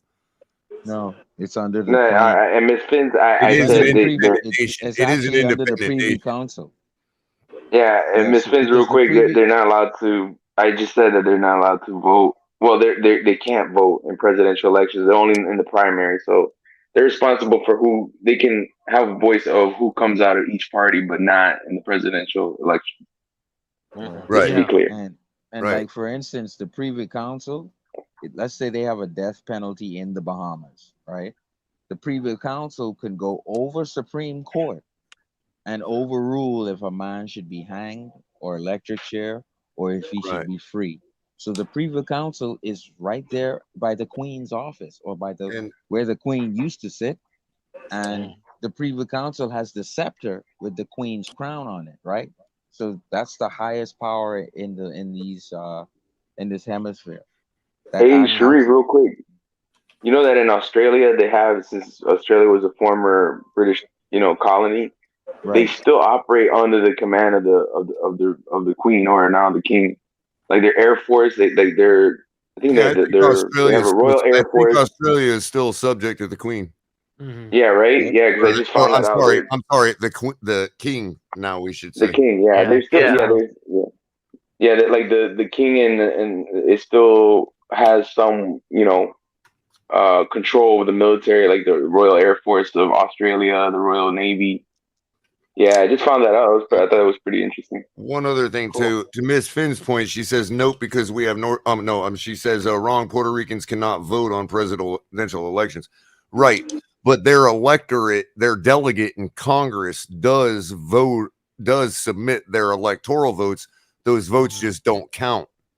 Yeah, but what Irving said is that they are allowed to vote in party primaries to see who would represent the party. For example, when the Democrats they put their voice out there, it just doesn't mean anything. Yeah, as far as it really, but a hill of beans, or at least to them. Until they reach full statehood, that's when it would mean something. Right. And I understand. Correct me if I'm wrong. Those in Puerto Rico, from what I understand, they vote on it quite often, and it always goes down about 55-45 or 60-40 for no. Mm-hmm. As far as they have to vote to petition our Congress, and then our Congress has to vote on it. You know what I mean? Yeah. The thing is, a lot of Puerto Ricans are frustrated because they wish to have a chance and opportunity to vote in the presidential election and participate, but it's the whole thing about the statehood, right? That's always been a hot issue in Puerto Rico. So it's a tough thing. It ultimately is a tough thing, dude, for a nation to give up their nationality, their what identifies them as a different country. You know what I mean? It's heritage and a bunch of other things. People really think it's a small thing, but it's not. You know what I mean? Yeah. And yet there is the dynamic of being part of that country in every other way. It's the dilemma we've had to deal with a lot of different nations throughout our history, including the internal nations. You know what I mean? Yeah, and there's a lot of growing number. There's a growing number of people in Puerto Rico that are pushing for statehood than before because they're upset with the Commonwealth status. So they feel like they're not getting anything done. There's still a lot of corruption within the government.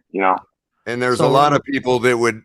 I'm sorry, Ollie. One other thing. There's a lot of people that would accurately argue that there's those in our government and politics that would cynically manipulate things down there in order to make in order to steer them to make a decision that ain't necessarily the best for themselves when it comes to giving up their nationality. Hey, Yeah, Culler, this is I where we agree. need Roach. Because I could tell you this. Oh yeah, this is I definitely know- Roach.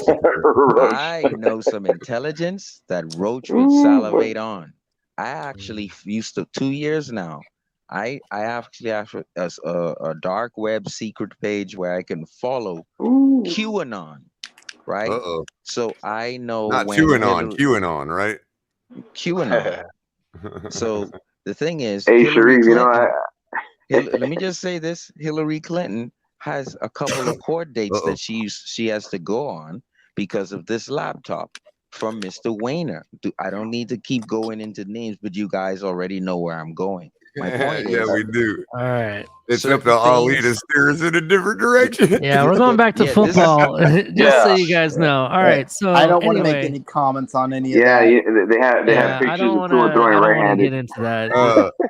Yeah, just so you guys know, YouTube actually listens to what we say, Yeah, they do. and they take it very seriously. So hold on, I see what Miss Finns is saying. That they're not when they come over here, they're not necessarily treated as like a non-citizen. So like she's saying that all they need is residency for 6 months in the U.S. Then they can vote in the presidential election. Sure, I can certainly see that. Yeah, so let's go back to talking football. I wanted to give you guys some news. There's some news come out an hour ago. For the info, yeah. So here's some news. For people that are watching the Bucks game, Evans is considered to be questionable, but they do expect him to play. Godwin is out, as you guys already know. Julio Jones is questionable as well. He had like a slight knee injury. They're saying that he's going to be primarily a game time decision because of the type of injury he had. They're going to see how he feels, during warmups. So that we'll see what happens. I'm hoping he plays. Another news: the Colts and Jags game for Jaguar fans.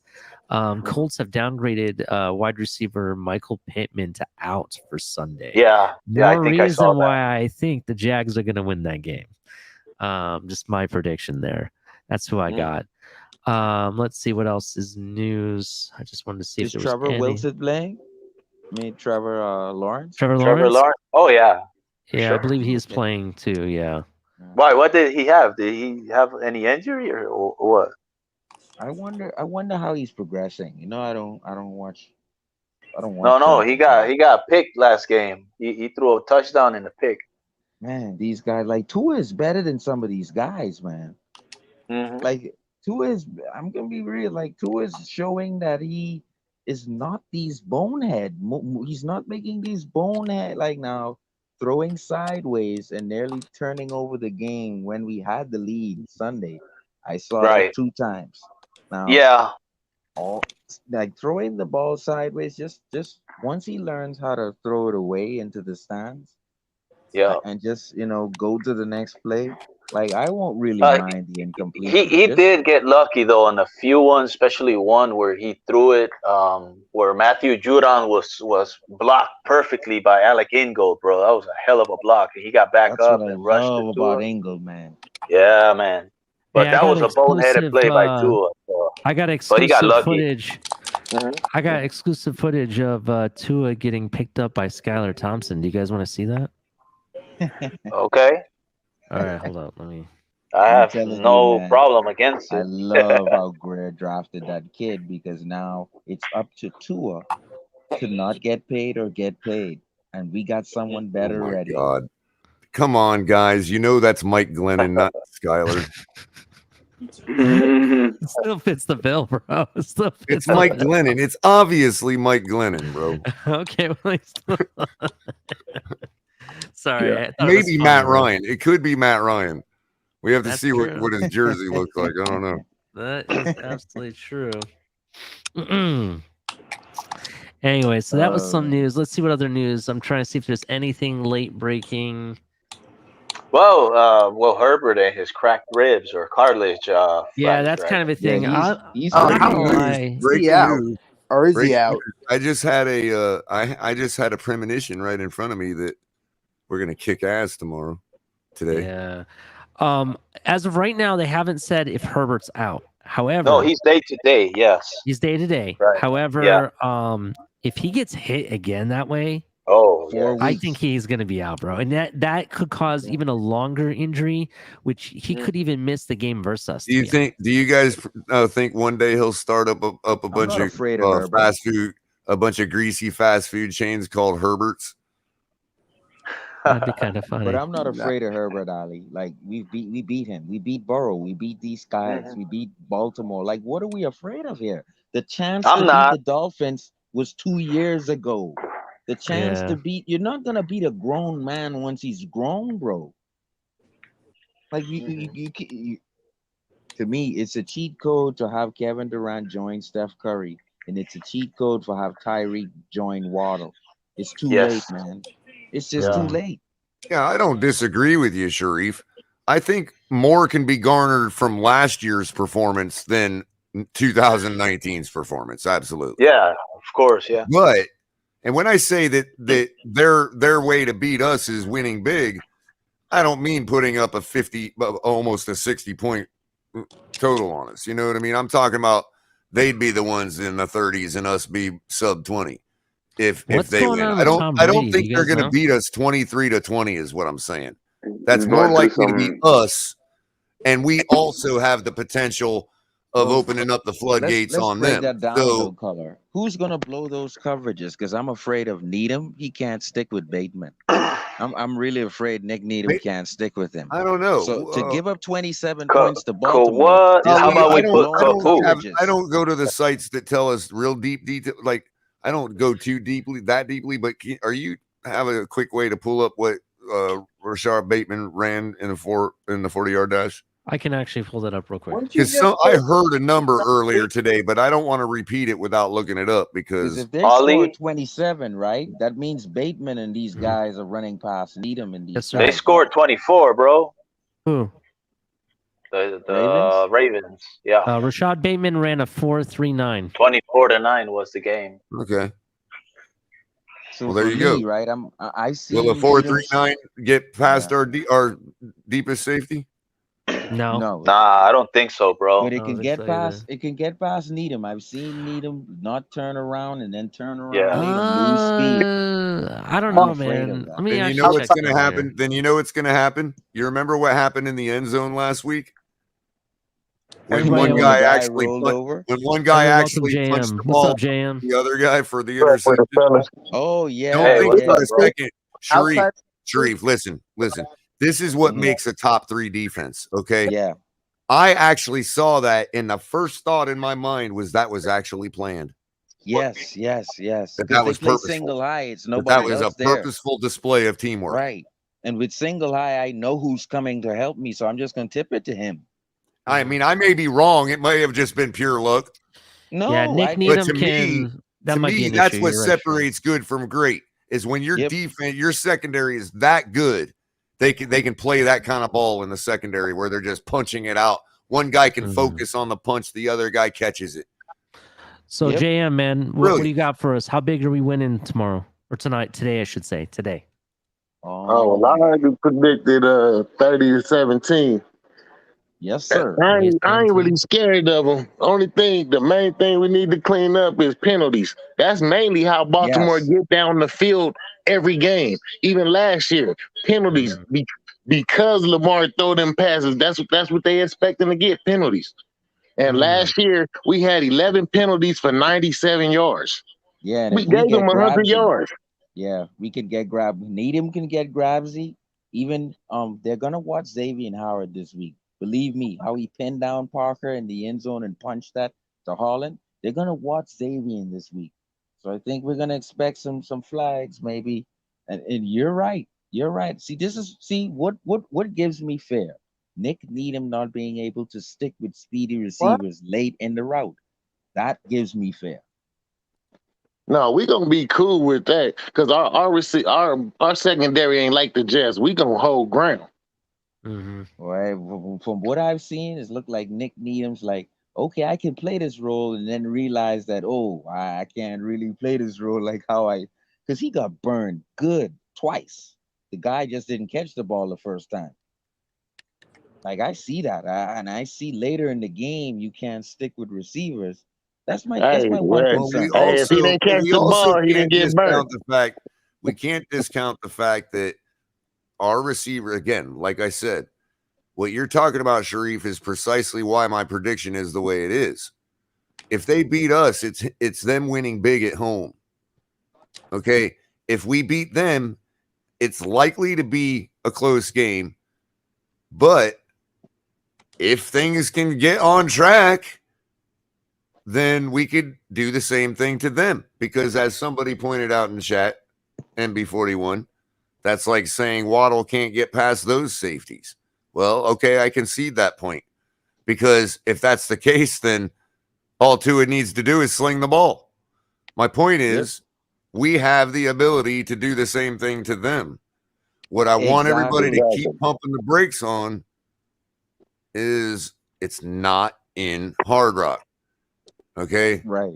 They have scored, if you include the 59-10 performance, they have outscored us in 3 straight games at Hard Rock, 95-42. To me, right? Okay, hold on. It's in Baltimore. Okay, the weather's decent there. I mean, like cool, like the temperature's nice there right now. I can guarantee you, number two, the last 4 meetings with them in Baltimore, we are 0-4. So on that logic, Culler, he should watch the 59-0 game that they won. Before we go and it's any still further, not going to help him, Culler. On that before logic, we go any he further, should watch the other 50 bomber he put on us, and that still's not going to help him. Before we go any further, I just want to shout out the Finns with the $5 donation. Both Duvernay and Bateman run 4 threes, which is the same speed as Waddle. Interesting. That's why I'm like really, really looking for one of those off tackle Raheem Mostert 65-yard houses, man. That's what we have to have something like that. Yes, we have to run the ball well. I think to keep Lamar off the field, get a 7-point lead, and then blitz him to make him try to complete third downs. Get him off the field. And even if we only rush for 80 yards, if it's 6 yards a carry, it matters. I really don't care about the yards per carry, man. I care about controlling the game. 38 plus minutes, you control this game, and you keep Lamar on the sideline while Waddle and Tyreek catch little 10-yard passes and slide down and keep this clock running, bro. Because let me tell you what's going to come down to, from what I've seen in this NFL season. Saying, Baker needs to remember how to tackle. Everybody is getting injured, Culler. Everybody. And we're escaping. The Dolphins are escaping injury. Trust me.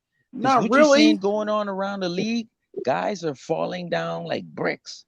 So to me, we're just being old crab apples, Dougley. Shout out to Dougie. Do Wrong. I just want to get in and out. What's up, Doug? Come on the Dougie. show if you want. Here, I'm going to drop the link if you'd like to come on and speak. He says, Dan, what are you guys still doing up? LOL. I'm like, hey, man, we're old crab apples. It's late night exhale. It's called late night for a reason. We're bitching at the moon, man. Thankfully, we're not bitching at each other, bro. I can tell you that much. I just want to get in and out of Baltimore. Well, we're talking about injury free. Everything but Tua. I understand. To Exactly, Sharif's point, the injuries that are going on around the league are a lot more severe than what we've experienced. So I do agree. We are very lucky that hasn't hit us yet, and I hope it doesn't. Knock on wood. I have a real wood desk. So yeah, definitely knock on wood. But you know, can I say one thing on that, Ali? Yeah, go ahead. You know, I'm not so concerned about it. Or something like that. I mean, obviously, if it's like the whole team, and it's like, okay, I get it. But here's the thing. Look what happened last week. Now, but wait a minute. Let me finish. Look what happened last week. Now, we can spend all week like we did arguing about why we won that game. You know, whether somebody thought it was a good way to win or a crappy way to win. It don't really matter. It was a win. But what I'm saying is, if you are the type of person that thinks that leaving meat on the bone by Tua is why we didn't score as many points, that's fair. But here's the thing. wouldn't that be the same thing as if all of our star wide receivers were injured? We still won the game. Right. What's the difference between all our wide receivers being injured and Tua not utilizing all of them properly? Nothing. There's no difference between that. We won the game in that situation. But he still could have had 400 yards. True, Sharif, but we've proven we can win without that. And against can you guys hear me? quality opponent. I think we're going to see just how quality an opponent the New England Patriots are when they play the Steelers tomorrow. And Culler, despite sometimes Tua not seeing the third level that we would like him to see and hit these guys wide open, guess what? I still think we can win, and I'm glad you see it that way now, Culler. Because guess what? We're still gonna win. See it that way. I just don't think that's sustainable. I think Buffalo shreds right through that. Go ahead, Culler. I agree. That's why I said 3-1. I think that we haven't shown that we're able to do it yet, and I need to see us beat Buffalo.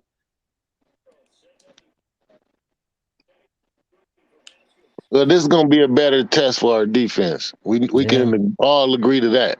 Well, JM, to your point, and to what Sharif's saying, what happens if we light them the hell up in their own stadium tomorrow or today? What happens if that happens? Lamar Jackson. How are we going to feel about going into Buffalo? How is MB41 going to feel about us about facing us in our house next week? Just think about that. Because the Ravens, despite us being, we could say, well, according to the stat line we rolled on our intro, we're just about equal as them across the board. If I'm Lamar, I don't pay him. If we put a hurting on them, if we absolutely light them up, I don't pay him. I don't. How can we then not be standing on the same plateau as Buffalo? And I don't pay Lamar if he can't figure our blitz out. Still to this day, boss. My question is, can Buffalo really stand? That's the other question I have. Can Buffalo stand with who? You said, can Buffalo? How I'm thinking. Can we stand up with Buffalo on the same plateau or whatever? And I said, can they really stand? I don't think they can. I think I think Mo Ali is likely a Bills fan because even the most hating to an ear on me would not call me a Bills fan. They know that's a line they wouldn't even cross. So that has to be a Bills fan in disguise. He is. He's saying that Buffalo's going to spank us. All right. Well, until the game is played, we won't know, bro. We'll see. After the game, when we whoop your ass, we would like our butt spanked a little bit. Thank you very much. One thing I think, Culler and Ali, we can be critical of Boyer for putting Jalen Phillips in two bad plays. Because remember now, Jalen Phillips went out to coverage on one play, allowed a first down, and then the second play allowed the touchdown when the guy Montgomery rolled over into the end zone. So to me, Boyer, please don't expose Jalen Phillips, putting him in that situation where he can't win games. Like, and Jalen Phillips even was like, what the hell just happened after the guy scored the touchdown? I don't know if you guys see. Well, he got caught up. He got caught up on another player. Right. No, he was supposed to jet out to the running back, which is the back out of the backfield, because he was left in coverage because he's a 3-4 linebacker. So the motion went to the right, which made him now have to stand up and get the jet back. He didn't even know what to do, and he still ran to the pylon late. So my thing is, Boyer, you have to know better than that, man.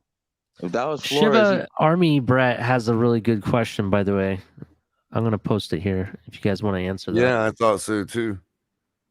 What's the question? Quite possible. Guys, do you guys think Tyndall touches the field to help with Lamar? Yeah, I would love to light Lamar up twice and just make him think about doing it a couple of times.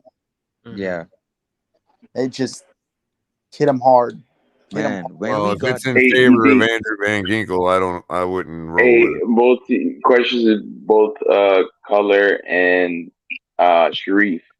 You think Boyer's gonna run that cover 3 look where you're rushing 5 and you're dropping 6 in coverage?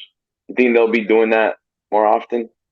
No. Against the Ravens? I honestly think that the game plan should not change whatsoever to what it was last year. 39 times they sent a safety last year. Until Lamar and that offense proves they can defeat it, we have to keep doing what we were doing. I think they're going to mix a little bit of I don't think they're going to go a lot of cover 0 blitz or the 0 blitz. I think they're going to, mix it in with the delayed blitz. Despite what people think, they didn't go with, it wasn't as if we ran cover 0 on every play of the game last year. Right. There were times when we showed cover 0 and bailed out of it at the snap. And watch this. If you look at what we did, it's not really a cover 0. It's what it is good timing by Javon Holland and Brandon Jones. And what Emmanuel Ogba would do is on the left tackle, he would occupy the left tackle and Brandon Jones would come free or Holland would come free. Ollie. They just would come free. It really is all about good linebacker line play, not necessarily pure linebacker play. But again, I really wish I could, because I couldn't go back and get the all 22 for the Ravens game last year. Let us have it. And it's too fast safeties. You can plain as day see what stops that, what contains Lamar. And all we have to do is replicate it. There's no reason it shouldn't stop. Holland and Jones is faster and better this year. Well, break out. But you're gonna be seeing a lot of cover 1 rat spies too. Like you're gonna have a lot of single high looks, and then with a spy, keeping an eye on Lamar just in case, or they're playing man. You know what I'm saying? Right, and this is why I love just contain them on weekend too. This is why I love Patrick Graham, because when Patrick Graham talked about the defense, he talked about packages. He talked about leverage. He talked about applying strength, pressure, pushing the pocket, setting the edge. So when I see, Ali, I'm gonna hobble over and refill my coffee. So when I see the packages we have on defense, Ogba knows he's just gonna hold up the left tackle, meaning Ogba knows he's not gonna get a sack this play. The play is for the free Jalen Phillips, who's right to the edge of him, who's gonna end up coming free because I'm holding up the left tackle. So it's a package play specifically for a player to make a play. It's not gonna be me making the play every time. Sometimes I'm sacrificing so a guy can get around me. Right. So you guys think that you're gonna have maybe Brandon Jones as a spy, and then having Jalen Phillips covering the flat on the strong side, and then having Melvin Ingram, cover the backside. We don't pretty much that Irving is that linebacker not biting on the hole that's created up the middle, right, sliding down the line, and that could be done with last year. That's they what could try to bait the ability to track down Lamar in the flat. And they could try to bite your linebackers with play action, bro, because they're having Lamar Jackson play more on the center now. But AVG wasn't biting last year. And the thing is, when they do that, we tackle. That's what I saw on the field. So if you do that quick strike out of the 0 blitz, we tackle you and bring you to the ground. So please do that. Yeah, this is true. What tackling you and bringing you to the ground? Exactly, Sharif. There's no reason to bite on it. You can let it come to you in that hole if that's what happens. You're right. Yeah, this is actually true. What Shiba Army Brad is saying. J.K. Dobbins maybe playing scares me a little. He's shifty and hard to bring down. We have to tackle as a defense. We absolutely have to. I am kind of concerned. This is the part of the game that Lamar didn't have last time he played us. So I want to make sure we cover JK when it's needed. Even if it doesn't matter who the running back is, we need to make sure that we cover those running backs as well as maintain Lamar. And if we turn into just a passing game, I think that's a lot more manageable than having run and pass, at the same time. So what do you think? What do you think they're gonna do to Mark Andrews? Do you think they're just gonna put, if Eric Rowe plays, do you think they're gonna man him up with Eric Rowe, or they're gonna have him, on a linebacker with safety help? I think you have to rotate the coverages, man. I don't. Yeah, I'm not going to be surprised if they start doing what they did in the first game, where they were moving some of our, linebackers instead of being on the line, playing them off the line like we did with Melvin Ingram or some of the other players. I wouldn't be surprised if we see that a lot more as well. If you give Lamar the same person on the same person every single time, he'll figure it out. Yeah, they'll figure it out. So you have to rotate the coverages. I think he's going to slam his helmet down by quarter number 2 because we would have a 7-point. Keep in mind, we're going to score, right? And when we have a 7-point lead, this is what gets teams in the befuddle because now you got to pass on 2nd and 10. You're down 7. Now you got to pass on 3rd and long. And this is what makes the Dolphins strip sack you and run. All you see is Van Ginkel running to the touchdown. We're amazing on defense like that, man. And we're gonna finally, guys, enjoy leads and watch our defense pin their ears back. Something we couldn't say last year. We actually could have said it with Gailey. With Gailey, we had 20-point leads by halftime and ran the ball and nearly lost 3 games out of that. But the thing is, with McDaniel, we're going to press the gas, 17-0 against New England halftime. Yes, we didn't continue to press the gas, but you see once they ran the ball basically themselves out of the game. They kept running themselves the clock out of the game. So, yeah, that's true, bro. They wanted to get out of there. They're like, dude, just let's keep the clock going so we can get out of here as quickly as possible. Because they were losing guys left, right, and center too. Like guys, that's what I'm saying. Like we're fortunate to be healthy too, guys. And for me, right, I think not making a joke of Lamar. That may ultimately be the whole key to the game is the difference in health. You're right. Because their secondary is nuked. If I'm Harbaugh, I'm not paying him because you've never solved this defense 0 blitz. You tout that you want this money in this contract issue that dude, you can't even beat the Dolphins defense. I'm not paying him. I'm not paying Lamar. And guess what? I don't want Lamar. I would rather have Skyler. Yeah, I don't want to pay Lamar. Simply because I know he can't play quarterback. What are you talking about, Sharif? Do you think Lamar can beat our defense in practice? No. I would rather have. But can he beat every other defense? Jackson. That's all we care about. For me, I don't want another Robert Griffin III where he gets hit. Wait. Hold on. I want to answer this real quick. I'm sorry. I don't mean to interrupt you, Sharif. I really apologize. Mo Ali says, amazing on defense. So your defense is better than the Rams? Man, cut it out. The Bills will tear a new hole in you. Actually, we beat the Rams the year before last year, I believe, right? Was that the year before last year? No, do like Flores. Ask the Rams what we did to them. Yeah, ask the Rams what we did to them. In fact, that Rams defense that we played against was better than the current Rams defense, in fact. So, yeah, we're not afraid, and we are better than the Rams. And y'all did it to a hungover Rams. The chance you had to beat us was 2 years ago, guys. We're a great team. We're wanting to win now. We're not playing no more. We're not playing rebuilding anymore. We're like, your chance is over for beating us. Yeah, the truth is that we're done building the skeleton. We're now putting meat on the bones. We're not here to mess around anymore. You know, we need to eat, and it's all going to be up to. Somebody said it earlier. I think it was Shiba said that this is going to be a big test for the offense because that's really what needs to get going. The defense always is, has been consistent for the second half of the season, last season, all the way till now. I'm really sorry to interrupt, dude. I really am. No, you're not. Report. Remember that power index page that I pulled up from ESPN like all off seasons showing that our defense was ranked 6th in efficiencies. Yeah. So what are we now?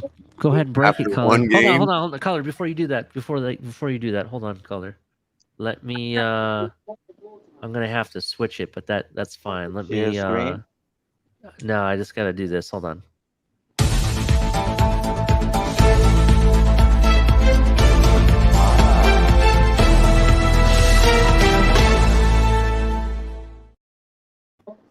Yeah, I think it might rise to that level. So currently, on defense, on defensive efficiencies, we are ranked second in the league behind the Tampa Bay Buccaneers. That's right, ladies and gentlemen. Number 2, Culler in the offseason predicted at some point we're going to have a top 3 defense, and we're already number 2. Well, that's inefficiencies.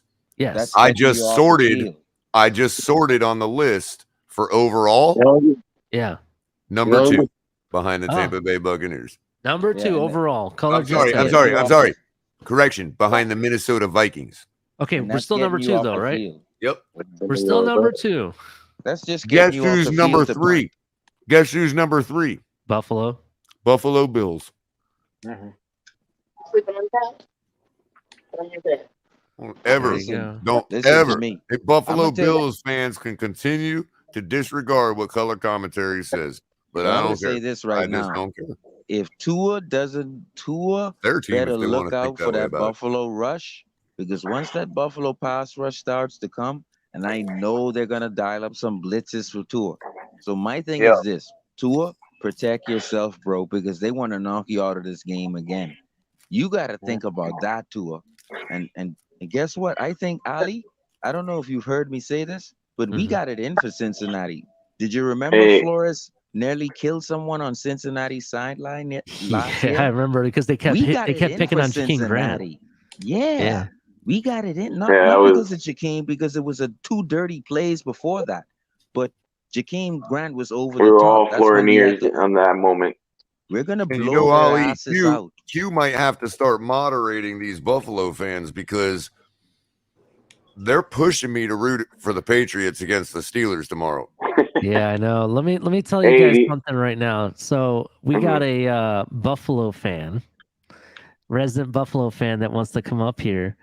Mark. Yeah, so I want you guys to really put your Homer hats on and give this guy a good old-fashioned Dolphin welcome.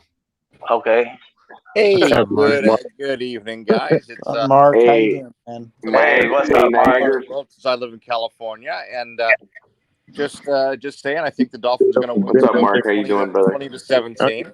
20-17 is what you got. I got 24-17, but I'll take it. I got 27-17 tomorrow, bro. But here's what I'm thinking.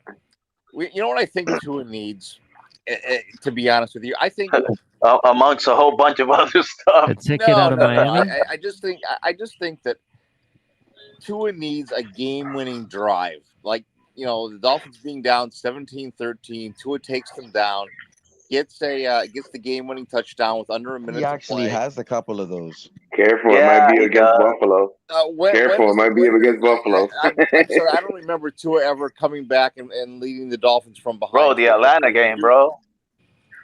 Which game? No, but he ain't gonna win a game. Yeah, I know. But no, but the Dolphins didn't win the Atlanta game. I agree. No, I agree. Okay, good point. But I'm saying that for a pick six. Arizona game. He has the Carolina game. He has the he didn't Cincinnati game. He didn't pull the Carolina game out from behind. All Tua needs to do is take an Adderall before the game, and we all right. What I'm saying is, you guys are joking, but what I'm trying to say is that Tua needs to have one of those moments where he pulls the team up by the bootstraps and takes them to a win and drives them to a win. That's going to change everything. It's going to change the whole attitude of the team. That is going to change the attitude of the fan base. So, Mark, if I agree, he kind of hasn't done that since Arizona, though. He's 7-1 against Super Bowl coaches, Mark. Isn't he on pace to do what you asked? Sharif. We're not going to let anybody, even people that don't like Tua, we're not going to let anybody get away with giving that. But isn't he on pace to destroy We're not doing Mark's this. argument? Tua is 7-1 against these coaches. He's on pace to destroy Mark's question. He's not pace to do anything. The damn team is 7-1, big winning something against big coaches. Sharif, he's 7-1. How many of those games? Because no one's been able to answer this question at all, right? How many of those games, and we can break them down. We can go game to game. How many of those games was the absolute reason we won the game because of Tua. He's Well, never none of gonna the New do it. England, none of the I 4 New agree. England games. And he's never gonna do it, Ali. Exactly. That's my issue, and that's the type of thing that Mark just said that Tua needs to do that could change this fan base and everything. And that's the one thing I've been calling for. I need him to take the game by the bootstraps, as he said, or over his shoulder. This is where people misunderstand me. I don't agree with Sharif. I don't think it'll never happen. I have as much faith that he won't do it as much faith as he will do it. Well, so I'm not going to sit here and say, no, wait a minute. I'm not going to sit here and say, because I'm not a man of faith. No, I don't understand too much. Wait a minute. I'm not going to sit here and say, if I'm not, because I'm not a man of faith, that I don't believe he's going to do it. And then in the same token say, I think he's never going to do it. That would make me a man of faith. Culler, you're going to be a skeleton, man. I'm telling you, you're going to be waiting for a while. Oh, Jesus. Oh, you kill me. You really. Come on, man. Think about it. Think about it. Think about it. It requires just as much faith to believe he'll never do it as it does that he will. Come on, Sharif. I have kind of a hypothesis of where Tua's ceiling is as a quarterback. Exactly, and I want you guys' thoughts on it. At number 5, don't say Baker Mayfield, bro. Hold on, Mark. Hold on. Let Mark speak because I want to hear what he has to say. Let's. I said where I see Tua's ceiling as a quarterback, and I think they're very comparable in skill sets, is Phillip Rivers. You see Tua as a Phillip Rivers? I do because of the accuracy, because of the things that he can do well, were the same things that Rivers could do well. Obviously, one's right-handed, one's left-handed, and Rivers was taller. But Rivers did not have a great arm. Tua does not have a great arm, but Rivers was able to be incredibly accurate. And when the Chargers put players around him, they were a continuous playoff team, which is where I think that the Dolphins are going to be. Interesting. That's an interesting take. That's pretty good. Mark, I hope you're wrong.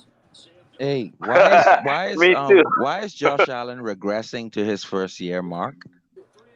Everyone let Mark answer that. I'm sorry, I'm not quite understanding that point, but go right ahead. How much? 2 interceptions, 1 fumble? Yeah. How about 83% completion rate, 56 yards rushing and a running touchdown, 3 touchdowns passing? I'm going to say this. He has more weapons than Tua. He should be doing more. Yeah, but he left a whole bunch of meat on the bones. Why he didn't clean up the carcass? And not only that, but that means he's regressing like Tua guys. Hope the fingers all stay intact all year. How can Tua regress if he's never that should have been caught by the receiver? And that means you've seen the best. And the other one he threw a little bit behind the receiver, so he threw. He's given 2 interceptions, but go ahead. Tua can't regress to anything if he hasn't even grown into it. That one interception wasn't his fault, man. You guys all at the same time. If you're talking. Sorry, my bad. I'm gonna ask Mark a question. Is there anybody else on your guys' squad that, first of all, would produce that, and secondly, elevate the players enough on your team to at least still win ball games?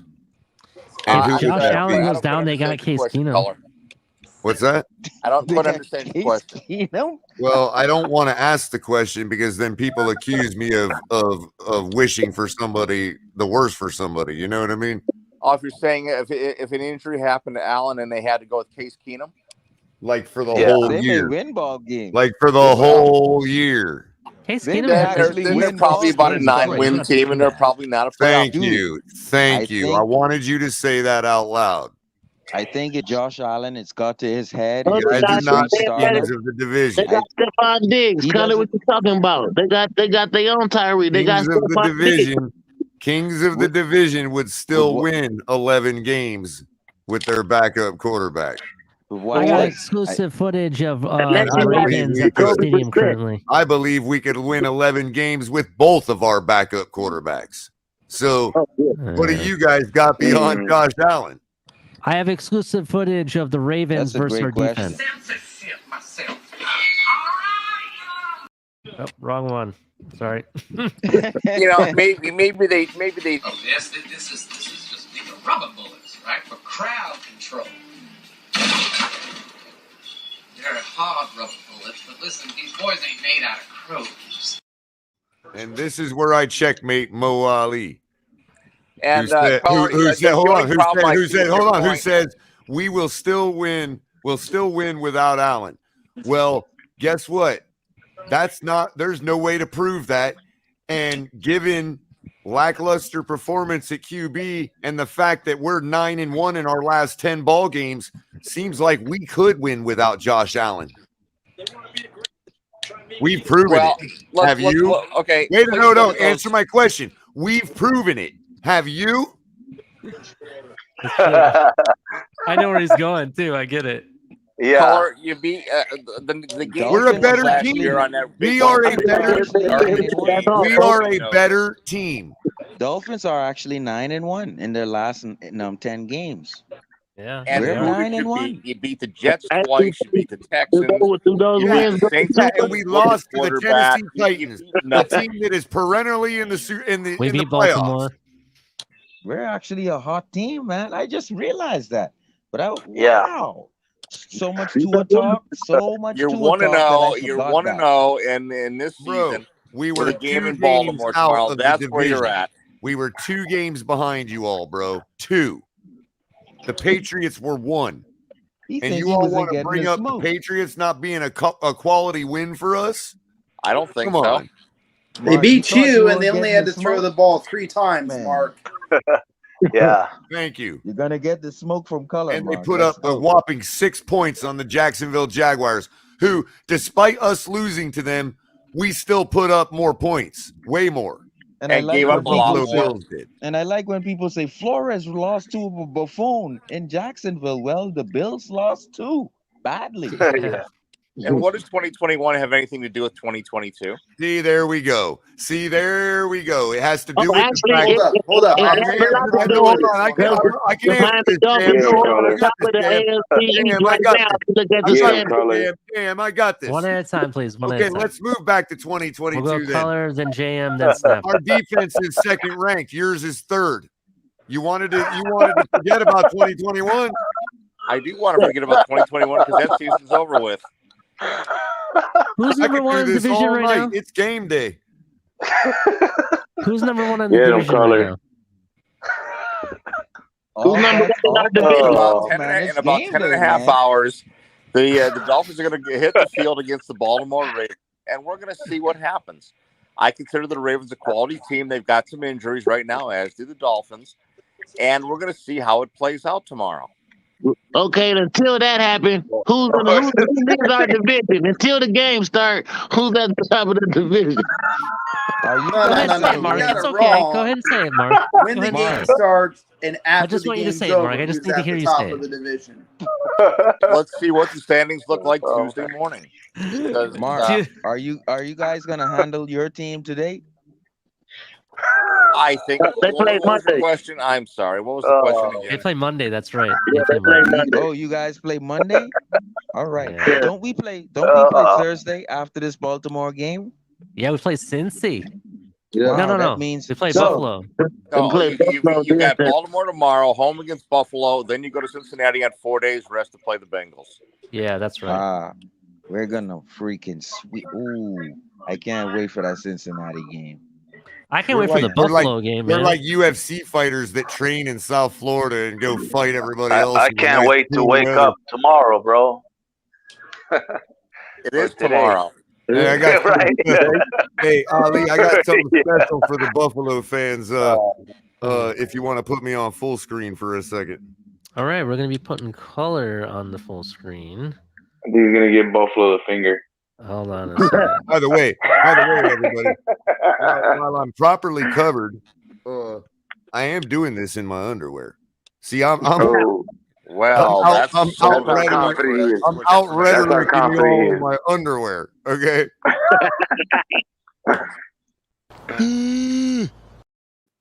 Here we go. Okay. Hey. Come on, spin it around, Culler. Spin it. No. Come on. Show us the back. Hold Show us on. the back, My Culler. knee's really hurting. Give me a second. Oh, that's right. I'm sorry. I completely forgot. Yeah. Bitch, I'm a dolphin. I'm a dolphin. That's right. And that's a shout out. I promised them I would actually shout them out on my YouTube channel. Hey, Niagara Falls ain't gonna If be you don't the only mind, place Ali. where water's coming down. Hold on, It's also guys. gonna be coming down from Buffalo Fence Piers. Hold on a sec, guys. Hold on a second. A big shout out to Street Talk Tees. Yeah, Street Talk Tees. Check them out. They got T-shirts of all different kinds. I believe it's streettalktees.com is the website. Shout out to them. Hey, they Sharif roll out already? Sponsoring y'all. Get them as a sponsor. They Yeah, also Sharif sell is like dropped out. beads and stuff in the parking lot. You know what I mean? They're all basically street sellers for memorabilia. It's pretty cool. Yeah. Anyway, Mark, you going to be at the Buffalo game? You're going to come down to Florida and watch the game with us? I have plans to. I've got tickets. If I just got to fly from San Diego. Ah, nice. Very nice. Anyway, I did. I did see the game up at SoFi. Yeah, I almost forgot it was hype night. Did you went to the SoFi game? Able to remember that. Pardon? I saw You were at the both SoFi sides, game? bro. Yeah, I went up there, and then I've got the ticket. I've actually got the tickets for the Charger Dolphin game. How does the SoFi Stadium look? I mean, I heard it's like really cool looking. So I mean, It's a great looking stadium. It's kind of weird because there's no air conditioning. It's kind of strange. And that night was like 97, 98 degrees, and it was just freaking miserable. so they But have it's a no gorgeous- it's a AC gorgeous and it's stadium. indoor. It's not really indoor. It's an outdoor stadium, and Great. there's like a concourse going into it. It's Oh, okay. it's strangely built, in my opinion, but it's a beautiful stadium. Interesting. Hey, these guys are great, Ollie. Check out the MB41 with another super chat. Oh, okay. I don't even have the chats up. I'm sorry. NB41, let's see what you got. Thank you for the $5 donation. Enjoy it while you can, Dolphin fans. 1 week away from Miami Dolphins Ghost Town. It's a yearly tradition for you guys. I was more and I wanted to get that in. Thank you very much, MB41, for the $5 donation. I also want to address his second comment though. Can we be truthful? Can y'all be truthful for a second? Is Tua better than Josh Allen? That's all I want to know. And here's the thing. Did you not just read my shirt? It ain't time. It ain't be truthful day. It's game fucking day. Well, MB41, while I understand that might be a tradition for you since you've been watching football, but the truth is that your trophy cabinet needs to be cleaned out with all those cobwebs. Just saying. Have one of those? So. No, they got the almost championships. Yeah, that Lamar Hunt trophy ain't near as don't fill the chest as near as much as the Lombardi does it. Yeah. If there are any trophies, it's filled with those souvenir trophies that they send out to different countries to sell. Just saying. Well, if the Dolphins beat the Ravens they got tomorrow, something in common with Charles Barkley. You're going to be. Look at it this way: if the Dolphins beat the Ravens tomorrow, they are guaranteed to be in first place in the AFC East going into Game 3 against Buffalo. Well, considering we're already in sole possession of first place in the AFC East, that would make sense. Yeah, because now you'll have a 1-0 division record and a 2-0 conference record. The Bills will have a 1-0 conference record and be zip in the division. So. See, this is the thing. No, because they don't do that. They don't factor in the second tiebreaker to beat the first. No, you have to get past the fact that we have a division win and you don't. I just said that. Right. So until that changes, and there's not a guarantee you're going to beat the Titans in the AFC East. So you aren't guaranteed to beat the Titans either. It could be over as early as Tuesday morning. Well, but you guys got to go through Tennessee to do that. Not really all that concerned about Tennessee, who's losing players by the day. And you still won't have a division win opportunity until when? When do you play us? Oh, that's right, us.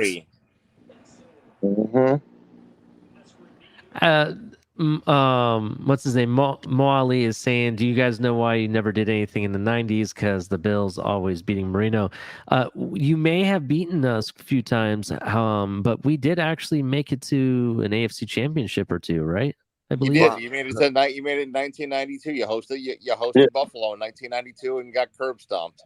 Yeah. Well, I'm just saying we did still, get there. Right. In addition, Buffalo in 1990. you still couldn't get the job done. How many times, Mark? Five in a row. And also, okay, Ali, let's go back to the history of the Ali, Dolphins. let's not forget the fact that it is arguable that the AFC would have won the Super Bowl out of one of those 3 games if it was us instead of the Buffalo Bills. It is arguable to say that.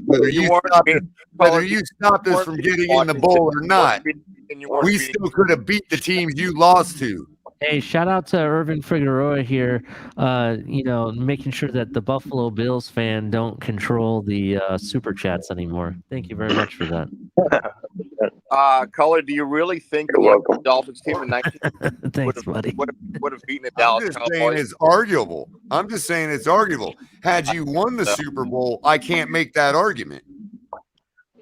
See, this is the thing that I can't believe, right? Yeah, see why winning it is so important, dude? Those because Cowboy teams, if you win those, everyone that you win, I can't say we would have won. We would have won. See, because Mo Ali says as long but it as don't matter that you're the ones that happen to knock us out when you lost the Super Bowl. We could have very well faced another team to get in and beat those teams. Well, listen to this. Mo Ali says, as long as we beat the Dolphins, that's all that matters right now. That's all that matters? I'm sorry, you're wrong, bro. All that should matter to you is that you get to the playoffs and you get to the AFC championship game and you get the job done. That's what should matter to you, right? Yeah. Just like Well, how to us, all that matters to us is getting to I the don't know. playoffs first. Again, right? I don't know that we would have beat any of those Super Bowl teams, but actually, Caller, I can make the argument. Had you beat those Super Bowl teams, I can no longer make that argument because I can say, for the same reason you're the ones that knocked us out is the same reason you won the Super Bowl, because you're that good. Oh, but so no, only in the if we 90s would it have, matters. let's say if we would have beat Pittsburgh to get in the Super Bowl instead of losing to you guys, I could argue that we could have beat one of those Super Bowl teams that you lost to. I think that, like I said, I think the Dolphins could have beaten the Giants because Buffalo went into that game arrogant, cocky, and they shit in their helmets. And what they did the same thing that the That's true. Well, you know damn well, Mark, that you have invoked in the past in your life, I'm sure, I will make the bet that you have invoked the idea that, I'm sorry, Shib Army just division games and division rivals and division opponents are a completely different game than beating a team you hardly ever face, whether it be another AFC opponent to get into the Super Bowl or the Super Bowl opponent itself. Yeah. I mean, Shib Army says, guys, Bills only care about beating us because it's the closest way they got to beating Brady. That's kind of funny. Whatever. That doesn't make any They're sense. going to have to face Brady this year too, aren't they? Don't we all play the Bucs? Nope. We don't play the Oh Bucs. no, that's right. That's right.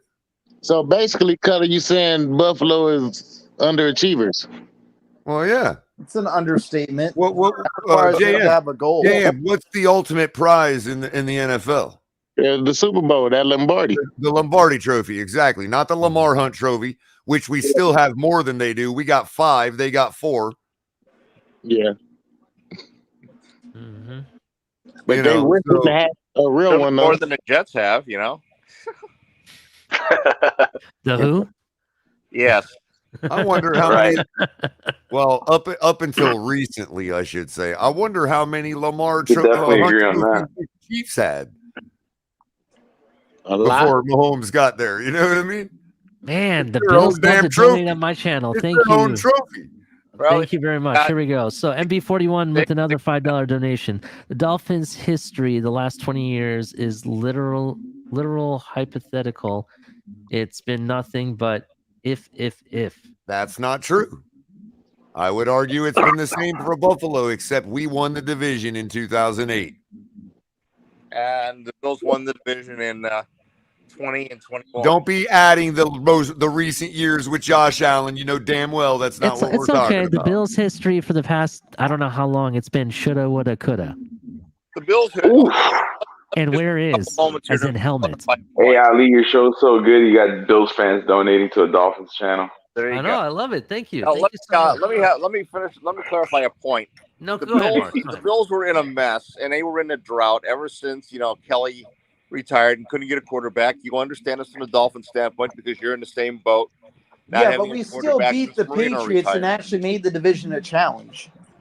Right. So what happened is that Buffalo had that little bit of playoff success when they had Flutie at quarterback, and then of course they faded into the deep dark abyss because of ownership, and it's the same situation that the Dolphins currently have. The owner of the Bills, Ralph Wilson, founded the franchise, but they were going nowhere with him being alive. It was just a mess. There wasn't the money, there wasn't the financial resources there to do the team the way they needed to be done. And the very best thing that happened to the Buffalo Bills organization was for Ralph Wilson to die. And I'll be honest with you, the very best thing for the Dolphin organization is for Steve Ross to die. Hey, have you ever seen new ownership? Have you ever seen those new restaurants that pop up? Hey guys, check this out. Have you guys ever noticed in some of them new restaurant franchises that have popped up recently? You'll be sitting in one of them, and they got these posters hanging on the wall with black and white pictures of like what their restaurant was when it was in the 60s and all that, and you're like, I'm pretty sure this restaurant was not actually around that long, that this is a completely made up history. You know what I mean? I haven't seen those. That's what the Buffalo Bills is like. They're like trying to literally fabricate a history out of thin air. I mean, they have one. Because until Steve Ross assumes room temperature, your franchise is going nowhere. Okay. Until you get rid of that idiot Chris Greer general manager, and you can actually start drafting players that are worth it. Fair enough. Whoa, see Mark. What look. Not every player we've drafted has been bad. We've not hit on linebackers and O-line. QB still a question mark. Well, we'll see what the Tan Torpedo has to say about that next week, Mark. Well, I just want to, I just think that I coined really you guys cool. wouldn't have The blown Tan the Torpedo 2020 draft, you could have dominated the AFC East. But the Dolphins gagged the 2020 draft, and that's putting you 2 years behind where you should be, in my opinion. It's his opinion. Like I said, we'll see what the Tan Torpedo has to say about that. Year. Yeah. It's a crapshoot every year. There Yes, it are is. obvious things that you should do, and there's gross obvious mistakes. There's no justification for the Austin Jackson and Noah Igbinoghene and Solomon Kidney draft. Noah Igbinoghene was not a good pick. Hey, why did you guys have to get Stephon Diggs in free agency? We didn't. We made a trade. Now, yeah, why did you have to do it though? Why did you have to do that though? Okay, fine. Why did you have to do that though? Because you suck at drafting wide receivers. We're not going to take the next. Because you suck at drafting wide receivers. So what? And they didn't know. Because you suck at drafting wide receivers. So what? What was that? You rectified it. Yeah, we rectified the situation by getting Stephon Diggs, who wasn't happy in Minnesota, and ended up better off in Buffalo. I just don't understand why you guys all think that we couldn't have rectified those draft boo-boos. And the problem is 17. Thank you very much for the $2 donation. When you miss on a franchise quarterback, it sets everything back. Now, I'm not saying that. Okay, that's fine. I invite you on Hype Night to be the one saying that we missed on Tua. Go ahead, buddy, because it ain't gonna be me, man. Get him, Jan. I brought up a point on an earlier show today, and I firmly believe this.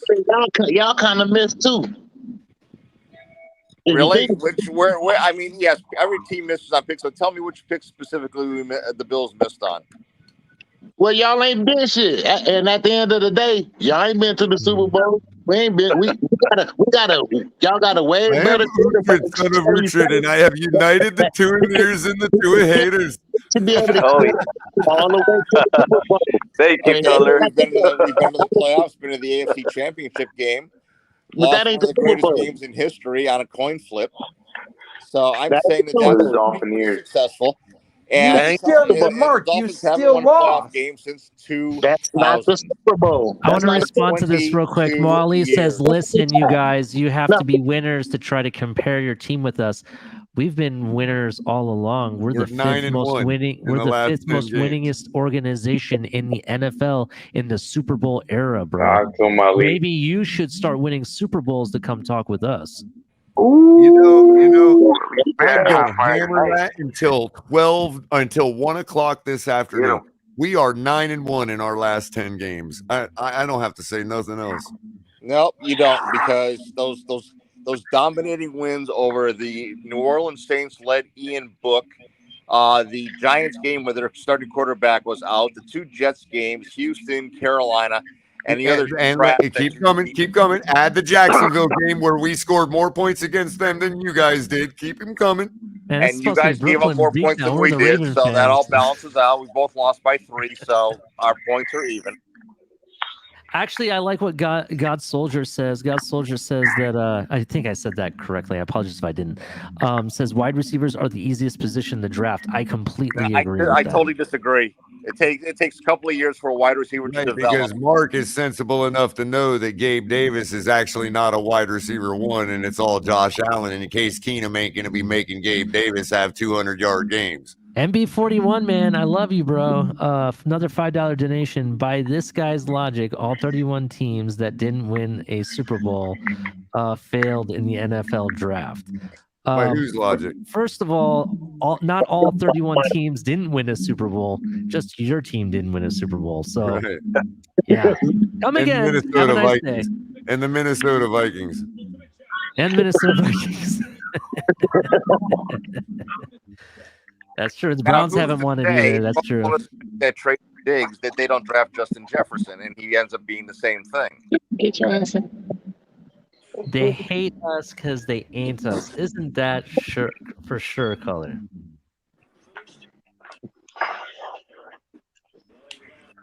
Culler, did I lose you? No, I think it's. I don't have controls for the. Dad, when all you can bring it up is something. No, I knew you didn't. I was waiting for a response from you at least. For what? What was the question? I'm sorry. Oh, no. I was. Fins up 17 says they hate us because they hate us. That's right. I give you your we were actually 17 though that year in the NFL history. We were actually 17-0 that year, but beat. we were actually 17-0 that year. I just wanted to make a slight correction.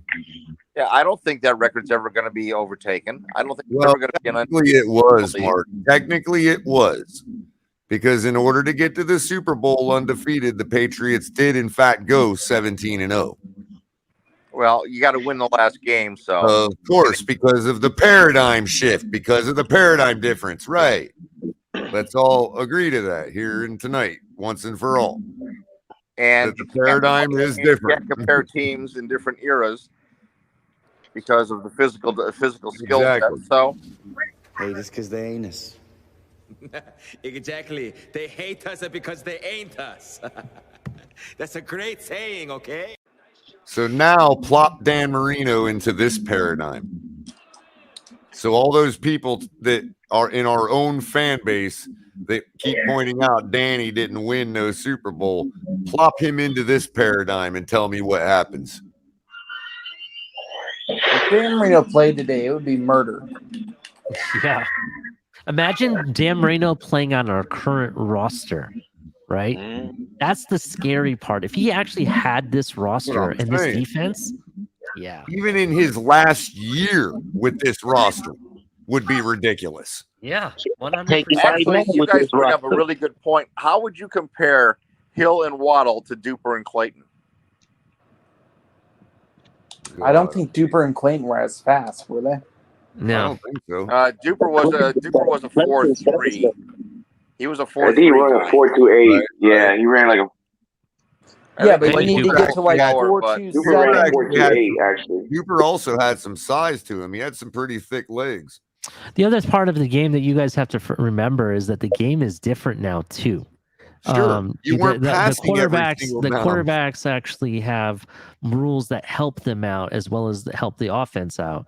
Whereas back then they didn't have that necessarily. Yeah. And the other thing, And what you guys all say about run to open up the pass, that literally was the paradigm. And it was actually some boring ass football because they would literally hand the ball off 3 times in a row for 4 series in a row, both teams. I was actually at the Orange Bowl for the Dolphin Charger playoff game. The 41-38 double overtime game. Right. So when you got a team, when you had teams start to come in like the Greatest Show on Turf, the mid Peyton Manning Colts teams, where these teams are putting up 45 points a game, man. You just didn't have that even in Dan Marino's era. No. Hey guys, let me cut you guys off real quick. I gotta go, man. The faster I go to sleep, the faster it's today and game day. So God bless y'all. Fins up, man. Nice talking to everyone. Appreciate you coming by, buddy. Fins up. Fins up, Jan. Any last words for us? Anything else you want to say? No. Just a positive attitude, man. We're you got a final adjusted score prediction? No, 27-17, bro. I'm sticking with it. Miami. It's an even matchup, 50-50 to me. That's a nice ring. Yeah. So let's just see what happens, bro. Hopefully we have some positive talk after the game. And fins up, guys. Right, Jan. Have a good night. Hey, actually, speaking of the devil, since we've been going almost 5 hours straight now, I'm actually going to play a short video, guys, for you real quick, and then we're gonna get we're gonna do the rundown, and then we're gonna get like final takes and everything. Okay, sounds good with everybody. Sounds good. But I want to share my screen real quick. We're gonna watch a quick video brought to you by the Fins Tailgate.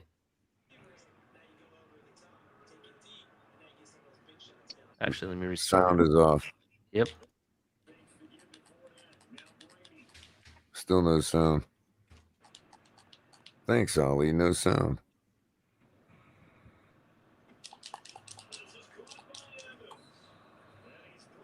I'd really like to know what the guy's saying, Ollie. Anybody do lip syncing? Yeah, that would be nice to hear it. Budweiser, proud sponsor of the NFL. Oh, that's the guy from Backroom Collection. At least we can see some of the art he does. Look at that stuff, man.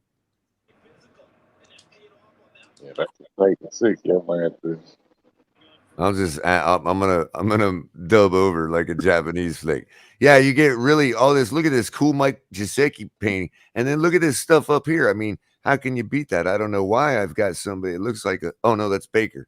Yeah, and we got orange helmets, and you can see that it's a good sturdy picture frame. It's got the little hooks for you to put it on a little nail on the wall.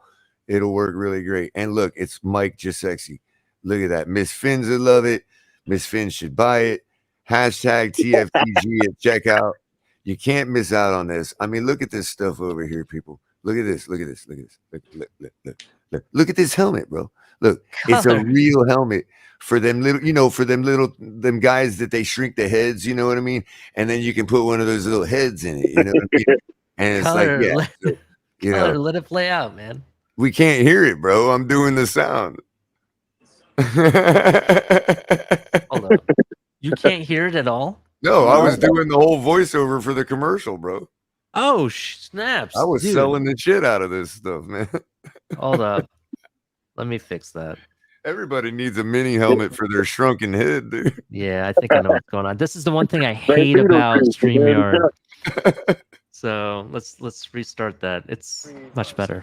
Let me know if you can hear it now. Do you want to help? We got it. Dolphins? They really need our help. Say the Dolphins? Listen, there's nothing wrong with the Dolphins. Actually, 35%. Undefeated in 72. They come back, they win the Super Bowl again in 73. It's a dynasty, man. That's right. It's the other teams in the AFC East. They're the ones that need to be saved. Dolphins, Dolphins, Dolphins, Dolphins. I love the shirt too. Hi guys, welcome to the Backroom Collection. My name is Louis Cruz. I am your founder and lead designer here at the Backroom Collection. Just wanted to give you guys a quick intro video to describe the products that you're buying while you're on our site, so you can visualize what it is you are purchasing. So our main product are canvases. As you can see on our website, we have tons of designs. This is what you're going to be receiving, as you can see here displayed on my wall. It is a canvas with the design that you choose, printed on canvas, and it's spread over a thick and sturdy wood frame. It has the hardware ready to hang up. So once you It's exactly what I said, bro. I know. Wall, these are very high quality. Shipping takes about a week. Not gonna lie, it looks But pretty this is what dope, you're gonna dude. be getting when you I actually purchase might get one of that, our dude. That Backroom looks dope. Collection Not canvases. necessarily I want Our second 88 on product there, are but you mini know what I'm helmet saying. visors that I'm going to be adding to the website this You weekend. gonna get that number one, And huh? it's for those who have autographed mini helmets. The visors are basically a display piece that attached to the face mask of the helmet to give your helmet some pop. So that's what you're getting when you purchase a mini helmet visor. It comes with the hardware to attach it to the face mask. Yeah. So Just so you guys know, wanted to Josh give you guys Allen a visual purchases of what helmets it is. directly So from this guy as you're browsing the website, you can to kind fit of his know little what head. exactly it is that's going to be arriving at your front door. If you have any questions, you can contact me on my cell phone, on email, Twitter, Facebook Messenger. You can ask me any questions you guys have. I hope you guys have an awesome day. God bless and have fun shopping.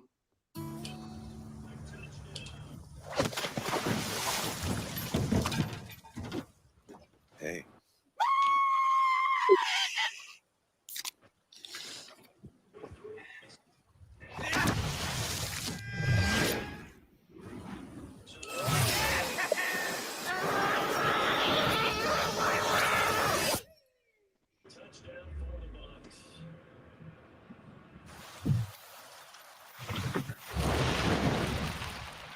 Shooting star, No. make a wish. I want a divorce. Me too. No, no, no, no, no, no, no, no, no, no, no.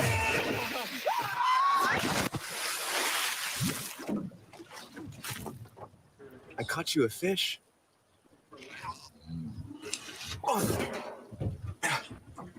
That was Enjoy your disturbing. coffee. Black Rifle coffee. Hey, where else do you get to watch the commercials with his show host?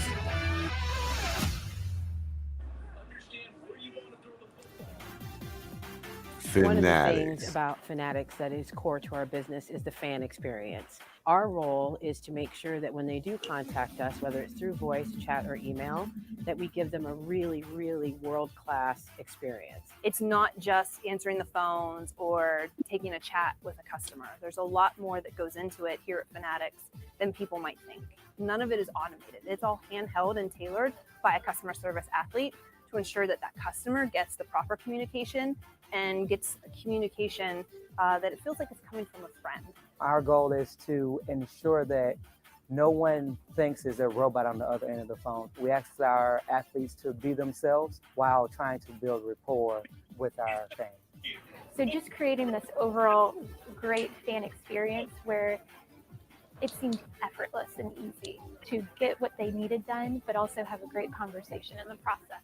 I think what might set us apart from a normal just working me, or it looked like environment is that somebody the made her culture cry is completely recently. sports related, and it drives us to provide the best customer experience to our customers. Hi, I'm 1990's Anthony Sullivan, and I'm here to tell you all about a blast from the past called the Tap Line. No longer will you accidentally spill over your vodka in hopes of drinking away the fact that you brought a strange, abusive man home with you. Tapping it on is so fun, I bet you'll be calling us again in no time just to buy some more. When using the Tap Light, you have the choice to safely drink your problems away and escape from that strange man. Or you can just make your way to the bathroom and wash the warm, sticky guilt right off of your desperate hands. Oh my god. Oh my god! Tap it off to let him know it's time to tap you on. There's actually a lot of real, practical uses for this great product. You'll have to bear with me and ignore my shitty VHS tapes. There we go. What do you guys want to watch? You better get some ice for that toe. The tap light works great as a nightlight, unless you turn it off, and you better because this shit ain't cheap. Turn it off while you're taking a shit.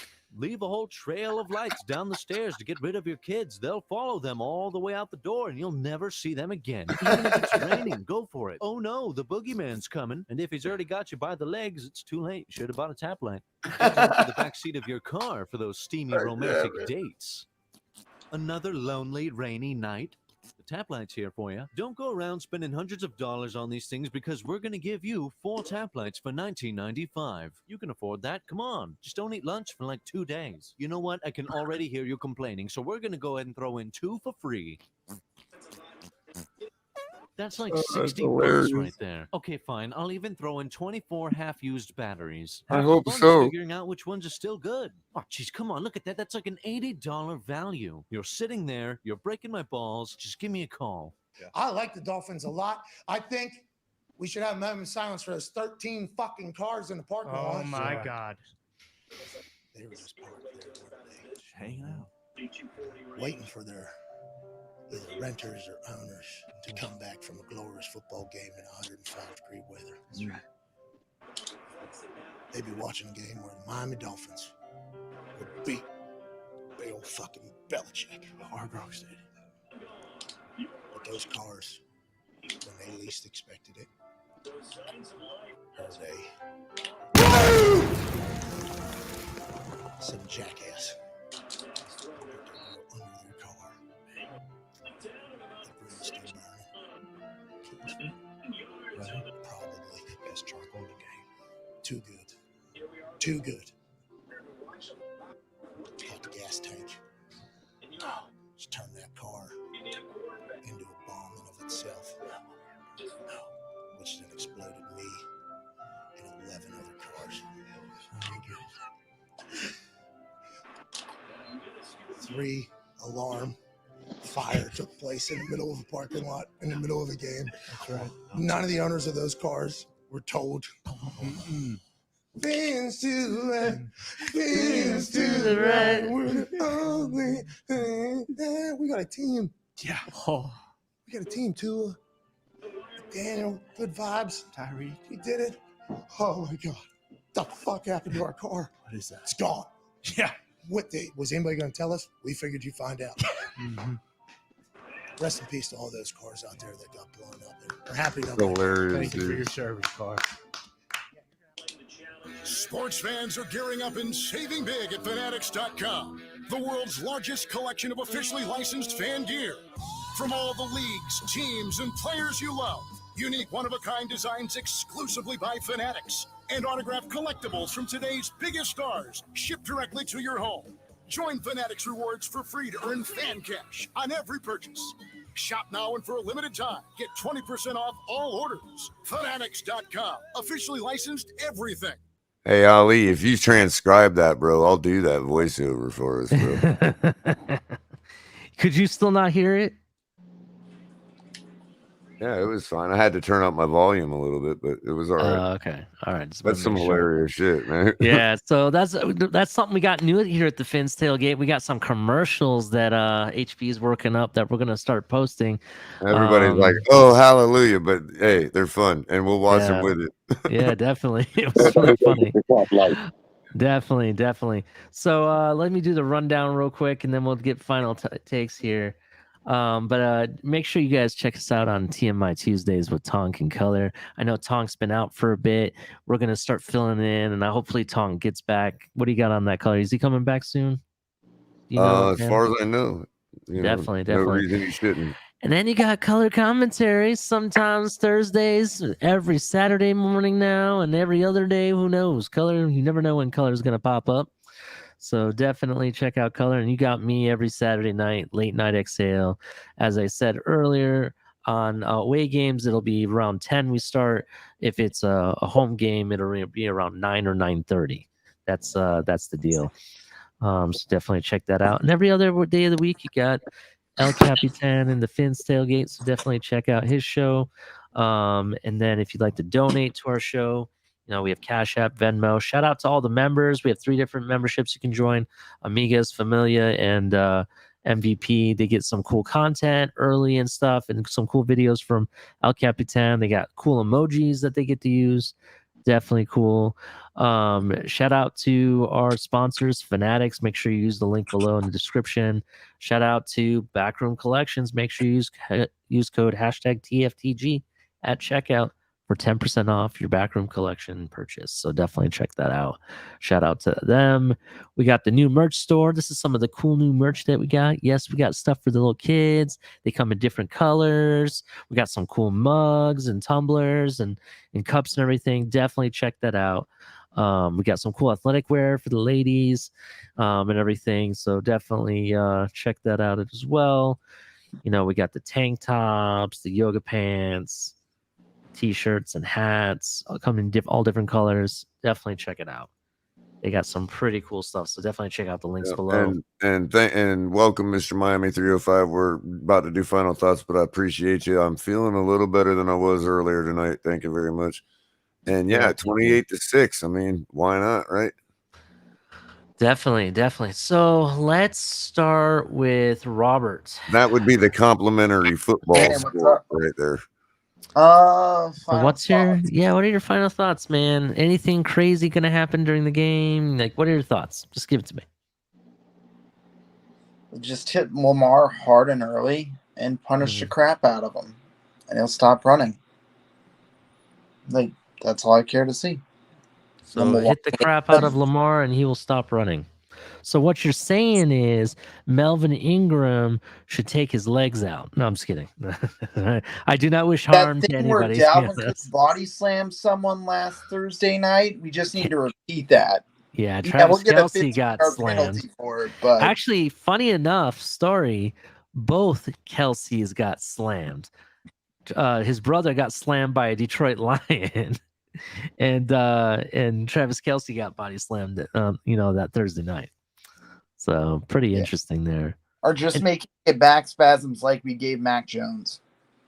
There we go. Either works. Just do it early. Yeah, definitely. Well, thank you, Robert. I really appreciate you coming on the show, and maybe we'll see you next Saturday, okay? Have a good one, guys. Definitely. Fins up, bro. Man, good. Yeah, thanks, My Robert. man, JM, what's up, buddy? Man, what's up? What's up? So, look, what's going on, man? I wanted to see Dolphin fans up here, and we could talk shit about the Ravens, and we got Buffalo Bills fans already starting 2 weeks early to get their licks in and everything. You know, I mean, have they forgotten? Did they forgot who's on our defense, bro? We got Josh Allen's boogeyman, bro.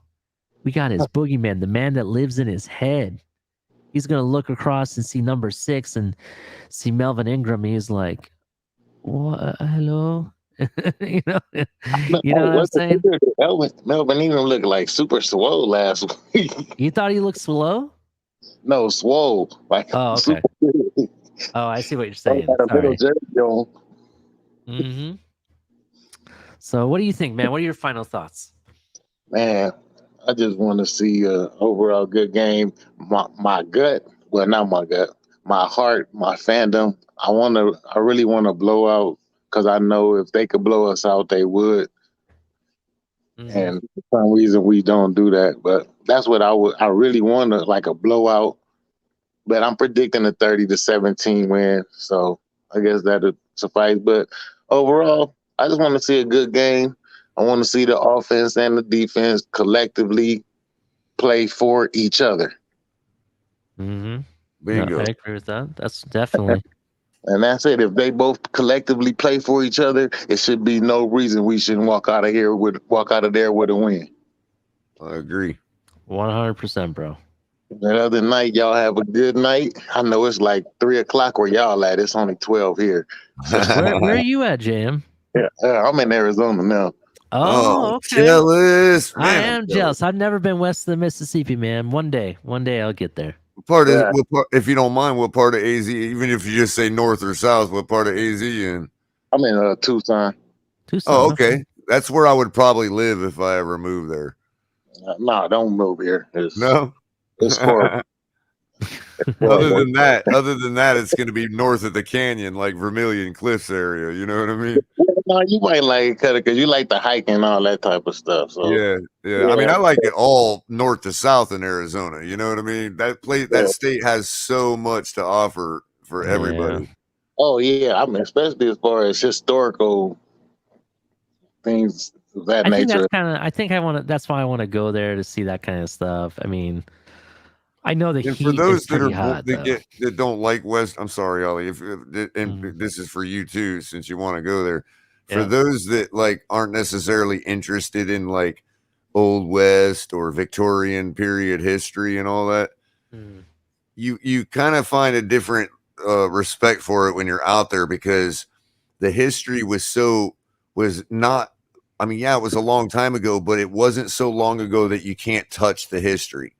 And that's what going out there allows you to do in places like Arizona and these old towns. You know what I mean? Colorado too, Utah, Wyoming. It gives you a chance to actually touch that recent history, and then it becomes like way more intriguing and interesting than it ever was. Next thing you'll know, you'll be watching the old spaghetti westerns, wishing you were back out in Arizona, because that's where they're all filmed.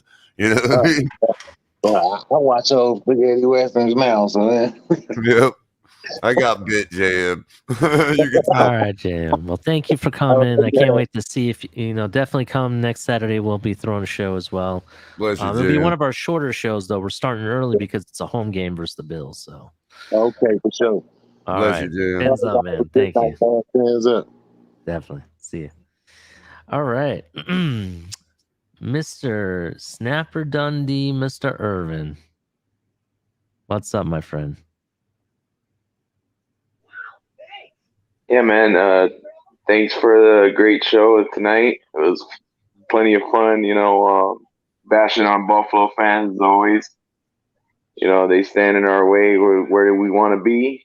Yeah. And, we can also go back to history that, that proves overall that our franchise is better than theirs. We still got 2 championships. Their trophy case is as empty as space, as chaos, nothingness there, right? No, other than that, would that be yeah, high man, I can't wait. entropy or low entropy?